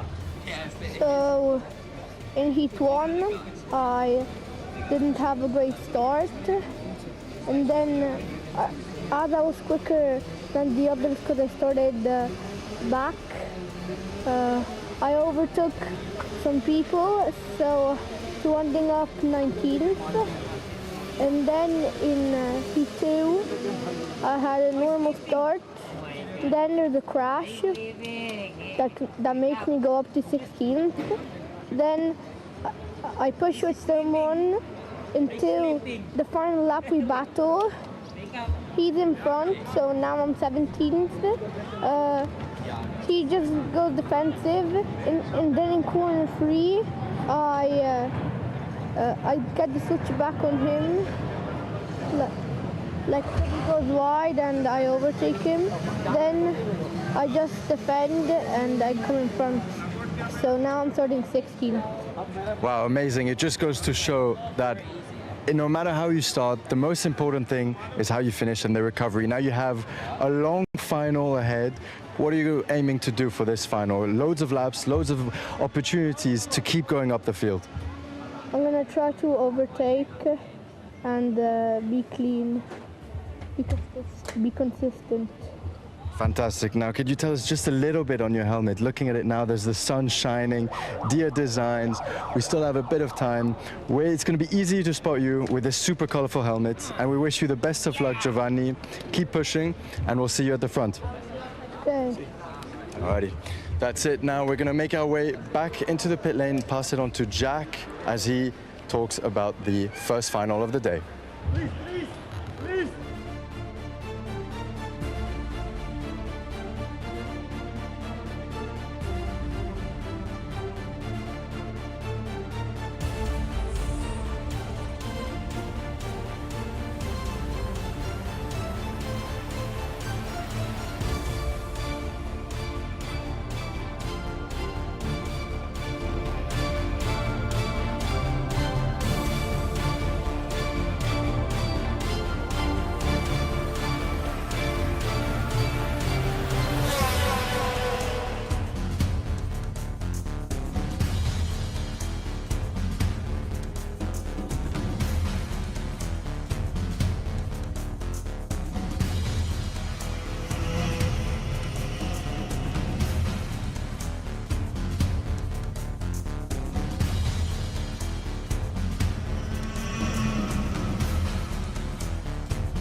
Okay, here we are, guys, ready for the finals. We are on our way.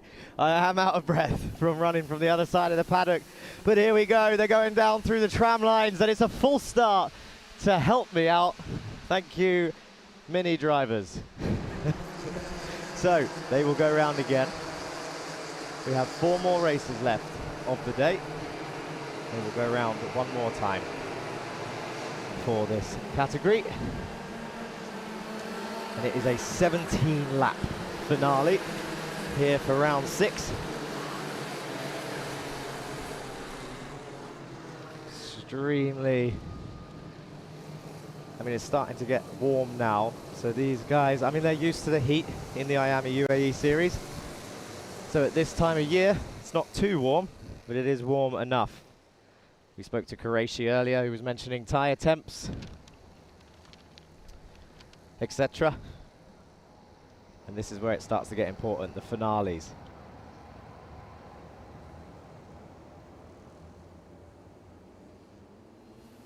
And their second attempt, here they go then, away they go, down towards the tram lines. The red lights are on, and out they go then towards turn 1. He throws it down the inside of turn 1, in through turn 2. Oh, there's a spin there, round goes 1-1-8 for J&KD. I think that's Falzerano, who does manage to get back going again. It is Enzo Falzerano for J&KD. Down towards 4 and 5, a strong defense there from 1-1-2. That was Ivan Zvorinins, the novice for XL, pushing the other car down towards the inside. Here they go then. And it was. It's a yellow flag.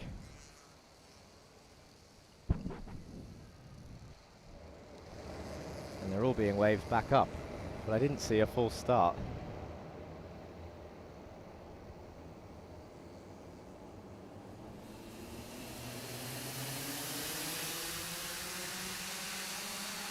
So they drove again for a third attempt then.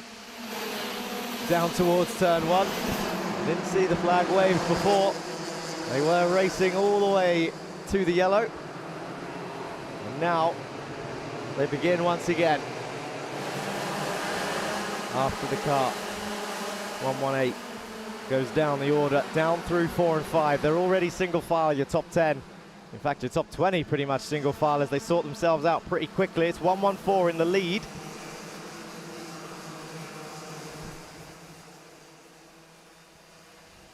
And 1-2-6, so it's back to Charlie Page and Ilyas Sami leading the way. Peruzzi down to 5th when they come across the line. Stubbs is up into 3rd, and there goes Augustin. Augustin having a quick look down the inside of turn 3. Runs out Stubbs wide, and now Peruzzi has a run down towards turn 4. Oh, big contact between Karajkovic and Peruzzi there as they came down towards turn 4. And Peruzzi manages to get back to turn P3 in turn 6. And your top 2, Page and Sami, once again working together to try and get away from the rest of the field. Now it's Peruzzi, Karajkovic and Stubbs as a group of 3 behind. How well can they work together to reclose that gap? Karajkovic down the inside of Peruzzi. Up into P3 then for Benjamin Karajkovic. Stubbs lifts off, sits behind in P5. And already you've got Kasorovic and Wortley behind also.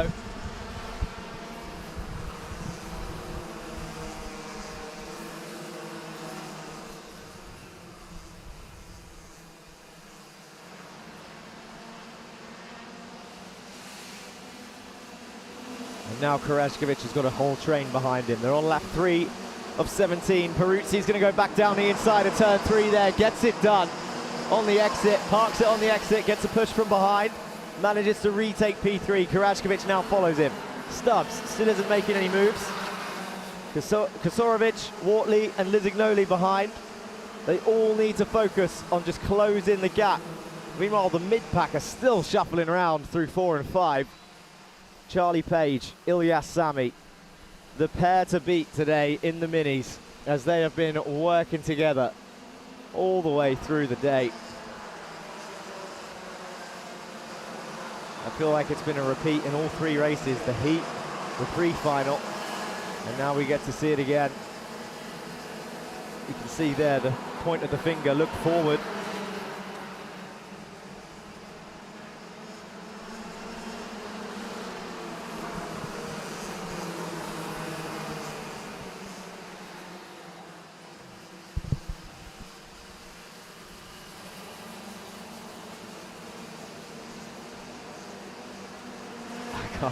I can't get over how well they've worked together. At this age also, between the ages of 8 and 12 years old, this category, to know what's on the line.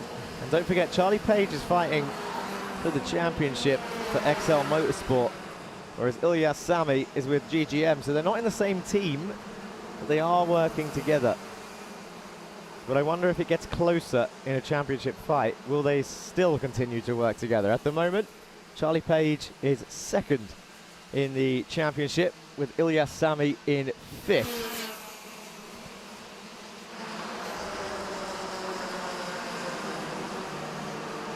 Updated from the pre-final as long as there wasn't any penalties.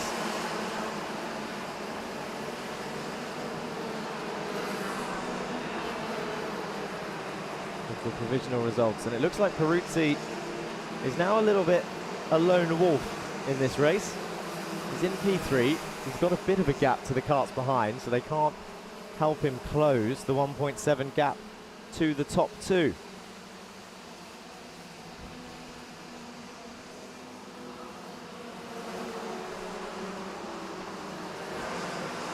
And I've mentioned it before. If Sami decides to get bored of being the follower,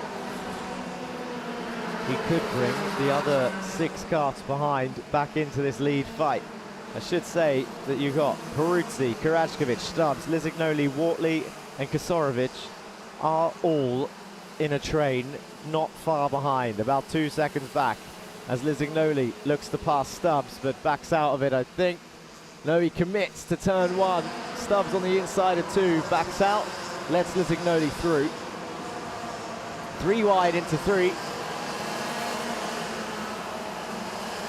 And a good exit as the hill shuffle round then.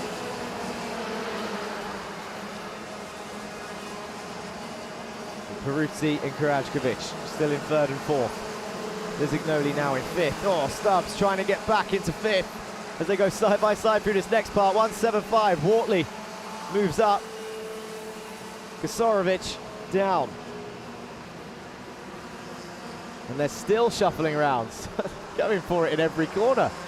Attacking at turn 1, turn 3, turn 4, turn 6.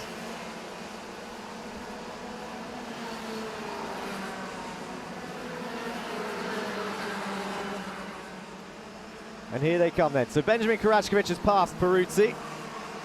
He's decided, I'm not going to push. As 166, Kasorovic goes back up as well, moves up a position. Lizignoli is now behind this train. I think Peruzzi will now sit and push Karajkovic to try and close the gap. They've got 7 laps only to do so. We're on lap 10 of 17. And it's a 2.7 second gap. But Lizignoli says, actually, I think I just want an extra position. And this is the problem. You really can't work together cross teams because you just don't know what the other drivers are thinking. They all think, actually, no, I want to be the one to lead this train. You can push me there. And then you end up just losing the top 2 strategy-wise.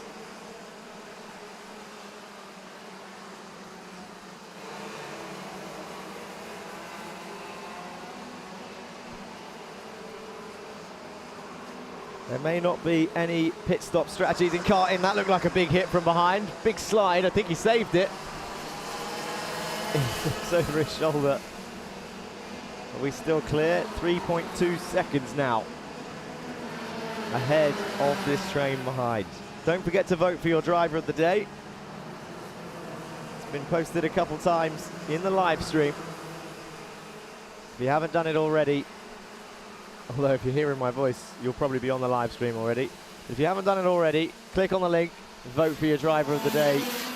Today, it will be open until the end of the final senior race.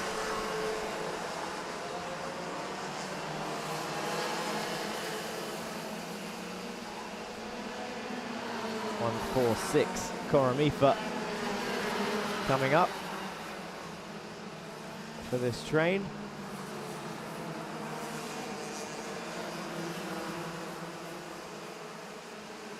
And they're all catching up actually to some of the back markers here. The top two getting through pretty easily into turn one. And then the rest of them sat behind Koramifa there into turn 1 and 2. This is going to create opportunity for those behind. Peruzzi couldn't quite get the position made. He needed to get a nose in the inside.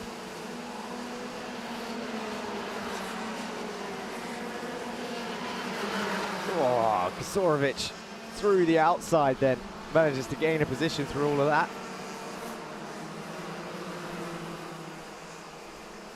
And here they come. Lap 14 of 17 is showing on the board.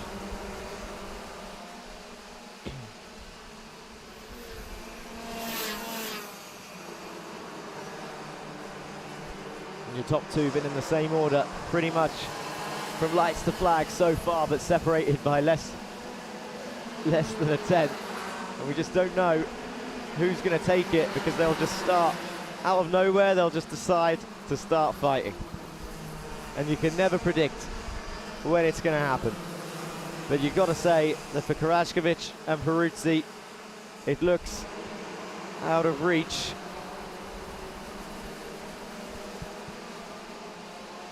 With a 3-second gap and just a couple laps to go.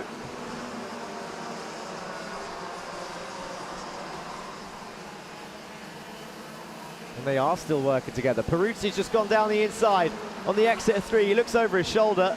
He's still defending. He's taking a shallower line into 4. Karajkovic with the wider line should get a better exit towards 6. Down into the left-hander. Not close enough to get down the inside. Gives him a bit of a punt from behind as he carries more speed into the corner than Peruzzi. He was parking it on the apex to try and stop the move from happening. And now the lead fight is starting to awaken as well. It's the last lap. Ilyas Sami looking around the outside of 3, gets a switchback on Charlie Page, looks over his shoulder to confirm if he's made the move stick, goes down towards turn 4. Again, the shallower line into 4, in through 5. Can Page get it back in 6? He's got a hell of a run. Sami defends 6. He's holding the inside line. They're side by side on the exit. Sami, oh, they made contact. They're off. The leaders are off. They're all going to come through. Is it Karajkovic? Is he going to win? Karajkovic wins the race. Wow. They made contact in 8. They're both out the race.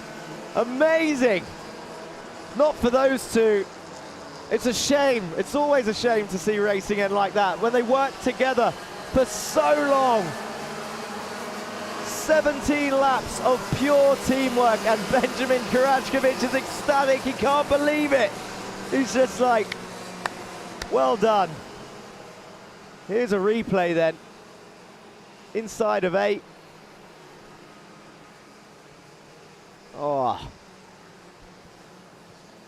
For the stewards to call that, I think they need to see a little bit before when that replay started. To be honest, because that just looked like an unfortunate contact sent Sami's car left. I don't think there was any ill intent in whatever happened. That could be, from the angle we just watched, that could be a racing incident, but it depends. If earlier on in the corner, if it was a squeeze or anything like this, that can influence the whole decision. But luckily that's not up to me. That's what EMSO are here for.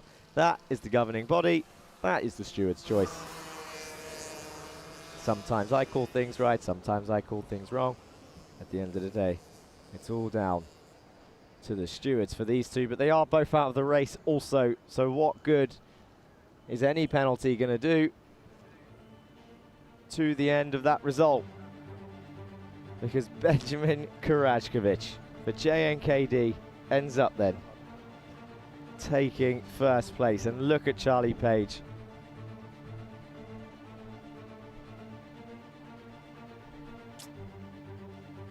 Sad to see, because he led the whole race. Let's have a look at the highlights of the mini final.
Wow.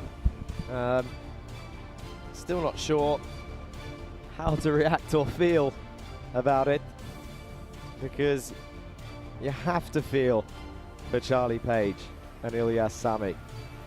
This is the roller coaster of racing. It's in any series, and right now we are witnessing it at the Iame Series UAE round 6 at Yas Marina circuit. The highs and lows of leading a whole race and losing it at the last corner. Or, from Benjamin Karajkovic's point of view, fighting for 4th the whole race. 3rd and 4th. Back and forth, and then in the last corner, victory. It really is. You cannot predict it. This is the standings of your Bambinos. Ristic, Testa, Kumar, Al-Ansari, Asgomi. There we go. Now it makes sense. I was screwing my face. They were Al-Ansari, Asgomi, Al-Kayat, Oganyang, Karashkovic, Benzakor, Alameri, and Basharin. And it's close at the top between Ristic and Testa. Very, very close indeed. In fact, I think, because it's a 1st and 2nd each today, I think the gap is the same, even though they got more points. It's 743 points for Mark Ristic, 734 points for Sam Testa, who won the last time trial, the 2nd time trial of the day. Let's have a look at the chat. Joe GGM, Francesco and Sammy go for the win. Let's go MN Motorsports. Shout out to my friends there. Faris Haroon in the chat also. So, up next, the final time trial for the Bambinos.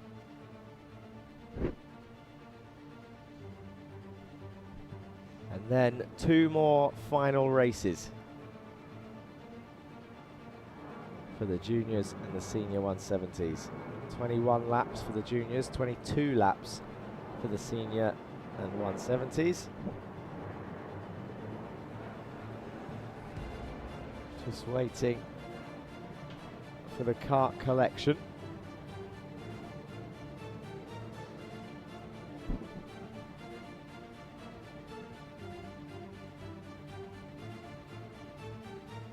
So I think this is a good time to go through those wonderful partners of the Iame Series UAE and the Media Friends broadcast, brought to you by Rack Track, Media Mania for their tech support, of course EMSO, as I mentioned earlier, the governing body, Comet, the tyre supplier,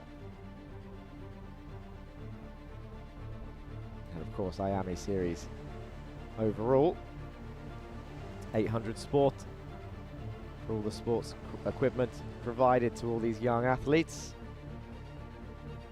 And maybe some of these guys do go to Align Pilates, where they can help get in shape the JLT area. Of course, we know that some of them visit Driver's Lab, a driver training facility in Motor City, where you can drive all sorts of cars on a sim, F4, karting, GTs, on real tracks, using Assetto Corsa with owners and coaches within the industry. And you've got Dan Wells Driver Management, one of the co-owners of Driver's Lab. If you're 14 years and above, he will help manage your career up the ladder, whether it's fitness, nutrition, contract negotiation, or just a bit of social media and PR help. And you've got Almeida Race Academy, who joined us a couple of races into the season, owned by Consuelo Almeida, one of the sim racing to real racing ambassadors, along with people like Jimmy Broadbent also, of course Jan Mardenborough, who also resides in the UAE at the moment. Minerva School Online, the educational alternative to normal school, where it can be a struggle for any athlete, not just racing drivers, to stick to the school timings and curriculum. So Minerva School providing an outlet for that as we have 2 minutes before the Bambino time trial starts. Then of course Chorus Group, the Italian motorsport group formed by 8 companies within racing, including brands like Kart Republic, Iame, Tatus, and Birol. Then you've got Dia Design, the Italian helmet company, design and painting. Don't forget drakekart.com for your karting parts. Originally Italy and Europe, but now available in the UAE. And a welcome sponsor, of course, considering we are using karts. K-Roos Associates, the legal office in the UAE. Oh, look, the director's showing off now whilst I'm talking. Showing planes, W Hotel.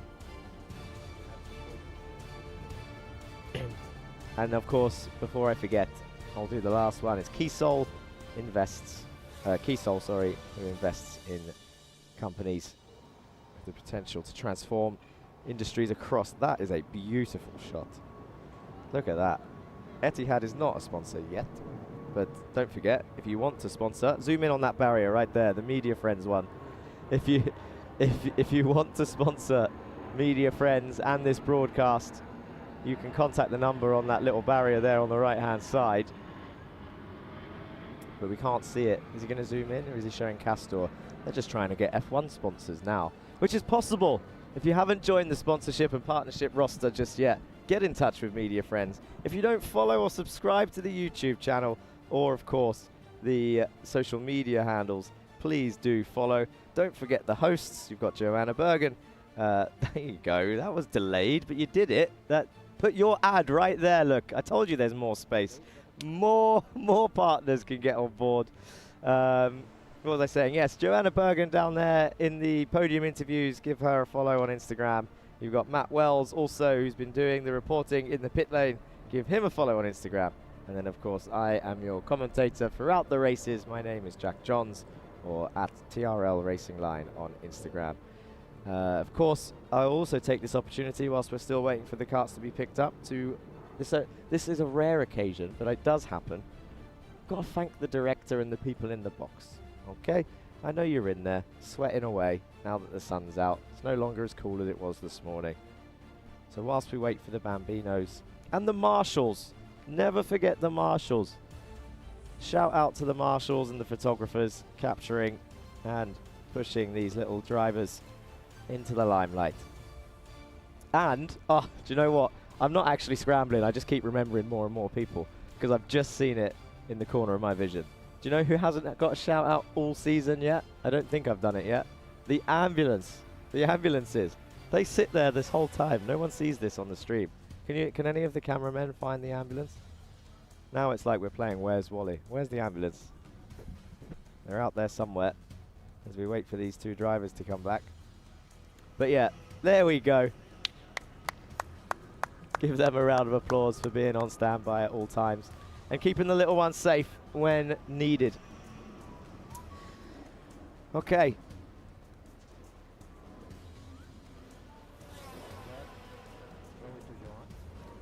Let's go down and catch up with Joanna and see what's happening. Thank you, Jack. What an absolute heartbreaking ending for the mini category. I mean, a last-minute incident that completely changed things, taking out both our P1 and P2 drivers, Charlie Page and Ilyas Sami. Standing next to me, however, for the P5 driver, he was now promoted to P3, Francesco Lesignoli. You've done an incredible job. Are you happy with your P3 position? It's fine, but I think I could have won there, to be honest. What lessons do you think you've learned from the race today? You should always follow your coach, and you should always go for the opportunity that you always have. Like, even if it's a small space, just go for it. Who cares? At least you tried. I totally agree. And let's just put it this way. being in P3s and ending up on the podium today, what are your hopes now for tomorrow? Because you will be starting fresh. What are you going to change in your strategy going forward? I'm just going to go for the win, to be honest. I like that. Any final thing you want to say to your family and friends and your team that's watching you and that helped support you today? I would like to thank my team, GGM, and also my family, my friends and family, like my mom, who's really encouraging me, my sister too, she's really helpful, and my dad, who's been really careful. That's awesome. Well, thank you so much and congratulations again. I can't wait to see you on the podium celebrating. Take care. All right, ladies and gentlemen, I would like to call our P2 driver, Achilles Peruzzi. Achilles, you've done an incredible job. And I mean, what happened at the end was unfortunate, but it did help you gain a position and end up on the podium today. So how are you feeling? What did you learn from the race today? Concentration and focus and push. Never give up is the most important in the sport. And walk me through what happened on the final few laps there with you. Yeah, I was behind, was up front of me, and I him push, and then I'm all overtake. Something stayed behind to look the line, what's his do, and then I'm overtake, and that was the podium. Yeah, it's unbelievable. That's unfortunate, but you did an incredible job at the end. Can you tell me what celebrations are you going to do after the end of the podium session today? So I'm really so happy of that. I think my best race of my life. Really, really unbelievable. You did incredible. Any final words you want to say to your family, who's very proud of you and your friends and your team?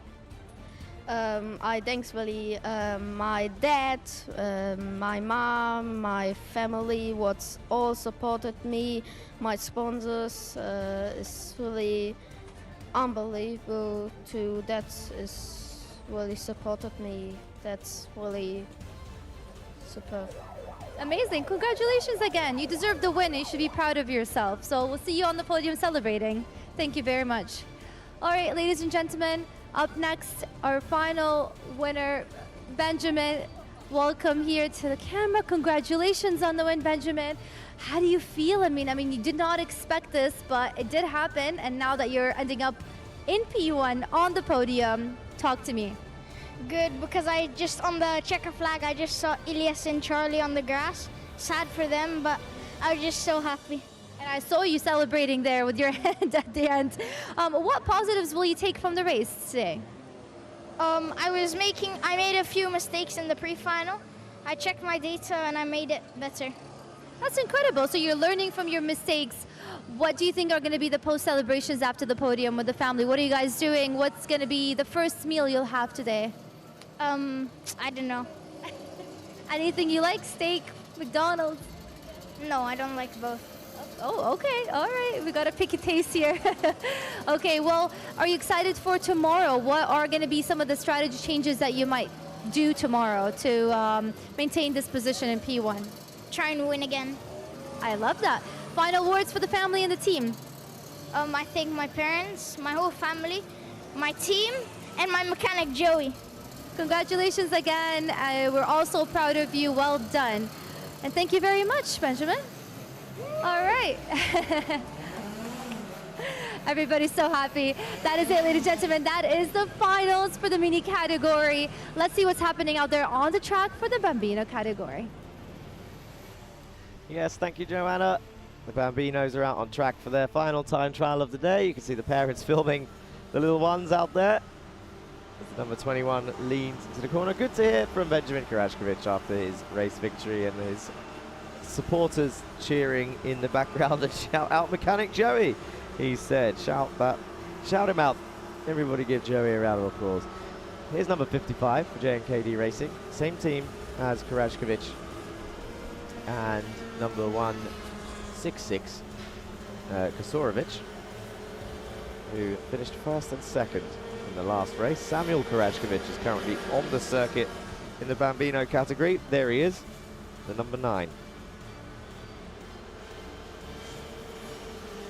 As we wait for them to complete their first few laps. There's Yusuf Al-Kayat for Yas Heat. Chucks it in. Throws the car in. There's Mark Ristic. His fans are in chat. Of course, they're never far away from the YouTube chat. So please get in there and comment and show support just like they have throughout the whole day. Shout out to all of those guys. Mark Ristic, 5 years old, from Slovenia. Sam Testa. This is who the championship seems to be between. Sam Testa and Mark Ristic. 9 points between them.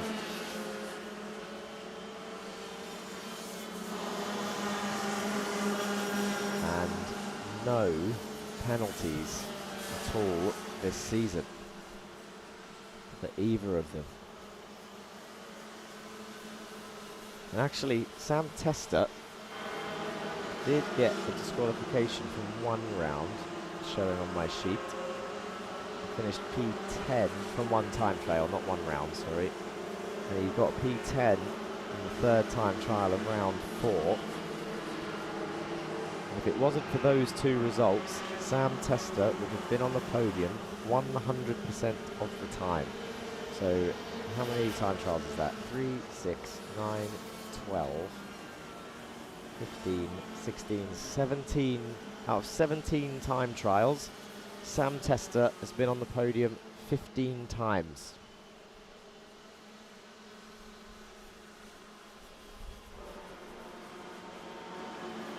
And then on the other side of that, Mark Ristic, who is leading the championship,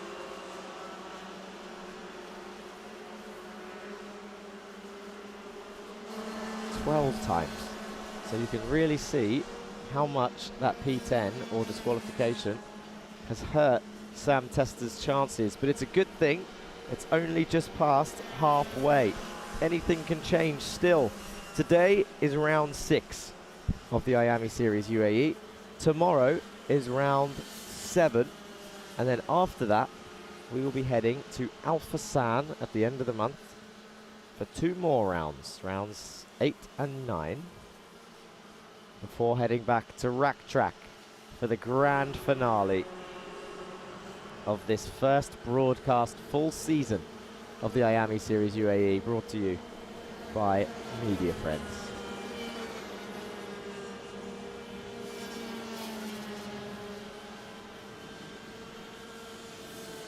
Okay, 5 minutes remains then, halfway through the final time trial, and Sam Testa is currently on top by less than 1/10 of a second from Aganyan and Ristic and Alzabi.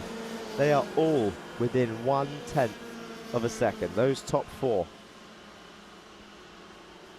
Kurajkovic a little bit further down, Al-Kayat in P6, Al-Ansari P7, and Kumar, who's had a decent amount of podiums also this season. 6 podiums has Kumar. Is not enjoying Yas Marina as much.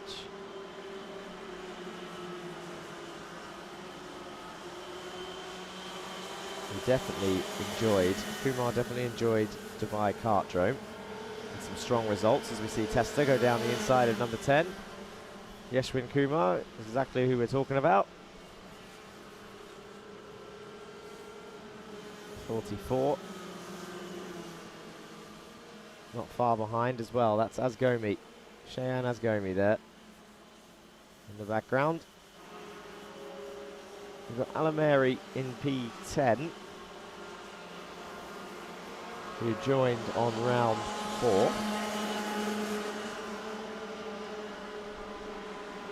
His first round, Rayan Alameri finished 11th in every time trial.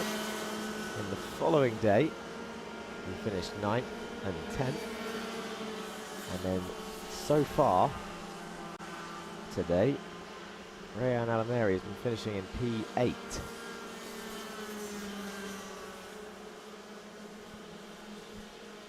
So at the moment he's behind a couple of the drivers that he has been beating, as Gomi is one of them. Southall on his first outing today, and joining the record-breaking weekend of 105 drivers from the Iame series. We've got 4 karts here going down towards turn 1. 3 wide almost. Number 95 round the outside of them all. Oh, that was an overtake for Ganyan right there. Swoops round the outside of 2 karts into turn 1. And now they're going down the back straight down towards turn 4.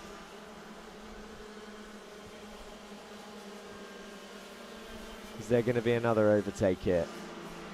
Ganyan being chased down. I think Joanna's got some more people to speak to, so let's throw it down to her in the pit area.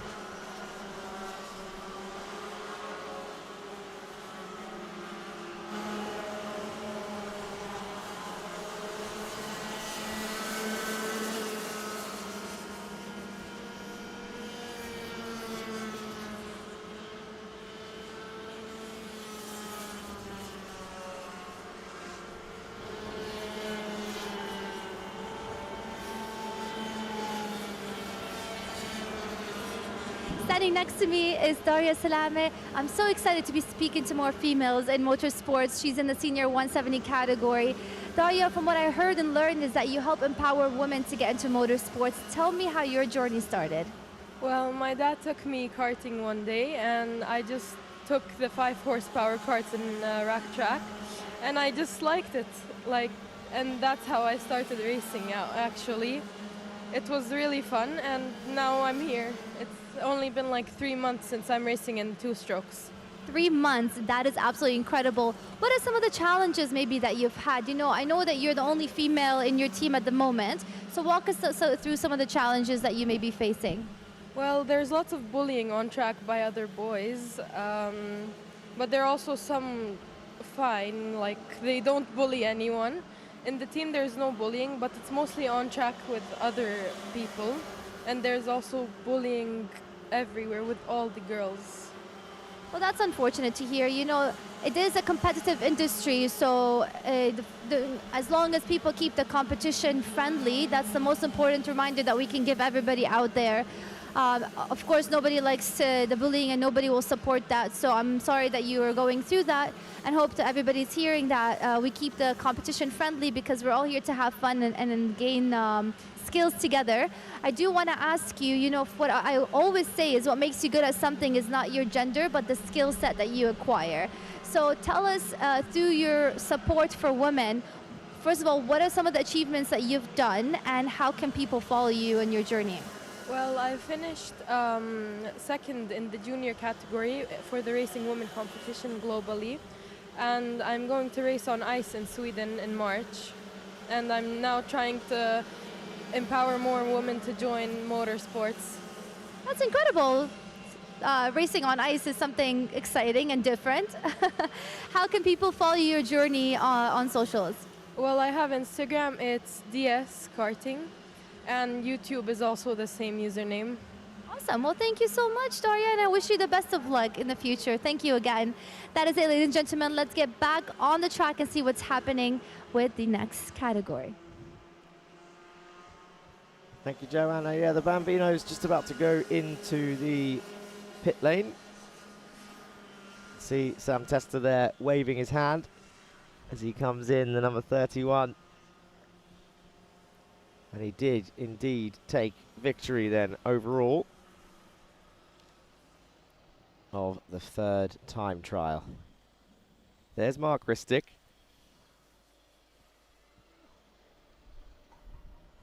As they all come into the pits. Oh, at some speed apparently. That looked sped up. That looked like it was being fast forwarded. It's Aganyang then who takes 2nd this time. Robert Aganyang.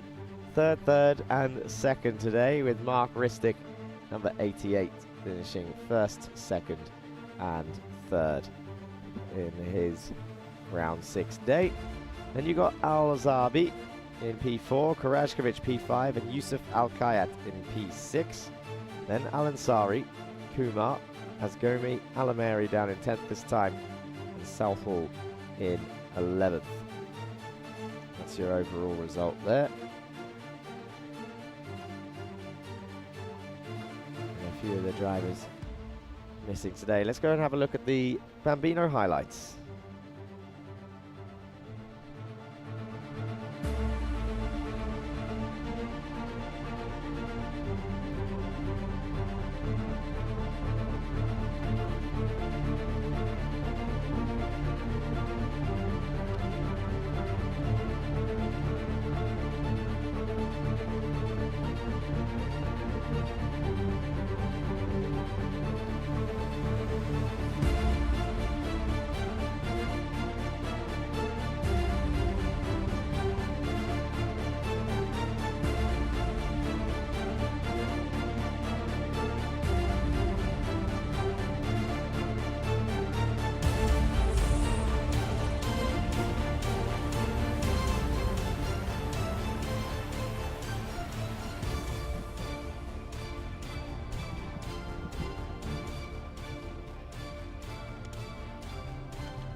Well, I can tell you one thing.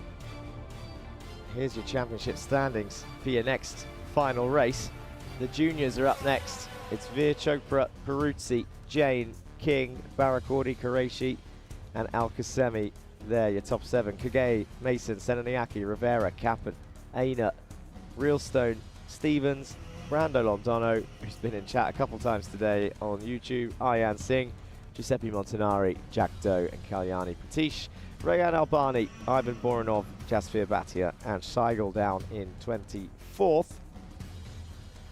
And Aham Siddiqui, Malik Debussy, Essa Al-Hamadi, Connor Clancy in 28th place. Remember, this is your championship standings, not the grid. Antonio Hasari, Albert Tam, Luca Portario, Antonius Haddad in 32nd. And then Kallenberg, Christo Vasilev, and Arhan Sethi rounding off the field with 0 points.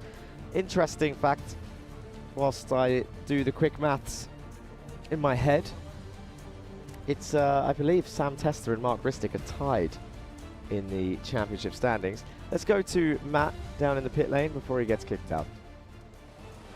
Thank you very much, Jack. Very interesting to hear from Joanna and Daria about girls joining this sport and the whole philosophy and empowerment behind it. Super interesting. But now it's time to focus on the track. We've got the 2 Mumbai Falcon cars in 1st and 2nd place. Mitans Jain over here hasn't left the top 2 the whole day. He started with pole, then won the first heat, and now starting 2nd for the final. Mitans, this is where it counts. This is where you want to keep your best and go flat out. What's your plan into the first corner? My plan would be take the lead, but to be realistic, I think just to stay in the top 3, not let too many people by, and then from there on we'll see. So it's been fascinating to watch so far. Really, really close racing. The slipstream is so important here, making sure to be strategic and, you know, try and build a gap to the other cars behind you. What's the plan in terms of the slipstream? Are you going to stay with your teammate? Is there some team play coming on? What can you tell us? If I get to the back of Maxime, I may push him, I may not. It depends on what the situation is. Fantastic. Okay, well, loads of cars behind you. You're lucky enough to be starting in 2nd, so we wish you the best of luck. I'm not sure if you can hear us, but we wish Mitans the best of luck. We're going to head it back to Jack in the commentary. Yeah, thank you, Matt. Just about hear you over the amazing RPMs of the Iame engine down there in the pit lane. We are going to head back to Joanna. Ladies and gentlemen, that is it for the finals of the Bambino categories. These drivers are so talented. They might be young, but they're very, very talented. And standing next to me is our driver in P3, Mark Ristic. You've done an excellent job today. How does it feel now ending in P3 on the podium? Good. Are you happy with the results? Yeah. And do you know what you're gonna do for celebration? Yeah. What are you gonna do? I don't know. You don't know yet? Are you excited to race tomorrow? Yeah. And would you like to say anything to your family and friends and the team? Look at the camera and tell them if you want to thank them that they helped you today. Yeah. Say it to the camera. Yeah. Say Thank you, everyone. All right, thank you so much. We've got some shy drivers here. I'd like to call up next our P2 driver, Robert. Robert is here with his dad. And first of all, congratulations. Well done. How did you feel winning and coming up in P2? Did you expect that today? Thank you, guys. We are so glad to be here, and we are really glad to achieve our P2 on the last session. So we passed a lot of challenges, a lot of issues with technical issues with our engine, but finally we are here and we took the P2. I hope tomorrow we will show again how it works, what we can do, and anything gonna be all right. That's right. I mean, where are you guys from? I know you were telling me that he doesn't speak very well English, so tell me where he's from and when did he start racing? Yeah, we originally we are from Armenia and we represent Armenia, but we came from Moscow, Russia. So that's it. That's incredible, and it's his first time in the Iame Championship. No, it's our 6th and 7th round. we passed the first round, but we're trying to achieve the podium. I think we're gonna achieve them. I hope so too. I hope you're excited. Any specific celebrations planned for today? I promised to him to buy the sim race. It's pretty expensive, but I think he deserves it. Look how happy he looks. That's like Christmas all over again. That's awesome. Well, do you want to say anything final to the team and the family that's watching you and supporting you today? Hello, guys. We are here, and we're happy to achieve our P2. Please follow us for the next round. Thank you so much, and best of luck. Thank you. Bye-bye. All right, ladies and gentlemen, I want to speak to Sam Testa, our winner for the Bambino category. Congratulations, you've made it back up. Tell me, what did you do to get back up and maintain your position in P1?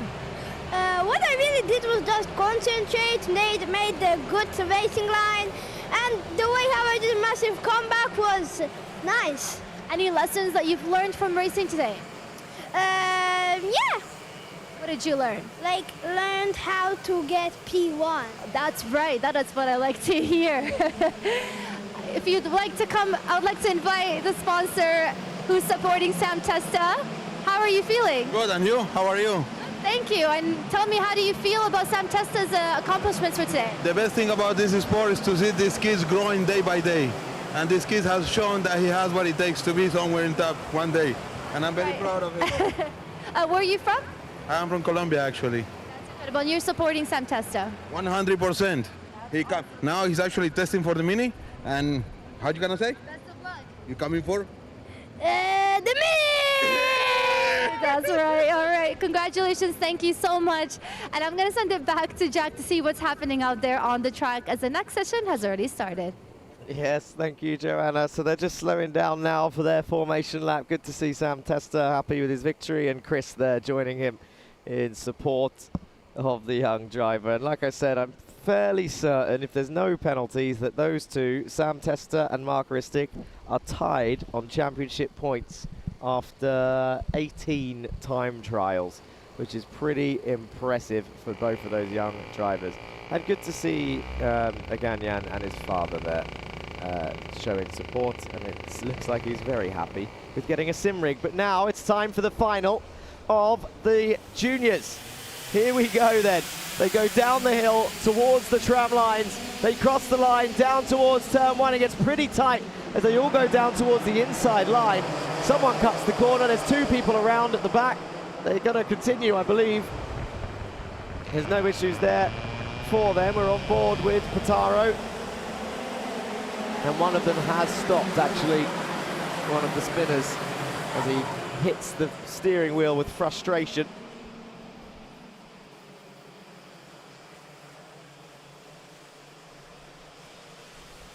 And it's 2-2-6, Haristo, that has stopped. and is out as they all come weaving through turn one once again.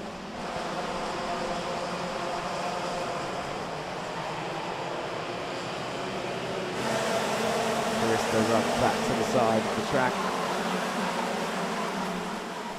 And now we will start to see the order. And it looks like Barracordi has found himself up into second place then. As they now come down across the line, we should see the names come up on the screen. Got yellow flags waving for the car. Stopped on the exit of turn one.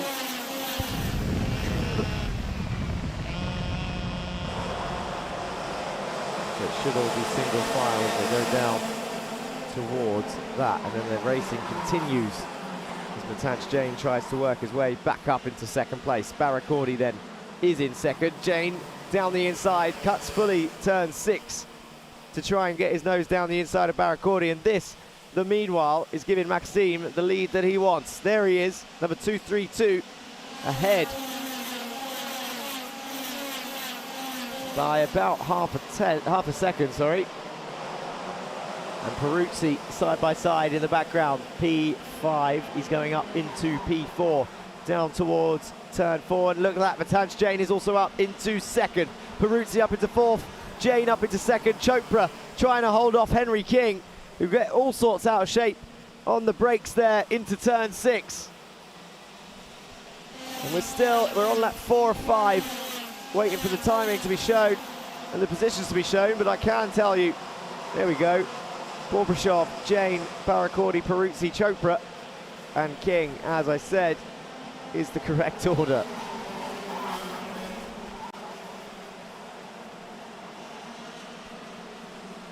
And half a second is the gap. Oh, I'm getting good at this. Turn the timing screen off. Don't need it. I'm joking, keep it on. Makes it more entertaining for everybody else watching at home. Now, Borbashov is under pressure here as Jain has just set the fastest lap and the gap is now 2/10 already. Jain has a fire in his belly and he can smell the car in first place as they go down towards turn 4. Now watch the inside of turn 6. Jain has been chucking it down the inside of 6 all day. Here it comes, on the brakes, gets it done. Turns in, takes the lead, 255. Thank you very much, see you later, au revoir, auf Wiedersehen. Arrivederci and all of that jazz. But he's got to pull away now from Borbashov, who is stuck on his bumper, and Barracordi, if he gets a sniff, will join this fight. No overtaking in turn 3 this time round as they all exit. Peruzzi has pulled a bit of a gap on Chopra. And Henry King is now also behind Via by about half a second. On board with Ortaro, who is behind Savale Kagay, and Tam and Qureshi. And Jain sets the fastest lap again, does try to pull away. But it is a long race. They're 1/3 of the way through this race already. 7 out of 21 laps. Is there anyone seems out of position or gained a huge amount of positions? It's actually been quite a chilled out start. Not many people have gained huge positions. A couple of people have jumped 2, Senaniaki, Kappen, Alcasemi and Realstone. Ethan Realstone's gained 2 positions.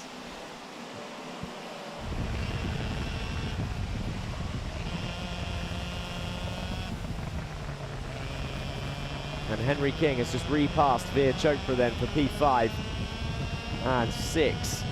Peruzzi holds on to 4th. Barracordi is still within reach of your top 2. Peruzzi will be hoping that those top 3 start fighting, because he is well within a chance of joining them, but he needs them to slow each other down for a little bit.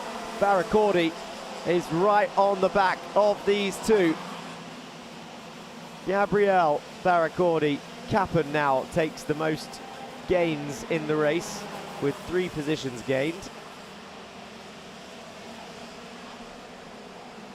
And Matanch Jain still holding on from Bobrishov. Back on board with Portaro, chasing down Senaniaki.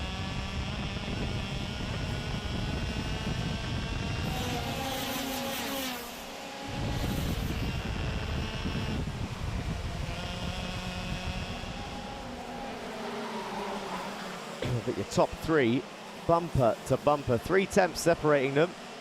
Halfway through the race now, lap 10 of 21. As soon as a move is made, these guys could be in trouble. Leonidas Peruzzi sitting in P4, just waiting for one of these to stick a nose in. It's been mentioned before. Nathan Pope mentioned it in his interview earlier where he sounded like he was on fast forward. You stick a nose in and you just lose a load of time. Both karts end up losing a load of time. In fact, that's a prime example. That was the tiniest look of an overtake, and they've lost 3 tenths to Jane.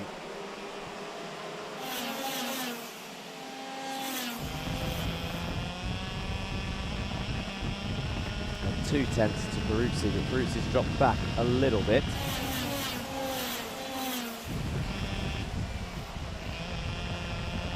So on board with Pitaro again, he's still trying to find a way past of Senaniaki. Number 299 driver. Don't forget to vote your driver of the day. We've only got 2 races left, so you're running out of time if you haven't already. I believe you get 3 votes when you click on the link. So you can use it across categories and pick multiple drivers. So go and vote your driver of the day. Click the link in the stream.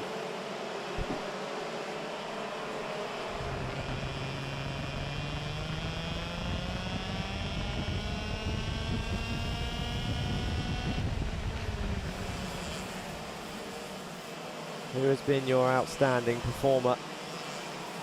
Oh, that was good. 2 overtakes in 1 through 6 and 7 there. I think Essa Al Hamadi was the second kart to come through, but I didn't see who the first one was that shot down the inside late on the brakes.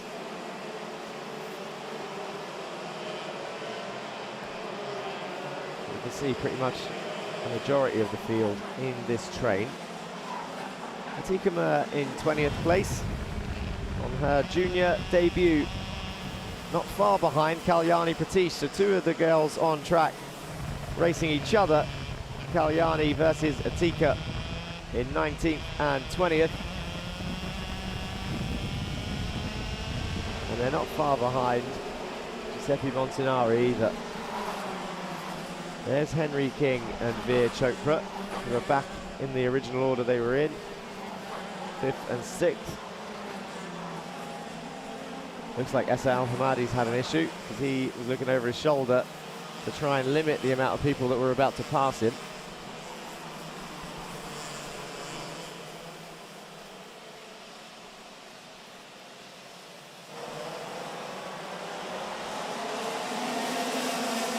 Looks like we've got a frozen lap counter again as we are on lap 16 of 21. Matanch Jain leading the way from Bobrishov.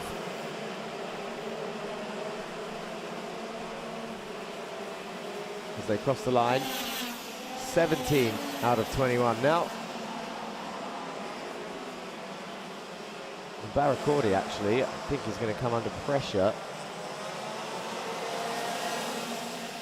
from the karts behind, which is no longer Peruzzi. So Peruzzi's been knocked down the order a little bit here. He was in 4th. He's no longer in 4th, but Bobrishov then pushing Matanch Jain towards turn 1 to try and extend their lead before they start fighting.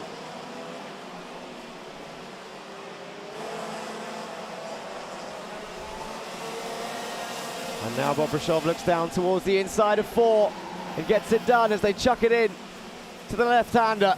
Down towards 6. Bobrishov, Matanch Jain through 7. And it's not quite the last lap yet. Was that too soon for Bobrishov? The mechanic. Let's go, go, go.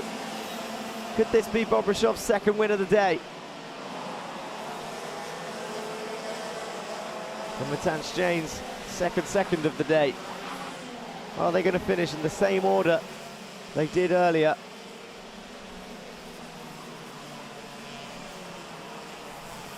Scything through the chicane part of the circuit.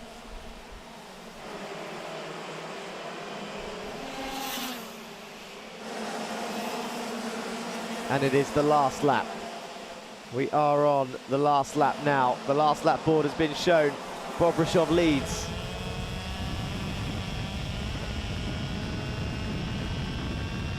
I've lost them on the track. Here they are. They're in 4. Matanch Jain, can he get it done on 6? Has a quick look. Could be all over. Into 8. Bobrishov comes through 8 and 9. Matanch Jain tries to get the run through 10. Down and across the line. Oh, it was close. It was close, but I think Bobrishov has done it. Bobrishov, 2 wins. Less than a 10th between them. Wow. Yes, fist bump. There's respect between the two. Bobrishov wins round 6 then. A win in the pre-final, a win in the final. Matanch Jain second, and it's a strong day for the teammates of Mumbai Falcons. Barakordi held on to P3 then, whilst Peruzzi brings it home in P4.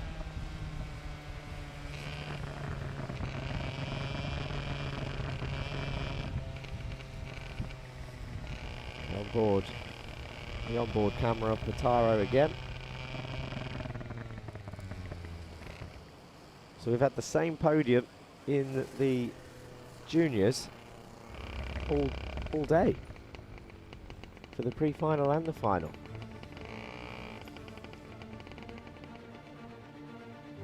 And here will be confirmation then of your top 3. Bobrishov for Mumbai Falcons, Matanch Jain and Barakordi for GGM.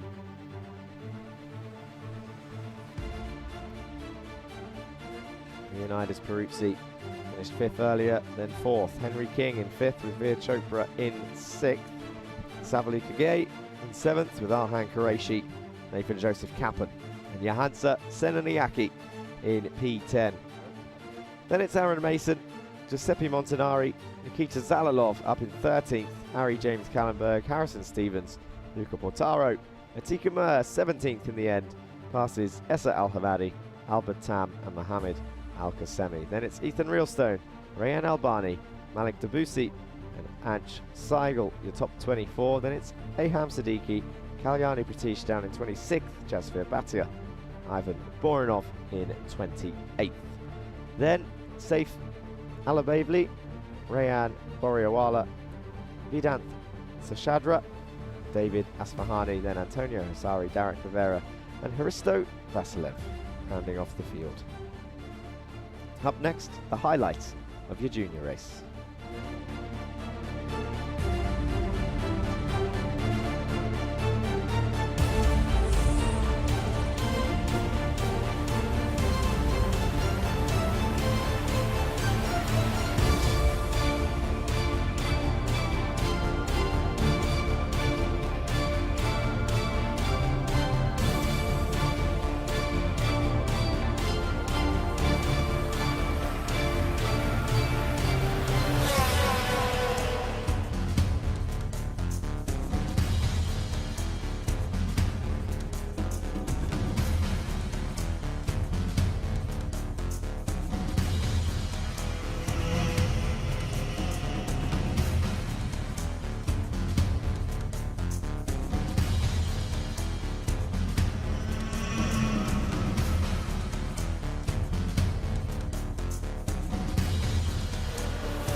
Okay, so the highlights of the juniors complete, and Veer Chopra, I think, would still be leading the junior championship, but the gap closing a little bit. Matanch Jain, if my maths is correct and there's no penalties applied, 4.54 is Peruzzi in 3rd, 4.52. Barakordi will be 4th, 4.26. And what would be interesting to find out is on his first round, where would Bobrishov be after 2 wins? How high could he climb with 2 wins on the board? Probably not high enough with 2 wins, but if he commits to the rest of the season, I don't see why you wouldn't climb up the rest. Let's head to Joanna, see who she's speaking to in the paddock. Thank you, Jack. That was an incredible finale for the junior category. Congratulations again. Next to me is Gabrielle Baracodi here, ending off in P3. How does that feel and how tough was it to maintain that position? I mean, it feels good since it's an F1 circuit, but it wasn't that hard to maintain the position. I think behind me they were scrapping, so I had a pretty big gap to the person behind me. Is it your first time racing here at the Yas karting zone? It's my second, but last year didn't go so well here. Okay, so we're improving each year, which is incredible already. Tell me, what lessons have you learned from today, at least, and what are you going to take forward for tomorrow? I mean, the lessons I've learned is if you fight too much, you just fall back, and just like a domino effect. So I'm gonna bring that into tomorrow. Just make my way to the front. And any New Year's resolution? Win the championship. That's right. That's what I like to hear. Any final words to your team and family that's watching you today? I think my grandma's watching, so I love you. That's all I have to say. That's awesome. Congratulations again. We can't wait to see you celebrating on the podium. Thank you so much, Gabrielle. All right, ladies and gentlemen, next I would like to call our P2 winner, Mitansh Jain. Just give us a few seconds here. We're celebrating behind the scenes. Congratulations, well done. How hard was it? Or are you happy with your P2 position? I mean, definitely could have done better across the line. I definitely could have done better. Led basically the whole race, and then last few laps got caught out by Maxime. Fair play to him. Didn't see it coming, and yeah, from there I didn't want to do anything stupid. And last lap across the line, it was a photo finish, so it's okay. That's awesome. Anything you want to say to your family and team that's supporting you behind the scenes? Thank you to everyone. Anjum Gaia, my dad, my mom, my sister, probably watching in India, Devin, and basically everyone who helped me. Give us some final predictions for your position tomorrow. I don't want to jinx anything. But hopefully the winner again, so congratulations. We'll hope to see you on the podium. All right, ladies and gentlemen, I'd like to ask our P1 winner for the junior category. Right next to me is Maxime Bobrachov. Where are you from, Maxime? I was born in Russia, yeah. Spasiba, that's correct? Yeah, that's thank you in Russian. Okay. We're doing something good here. Congratulations, how do you feel? I feel great. Honestly, I really want to help my teammate out in the championship. This week I came here for mostly fun.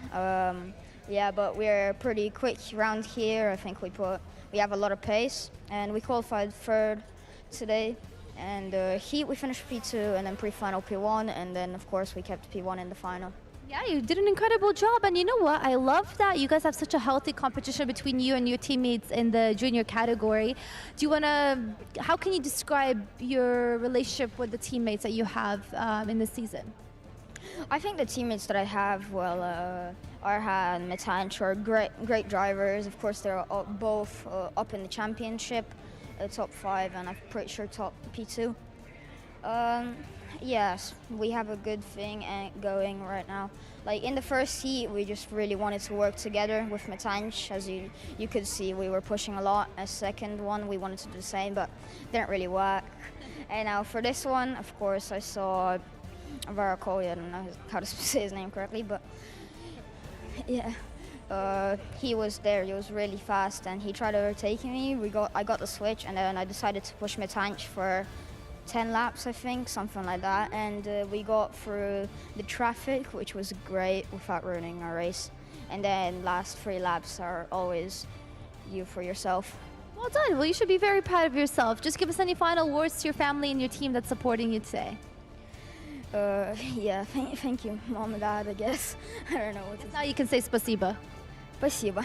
Okay, thank you so much, and we can't wait to see you celebrating on the podium. Congrats again. All right, ladies and gentlemen, I would like to pass it over to Matt to see what he's got over on the other side. Thank you very much, Joanna. Here we are on the pre-grid for the senior final. Now I have Oscar over here, senior 170 driver, 413. He clean sweeped his day so far, P1, P1, P1 in all the sessions, but this is the session where it matters the most. So what are you going to do and hope to aim for that first place position? It's going to be hectic in front. What's your plan? Yeah, definitely just try and keep it clean out on track, especially in the first few laps. Try and stay ahead so then I'll be able to head down and push for the rest of the race. And it's a long final. What are you going to make sure and do ultimately to make sure that your tires are in the right condition, the kart and you as well? Yeah, I need to keep the tires cool for the final laps of the race, otherwise it starts to get a bit slippery. But it's definitely going to be the hardest one of the races. The heat's really setting in now, so yeah. Fantastic. Well, we wish you the best of luck. And yeah, as Oscar said, the heat really is coming in. We're towards the end of the afternoon. We're going to make our way out of the pre-grids as they are about to head out. So we're going to hand it back to Jack for the final race of the day, the senior and senior 170 class. Yeah, thank you, Matt. And thank you for mentioning the heat. All of you go and chill back in the shade whilst I stay here in the broad daylight. I'm only joking. Senior 170s, Oscar Bray standings leading by 5 points from Yusuf Busanad, Alexandros Nivas, 414 points, Andre Guri, Arsene Jolovic and Daria Salome there in 6th place for AK Karting. Then your senior drivers, Jeremy Montgomery Swan, Rayan Qureshi and Jagrat Tetroja are your top 3. Then it's Louis Hartmann, Max Dexter, Adam Elbassioni, Rayan Damadasa, Linus Volling-Vicious, Shivan Kartik Mohan, Sakir Al-Qasemi, Nkoze Nagoma, Jules Dumont, Nathan Pope, Biren Piri, Rain K. Ruse and Amani Kanua there in 16th place. Krishay Gut, Eloy Gonzalez Moreno, Mohamed Kala and Rafael Martinez round off your top 20. Then it's Stefan Yamin, Simon Fedorovic, Oliver Alam and Abigail Marie Pope in 24th place. And then Antonius Haddad rounding off the field in 25th. I can hear the engines roaring. The drivers are about to leave the pit lane. And this is your onboard shot. Eloy Gonzalez Moreno, who's been giving us entertainment all day. Speaking of entertainment, don't forget to vote for your driver of the day. Here's the grid. Moreno, Qureshi on the front row. Pope and Haddad on the second row with Dexter and Hartmann on row 3. Then it's Montgomery, Swan and Nagoma on row 4, Mohan and K. Ruse on row 5, rounding off your top 10.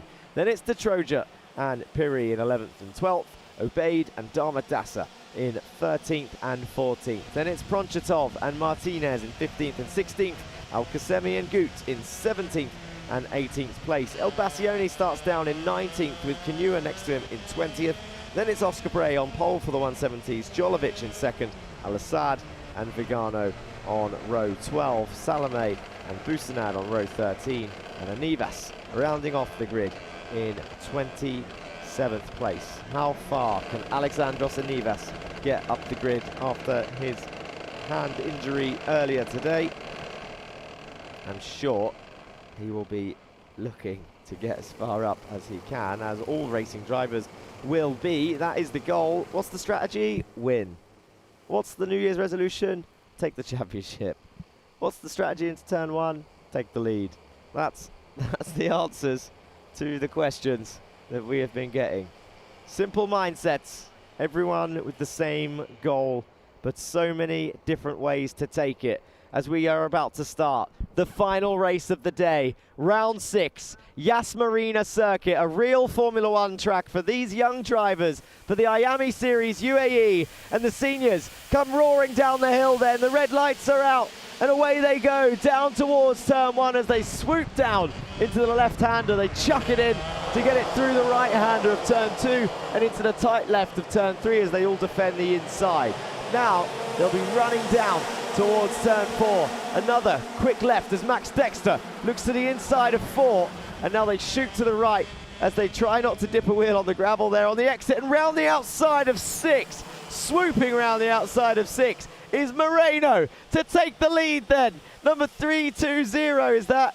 going into first place with Nathan Pope in second and Max Dexter in third. Down towards turn 3 they go. Is Pope going to attack on the brakes? Not this time. Looks to defend from Dexter as well as they go down towards turn 4 once again. Already 1 lap down. And here they go in towards turn 6. Dexter is setting up a move into 6. Goes down the inside of Pope. Pope round the outside, tries to get a run, but I don't think he can keep it. He's going down to third. He slots back in third place and continues. But he's under attack from 386. Qureshi goes up into third then as Pope gets knocked down the order into 4th position. Leading Moreno from Dexter, from Qureshi, from Pope, who's under attack again. Down towards turn 4, he's on the outside line. He's just being shuffled down the order. He's in 6th place now. Is Nathan Pope, after being in the lead briefly after a great start, now finds himself in 6th after 1 lap. Moreno's onboard camera will show no one as he is leading the race. No one is in front of him. I told you, you need to add a little mechanical thing that will turn that camera around and show what is behind him, because hunting him down is Rayan Qureshi and Max Dexter. The director says they were just talking about it. If you were listening to me earlier, you would have been talking about it earlier. No, I'm joking. It's probably easily done. Maybe we'll have it before the end of the season. We've got 10 rounds. We've got 3 rounds left. Let's see what they can come up with. I'm sure the technical team will look into it. Now, Moreno, 2 tenths ahead from Qureshi, who's found himself in 2nd place straight away. Montgomery Swan has set the fastest lap of the race, a 31.7 for Jeremy, who's now back up into P4. Max Dexter next on his list. The top 4 is certainly going to get spicy. We are on lap 4 of 22, and we've seen many changes. Look at Montgomery Swan on the back of Dexter already, down the inside of turn 1, and he moves up into P3. Montgomery Swan is on a charge as we see one of the Mumbai Falcons drivers walking away solemnly after, I'm guessing he's out of the race somehow. I did not see it. There's number 332. It's Mohan, who is 2 laps down. So that happened near the start of the race, around lap 3. Montgomery Swan then up into 3rd, and he can see Qureshi and Moreno enter turn 1 right in front of him. Into 2, now into 3. Qureshi, I thought, was going to go for a dive there. He didn't, not this time. Will he have a look down the inside of turn 4? Down they go into the left-hander. Doesn't attack this time. Sets up a nice run down towards turn 6. Thinks better of it. Follows Moreno through the ideal line. But Montgomery Swan is right there as we approach the 1/3 mark, the 33% mark of this final race. Qureshi down the inside for turn 1. Moreno down to 2nd then. Qureshi up into the lead. Towards turn 3 they go. Number 386, Montgomery Swan. Now he has a car in front of him. No need anymore. Technical team, cancel the order. No need to see behind him because he's got a car in front of him. It's Rayan Qureshi, number 386. Montgomery Swan will be wanting to be the next car in front of him. He's right there on the bumper. Through 8 and 9. Here they come then, and across the line to start the next lap. There's your top 3. Max Dexter's not far behind also, with Haddad, Elbassioni and Pope, the next 3 karts. As they go into turn 3, a new fastest lap for Adam Elbassioni, who's up 8 places into P6. He's an exciting driver, this one, and watch for him to try and carve his way through and get to that top 3. He will not give up at any stage, and he loves a good fight up the field, going to the back and starting again. And I think Jeremy Montgomery Swan has also done that today. It shows up 4 places as he goes up 5 places now. He goes up into 2nd place, down into turn 1. Jeremy Montgomery Swan then makes it 2 karts ahead of Moreno, goes up into 2nd place. Elbassioni, there's the human DRS. He said human DRS coming soon earlier. He's done it, and he's finally got the shot that he wanted. Moreno then down into 3rd, has 2 karts in front of him. Elbassioni continues his charge of fastest laps, and Qureshi is still leading. But we have got some exciting drivers here fighting for the lead. We really, really do. Can Qureshi now eke out a lead? Will Moreno sit tight and try and close this gap? It's only about half a second at the moment Or will Eloy Gonzalez Moreno throw one down the inside and, I was going to say ruin the attempt of getting the victory, but never say never. They need to, from my perspective, and I'm sure people watching will agree, they kind of need to just get some clean laps together to close that gap a little bit more. Because if they start swapping over second and third, Qureshi will indeed run away with it. So, Moreno then, behind, into 3, watching, controlling that wheel. Adam Elbassioni right behind Haddad. Sets another fastest lap. He is the fastest guy on track right now, is Adam Elbassioni in P6. He's 1/10 behind Antonius Haddad. And I'm sure it won't be long before he tries to pass the car in P5. And I like Moreno's taking a wider entry into 3 than Montgomery Swan here. That is Elbassioni in front of Haddad, so that move has already happened before they got there. There is Nathan Pope, who is already also been passed by those guys. Darmadas has come through as well. So it will be Dexter up next on Elbassioni's list. And the leaders have caught up to back markers. It's not a back marker, it's one of the 170s, I think. It might be Daria. Oh, that could have been a good opportunity for Montgomery Swan and Moreno, but they've come out in the same order. The top 3, first, second and third. Into 4.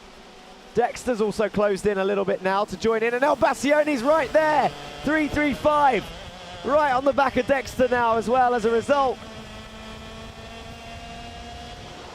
But how did these 3 come out in the same order? Elbassioni down the inside of 1. He moves up into P4. That's going to be 10 places gained for Adam Elbassioni. And the top 3 are right in front of him. It's lap 14 of 22. We're 2/3 of the way through this race. There's plenty of laps to catch the top 3. Oh, down the inside of 6 goes Moreno on Montgomery Swan, and that's the type of fighting that Elbassioni is going to want to watch, because he wants to carve his way up a couple more positions to get another podium to his name here at Yas Marina Circuit.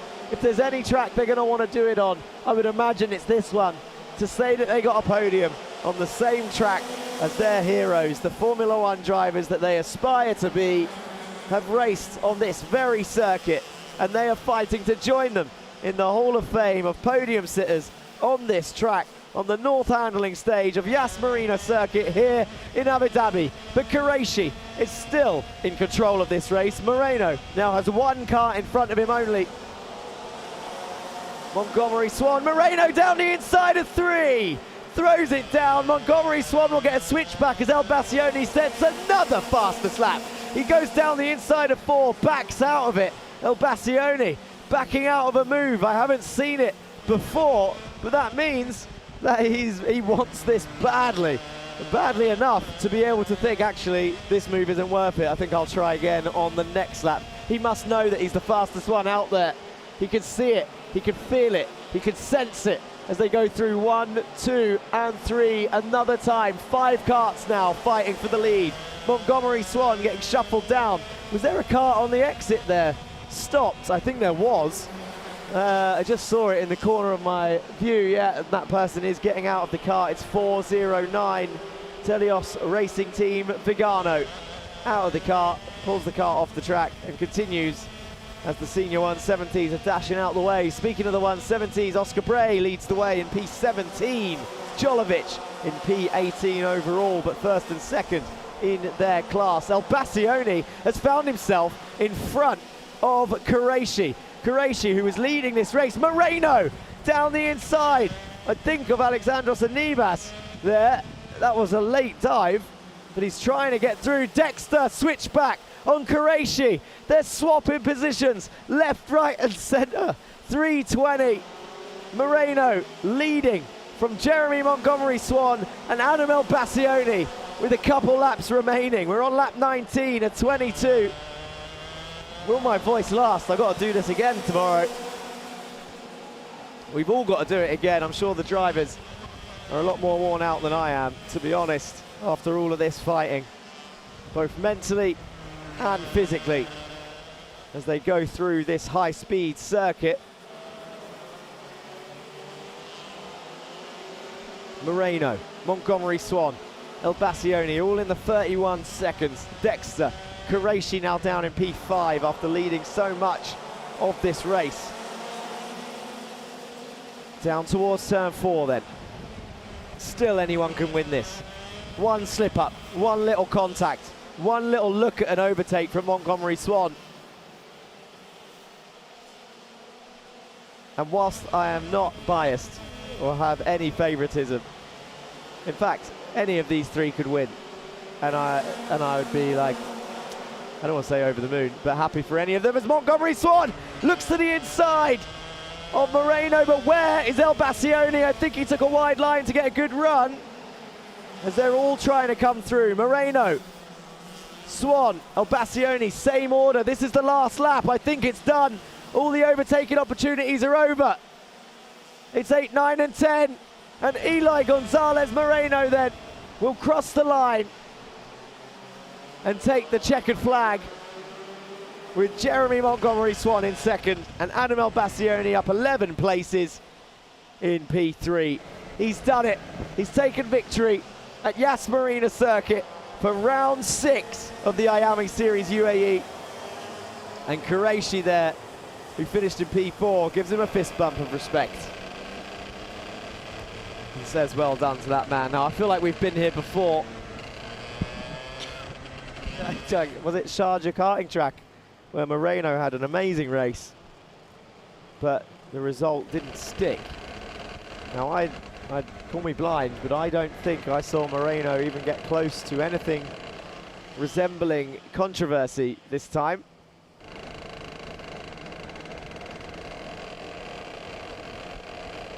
And I think this one might stand. But Eloy Gonzalez Moreno then, first place. Montgomery Swan will be happy with that also. Second place for him.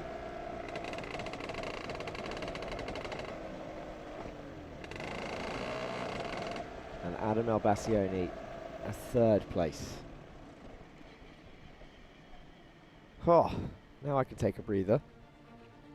Can you believe it? We made it. All of the races done for today. But don't go anywhere, because we've got some more interviews coming your way. There we have confirmation of your top 3. Moreno first, Montgomery Swan second, and El Bassioni in third. Motorscape, JNKD Racing, and XL Motorsport. 3 different teams in the top end of the field there.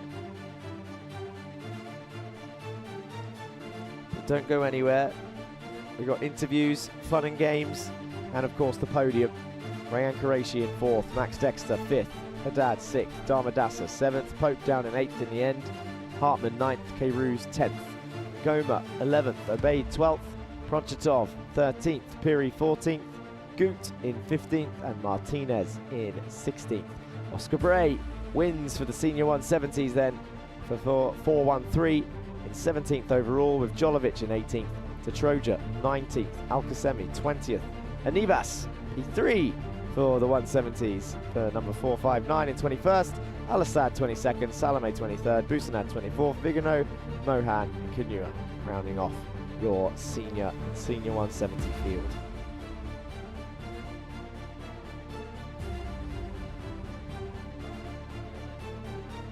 Let's go to the highlights of the senior race.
there we have it.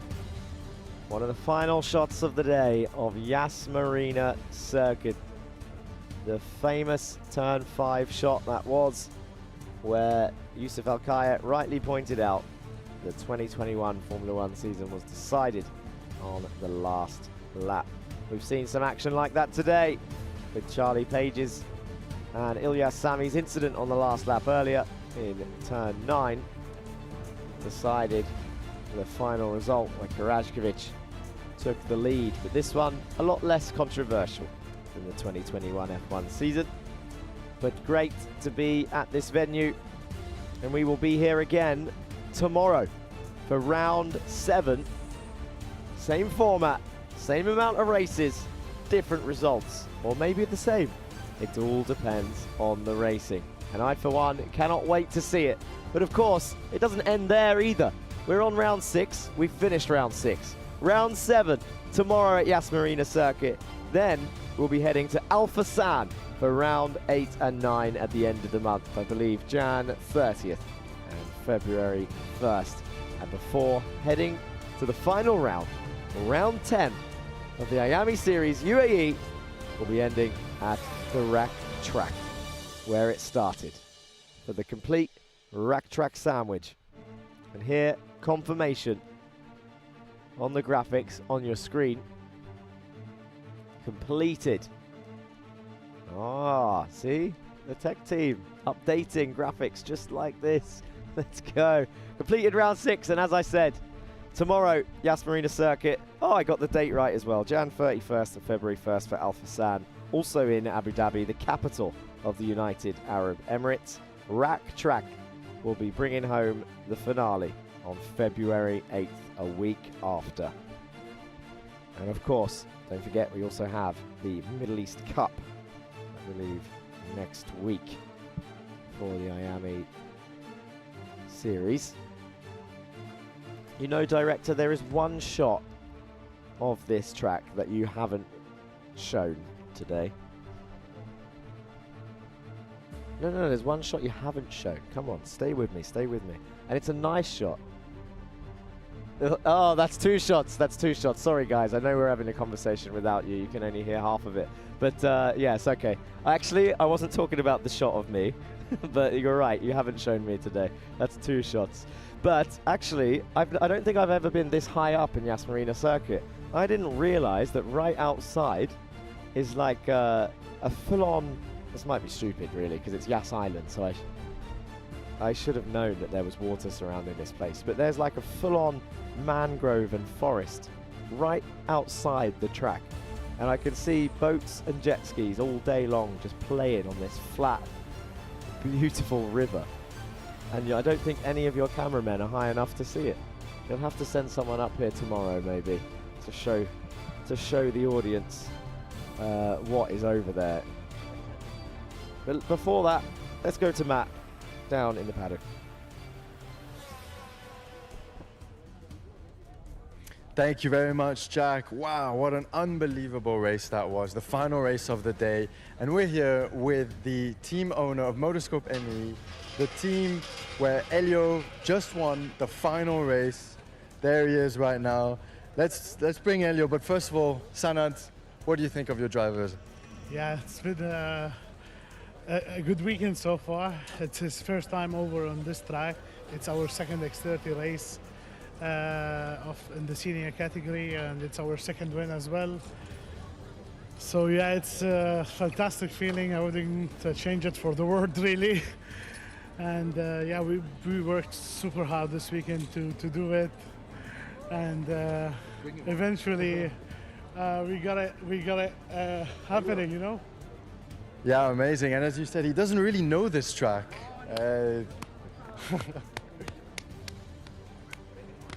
All the emotions. Vai, Elio. Vamos. Vamos. Vamos. All the emotions now. He doesn't really know this track, but still he's able to be at the top front with all of these top drivers who have been at this track many, many times. So what is it? Is it the way you've been coaching him, or the motivation, the advice? Really, it's a team effort, you know. So we really keep on working to the last minute. like literally till the gate closed. We were just doing last-minute changes on the cart. We didn't even tell him what we were doing. So it was like a team effort to make sure that we put him in the best possible position to win. And finally, we crossed the line in first position. It's the best achievement we can do for the day. Amazing, it looks like it paid off. Then we're going to wish you the best of luck, enjoy the celebrations, and we're going to pass it back to Joanna for some more driver interviews. Thank you, Sana.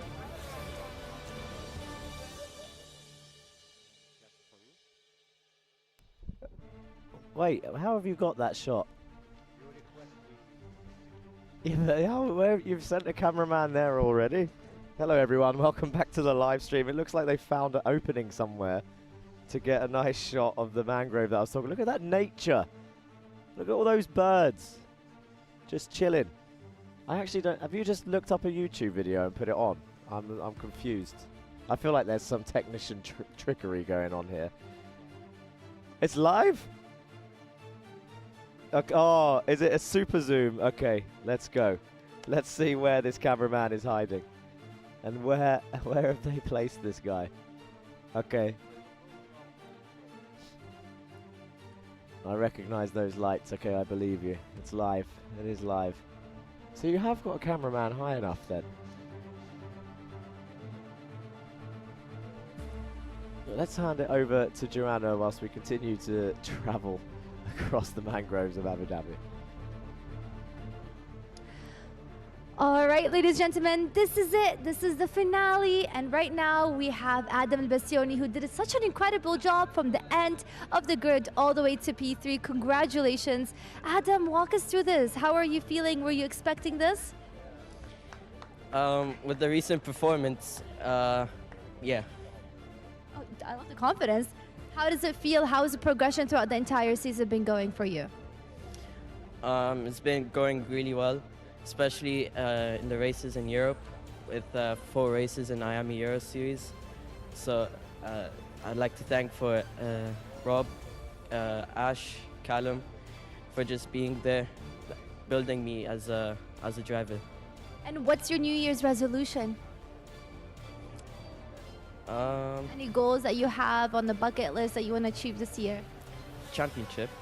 That's what I like to hear. I was worried there for a second. You were not so sure, but I like that. And did you learn anything from today's race that you're going to take on forward tomorrow? So we learned the perfect setup with the car. So we perfected it, and hopefully we bring it on for qualifying tomorrow. Well done. Any final words to the team and your family? Thank you.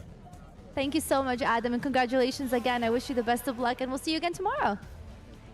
Good job. Anyways, next, ladies and gentlemen, I'd like to ask Jeremy Montgomery Swan to head over to the camera. Jeremy finished in P2. He's been doing such an incredible job throughout this entire season. Congratulations. How does it feel to be standing on the podium today? Yeah, it's a pretty good feeling. We had a good quali, but struggled in the heats and pre-final with kart and power. But we've got it all right now, so we should be good for tomorrow. That's awesome. What positives will you take from the race today? Just more racecraft learnt for tomorrow, especially on a track like this. I wouldn't say it's the best for racing because it's so wide and there's a lot of things that can go on. Did you feel the pressure knowing that F1 drivers drove on this track before, and how did that affect your performance today, and are you happy with the position P2?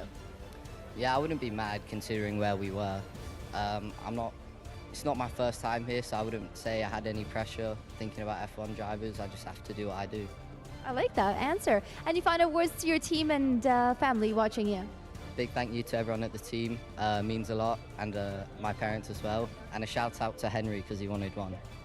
Awesome, thank you so much and congrats. We'll see you on the podium celebrating.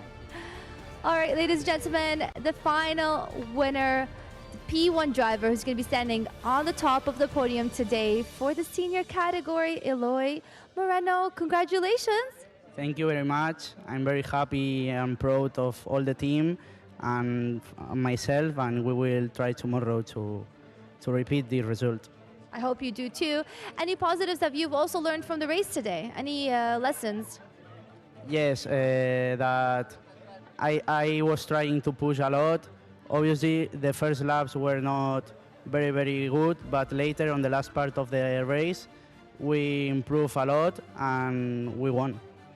Yes, you did. You're going to end up on the podium. What's the celebrations going to be like today? Nothing, because tomorrow we have another race, so keep calm. Good answer. So focusing on tomorrow to make sure that you end up on the podium again. Is that right? Yeah, right. Well done. Congrats. And can't wait to see you celebrating on the podium. And I will say something for my father. Hola, papa, sé que m'estàs veient i un petonàs que d'aquí poc ja estic a casa.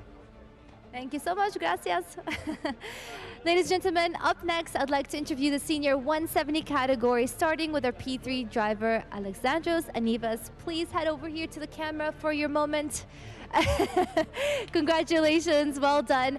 You've had so much experience and you're, again, a role model for all the drivers around you. Can you tell us how you feel today? How was the race overall?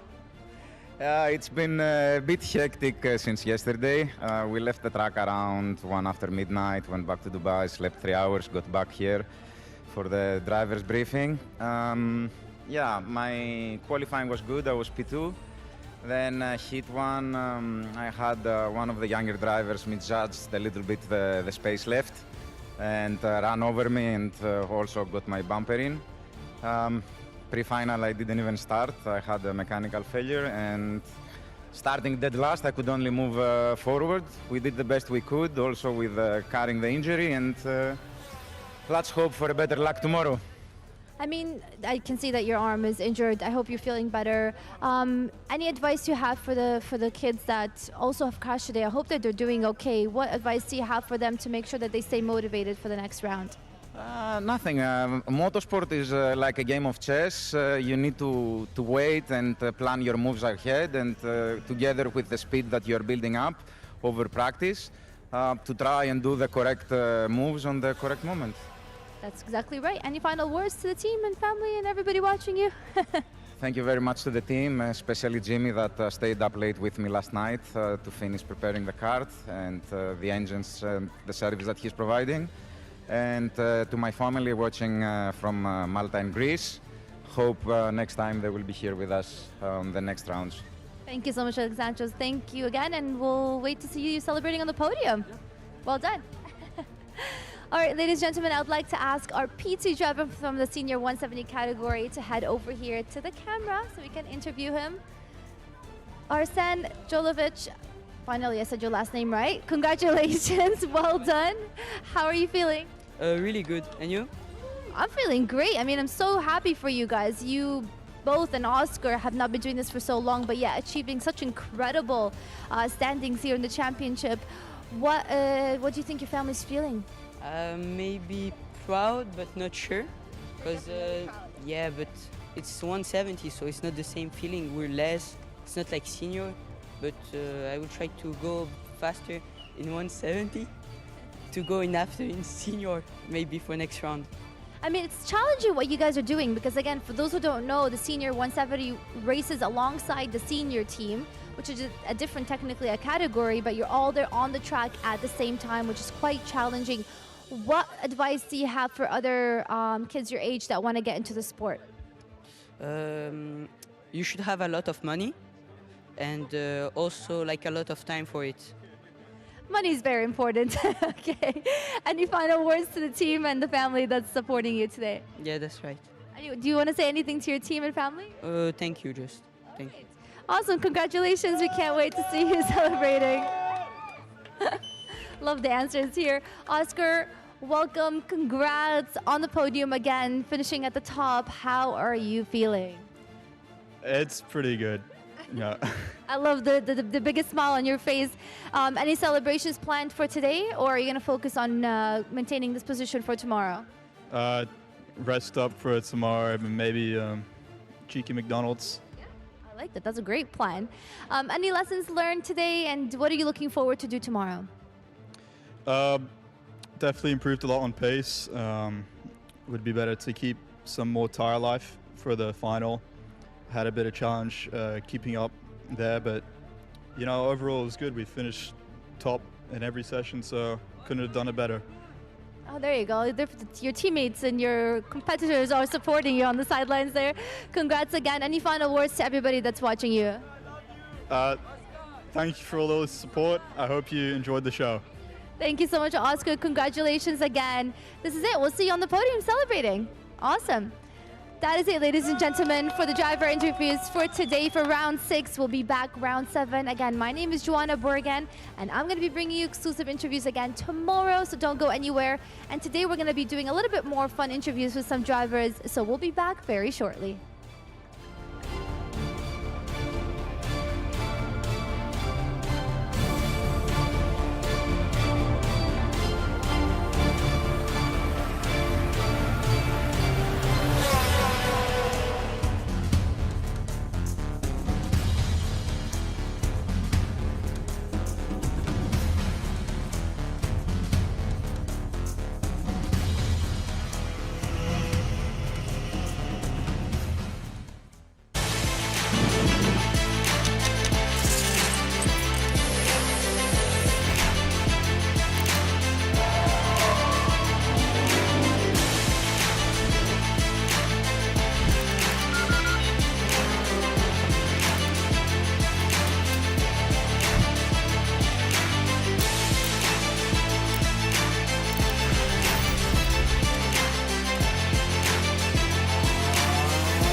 Instead of the traditional system, we've built a school specifically for athletes and anyone who needs a more flexible education.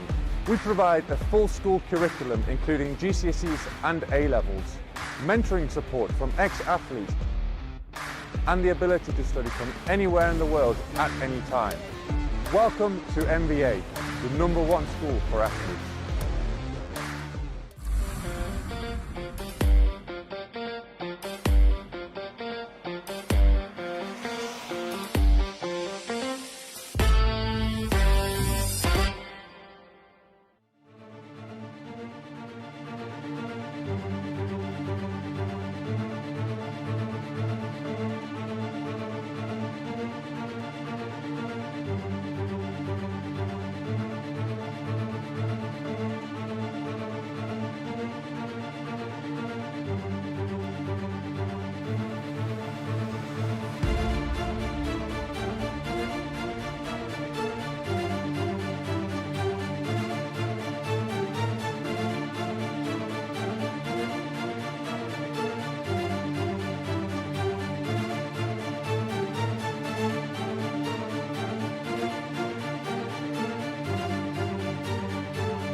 Here we are. Welcome back, everyone. I hope you didn't go anywhere because we've got plenty of fun activities lined up. Starting off, Joanna and I over here, the races are over, but the day is not over. Now we have something maybe even more important than the racing, some would say.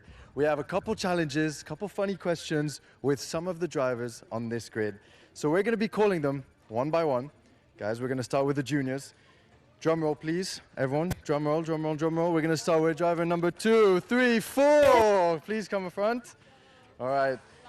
Hi, what's your name? Introduce yourself. Nikita. This is Nikita. Nikita. Okay. 12. Russia. Nikita from Russia. Now we have another junior driver, number 260. Who's that going to be? So Sava over here, also from Russia, if I'm not mistaken. Yeah, I'm half Russian, half Korean. Half Russian, half Ukrainian, and now Korean. Sorry, guys. And now for the final junior, number 2, 1, 2. Who's that about that? Wait.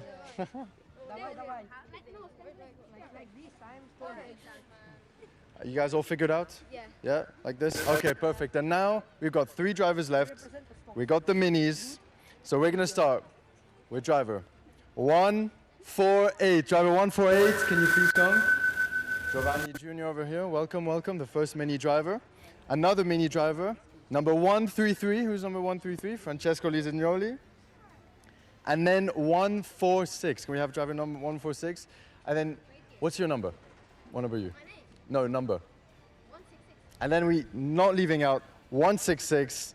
As you can see, we have quite a few drivers there. Joanna, if you want to go through them one by one, ask the names. Yeah, everybody a bit closer, maybe right in front of each other. Some of the drivers who yeah. I'm on a block. Well, do you appear? No. Okay. No problem. Go ahead. Okay, guys, so what I'm going to do is I'm going to pass this microphone, and you're each going to introduce each other. I'll pass my mic. You pass your mic? All right. Joanna's going to go ahead. What do I say? Your name and which category you're in. My name is Hamad and I'm in Mini. My name's Francesco and I'm in Mini and I'm the GOAT. No, you're not. I'm Nikita and I'm from the junior. Hi, I'm Sava and I'm in junior and this guy sucks some balls. Hi, I'm Albert and I drive in junior. Hi, I'm Giovanni and I drive in Mini. Hi, I'm Eddie and I'm in the Mini 60 class. All right, Matt, go ahead with the first question. Yeah, so we've got a mix of juniors, a mix of mini drivers, but now here comes the real test. We're going to ask you guys a couple quick fire questions. Starting off, 3, 2, 1. Who has the best shoes right now? Me. I clearly said it first. Well, I think this one stands out.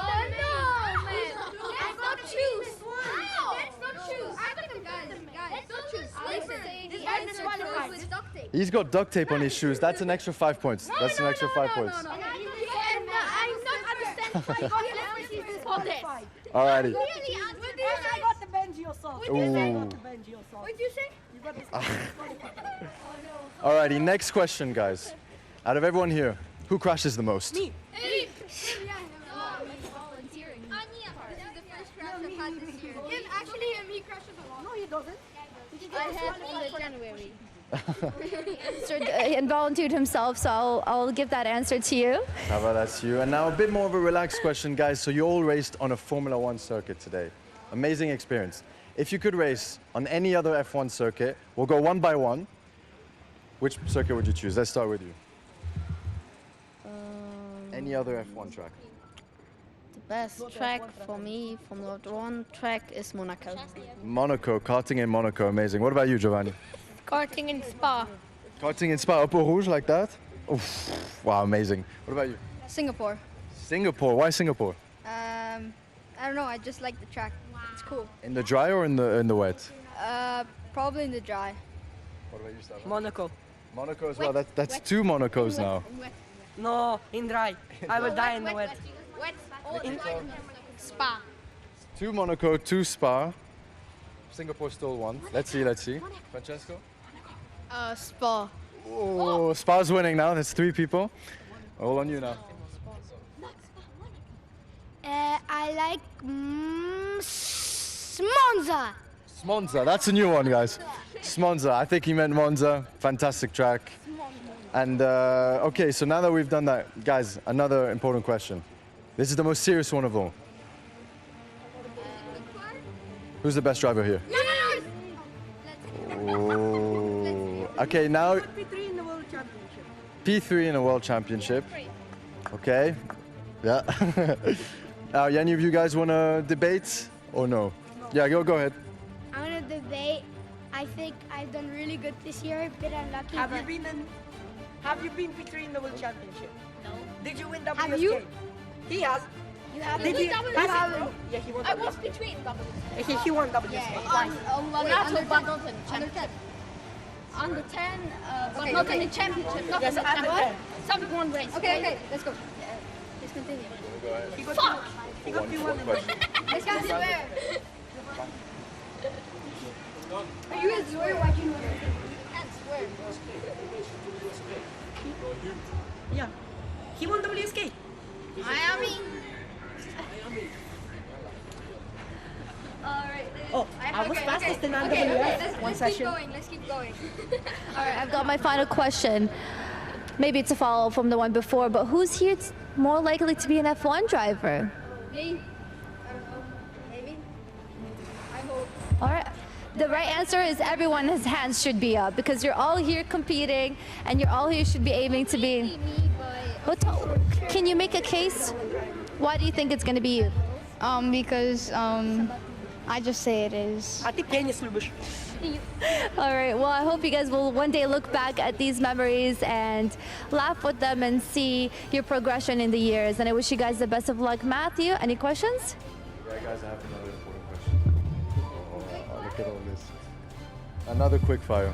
This one you could choose from Iame drivers, Iame UAE drivers, F1 drivers, whoever. Who's the GOAT? One by one. We'll go one by one. We'll get a vote. I am.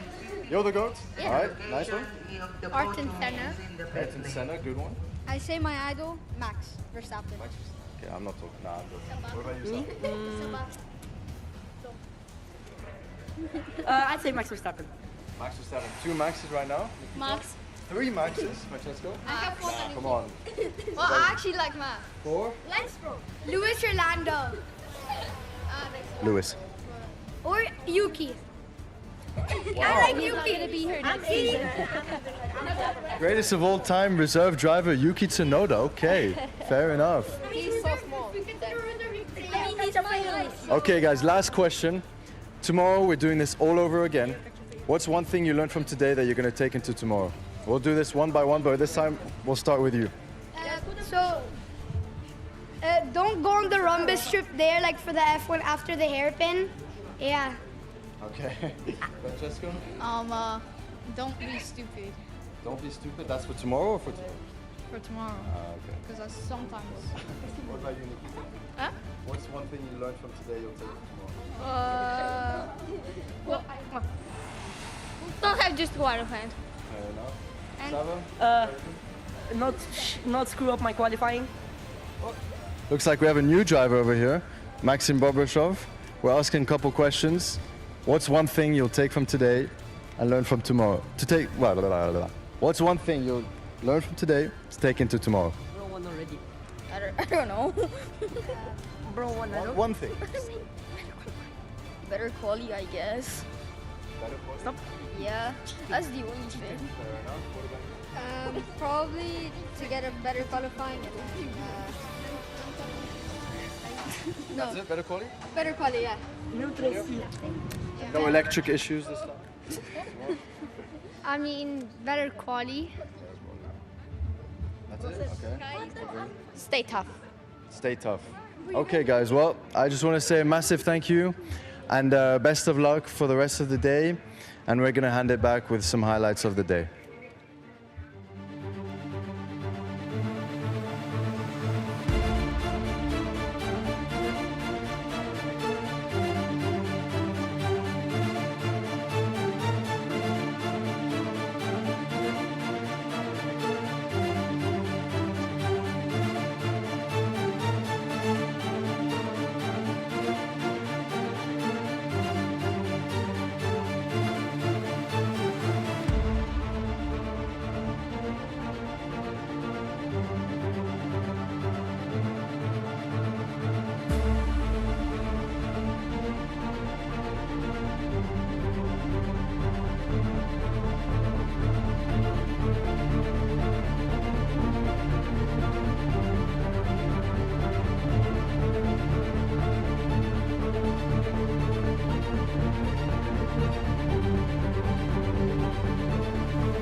Instead of the traditional system, we've built a school specifically for athletes and anyone who needs a more flexible education. We provide a full school curriculum including GCSEs and A-levels, mentoring support from ex-athletes, and the ability to study from anywhere in the world at any time. Welcome to MVA, the #1 school for athletes.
We're live? Yeah, we're live. Welcome back, everybody. We can't hear us out here, so hopefully everyone can hear my voice over the text support. Here I come, I think. So, welcome everybody to the podium presentation. We are here for round 6 of the Iame Series UAE.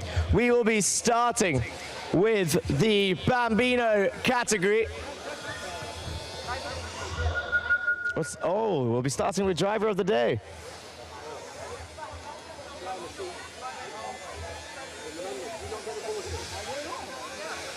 You need to add me to that WhatsApp group because I'm not in it. It's okay. The Queen, Maxi, is here. Her Royal Highness will give me the driver of the day. Just stay there. Oh, overall, very impressive. Shall I mention second and third as well? Yeah, Mark. Oh, You said it into the microphone. She's spoiled. No, I'm joking. Right, driver of the day. Are you ready? Give the round of applause. It's not surprising to me because he's got a lot of fans in the YouTube chat on the broadcast. A round of applause for number 88, the driver of the day, Mark Ristic.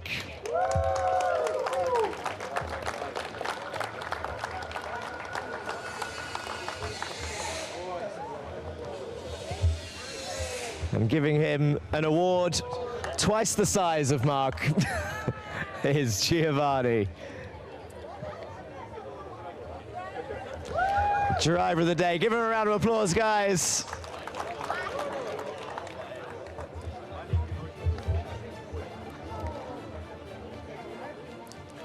You got the photo. Okay. We'll go on to the Bambino category, and we'll go in reverse order through all 11 drivers. So when I call your name, jump up onto the podium, stand anywhere. We'll go from 11th to 1st. In 11th place, a round of applause, first time in the Bambino category for August Southall.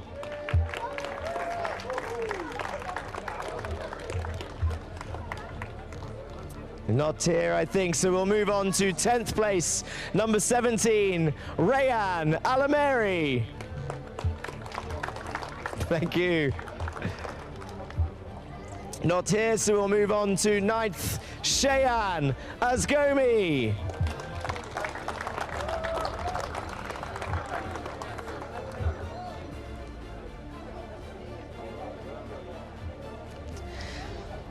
In 8th place, a round of applause for number 10, tied on points with 7th, Yeshwin Kumar.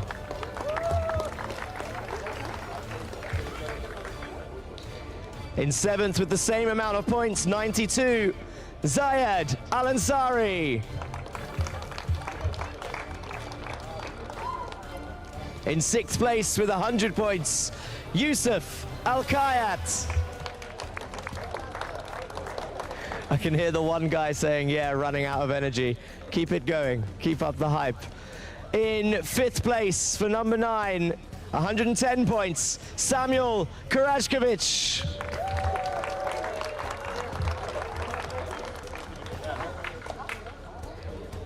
In 4th place, just 2 points ahead, Faisal Alzabi.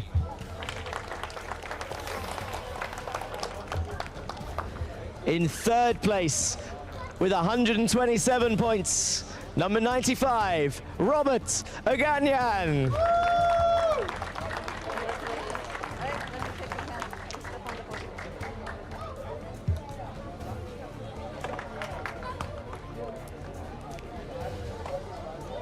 In 2nd place, with 136 points, Mark Ristic.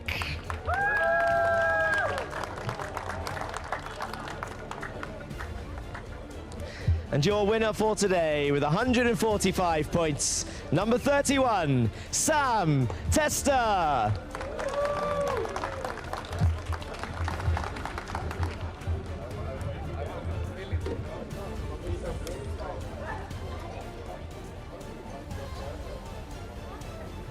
Very excited, got all the energy. Give them one more round of applause, guys. Your Bambino top 11. Okay, guys, if you want to jump off the podium, we'll move on to the under 10 minis. In 3rd place, a round of applause for Enzo Falzerano.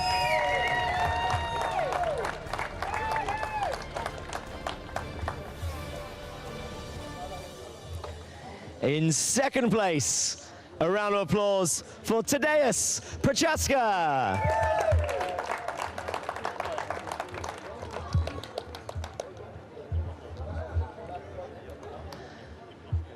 And today's winner of the under 10 category, upon his return after breaking his arm in round 2, and now he's repaired and won. A round of applause for Adam Al-Sheikh.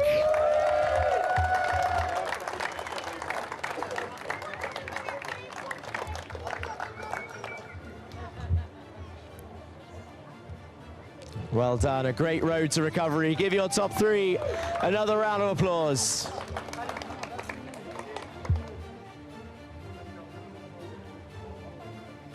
That's it, guys. If you want to jump down, we'll move on to the mini category. We'll start off with the top 3, followed by 1 novice who will join them on the podium. First up, in 3rd place, a round of applause for Francesco Lisignoli.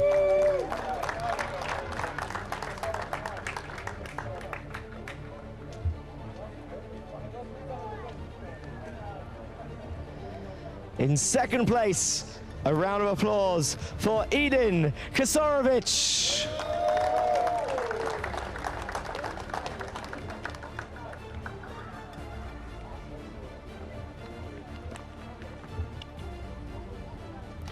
And your winner for today, in the mini category, a round of applause for JNKD and Benjamin Karajkovic.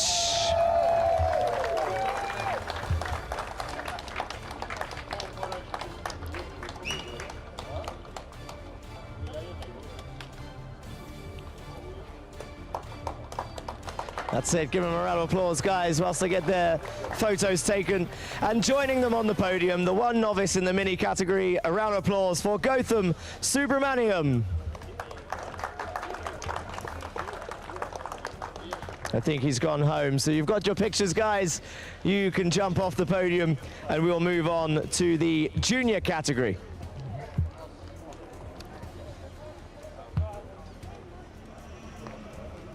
Okay. Again, we'll start with the top 3 and then move on to the novices.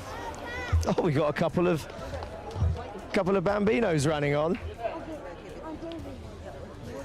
We'll tell it afterwards. It's okay. In 3rd place, number 200, Gabriel Barracordi. Well done.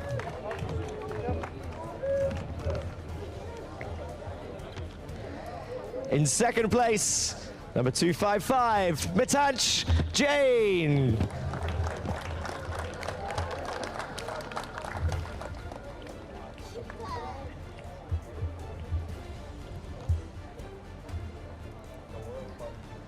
And a new winner today in the Iame series, taking both wins in the point scoring rounds.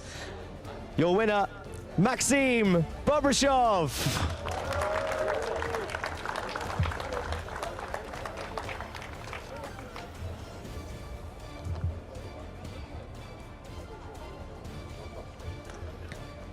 That's your top 3, guys. Give them one more round of applause. And then joining them, the novices in the junior category, Rayan Boriawala. Come on up for your novice medal and join them on the podium. Also joining them, Vedanth Seshadri.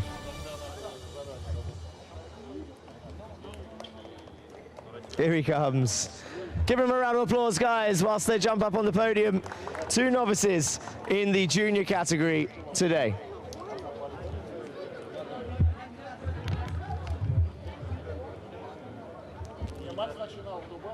That's it, guys. Now you've got your pictures. You can jump down, and we'll move on to the senior 170 category.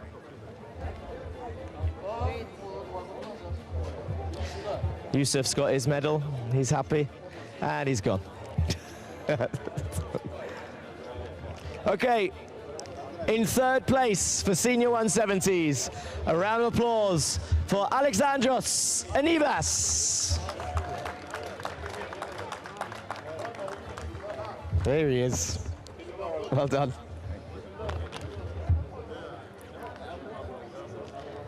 In 2nd place, a round of applause for Arsene Jolovic.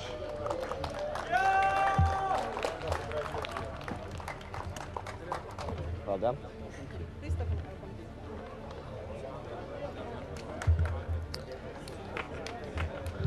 And your winner for today, welcome back, the Crocodile Dundee hat, Oscar Bray.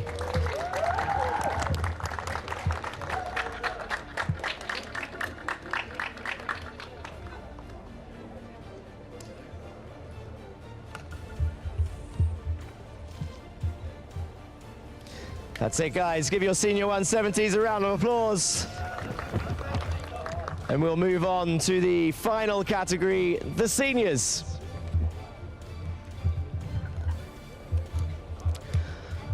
In third place, gaining 11 places in the final, a round of applause for Adam Elbassioni.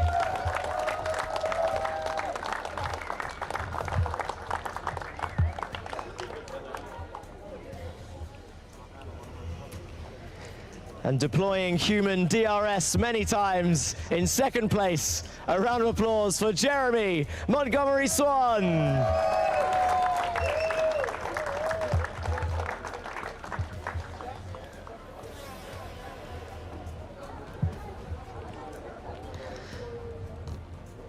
And on his second attempt, after losing the win to a 5-second penalty last time, this time keeping the win, a round of applause for Eloy Gonzalez Moreno.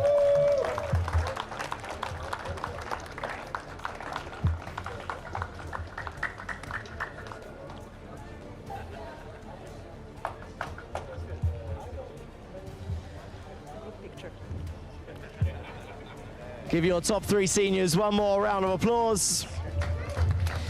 And now, everybody that has a trophy or a medal, come up onto the podium for a group picture. Everyone who has a trophy or a medal or a wheel hub, come on back to the podium.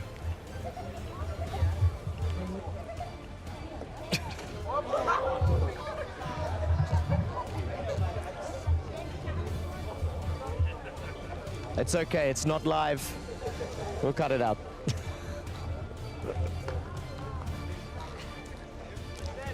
Give a round of applause to your award winners for round 6 of the Iame Series, UAE.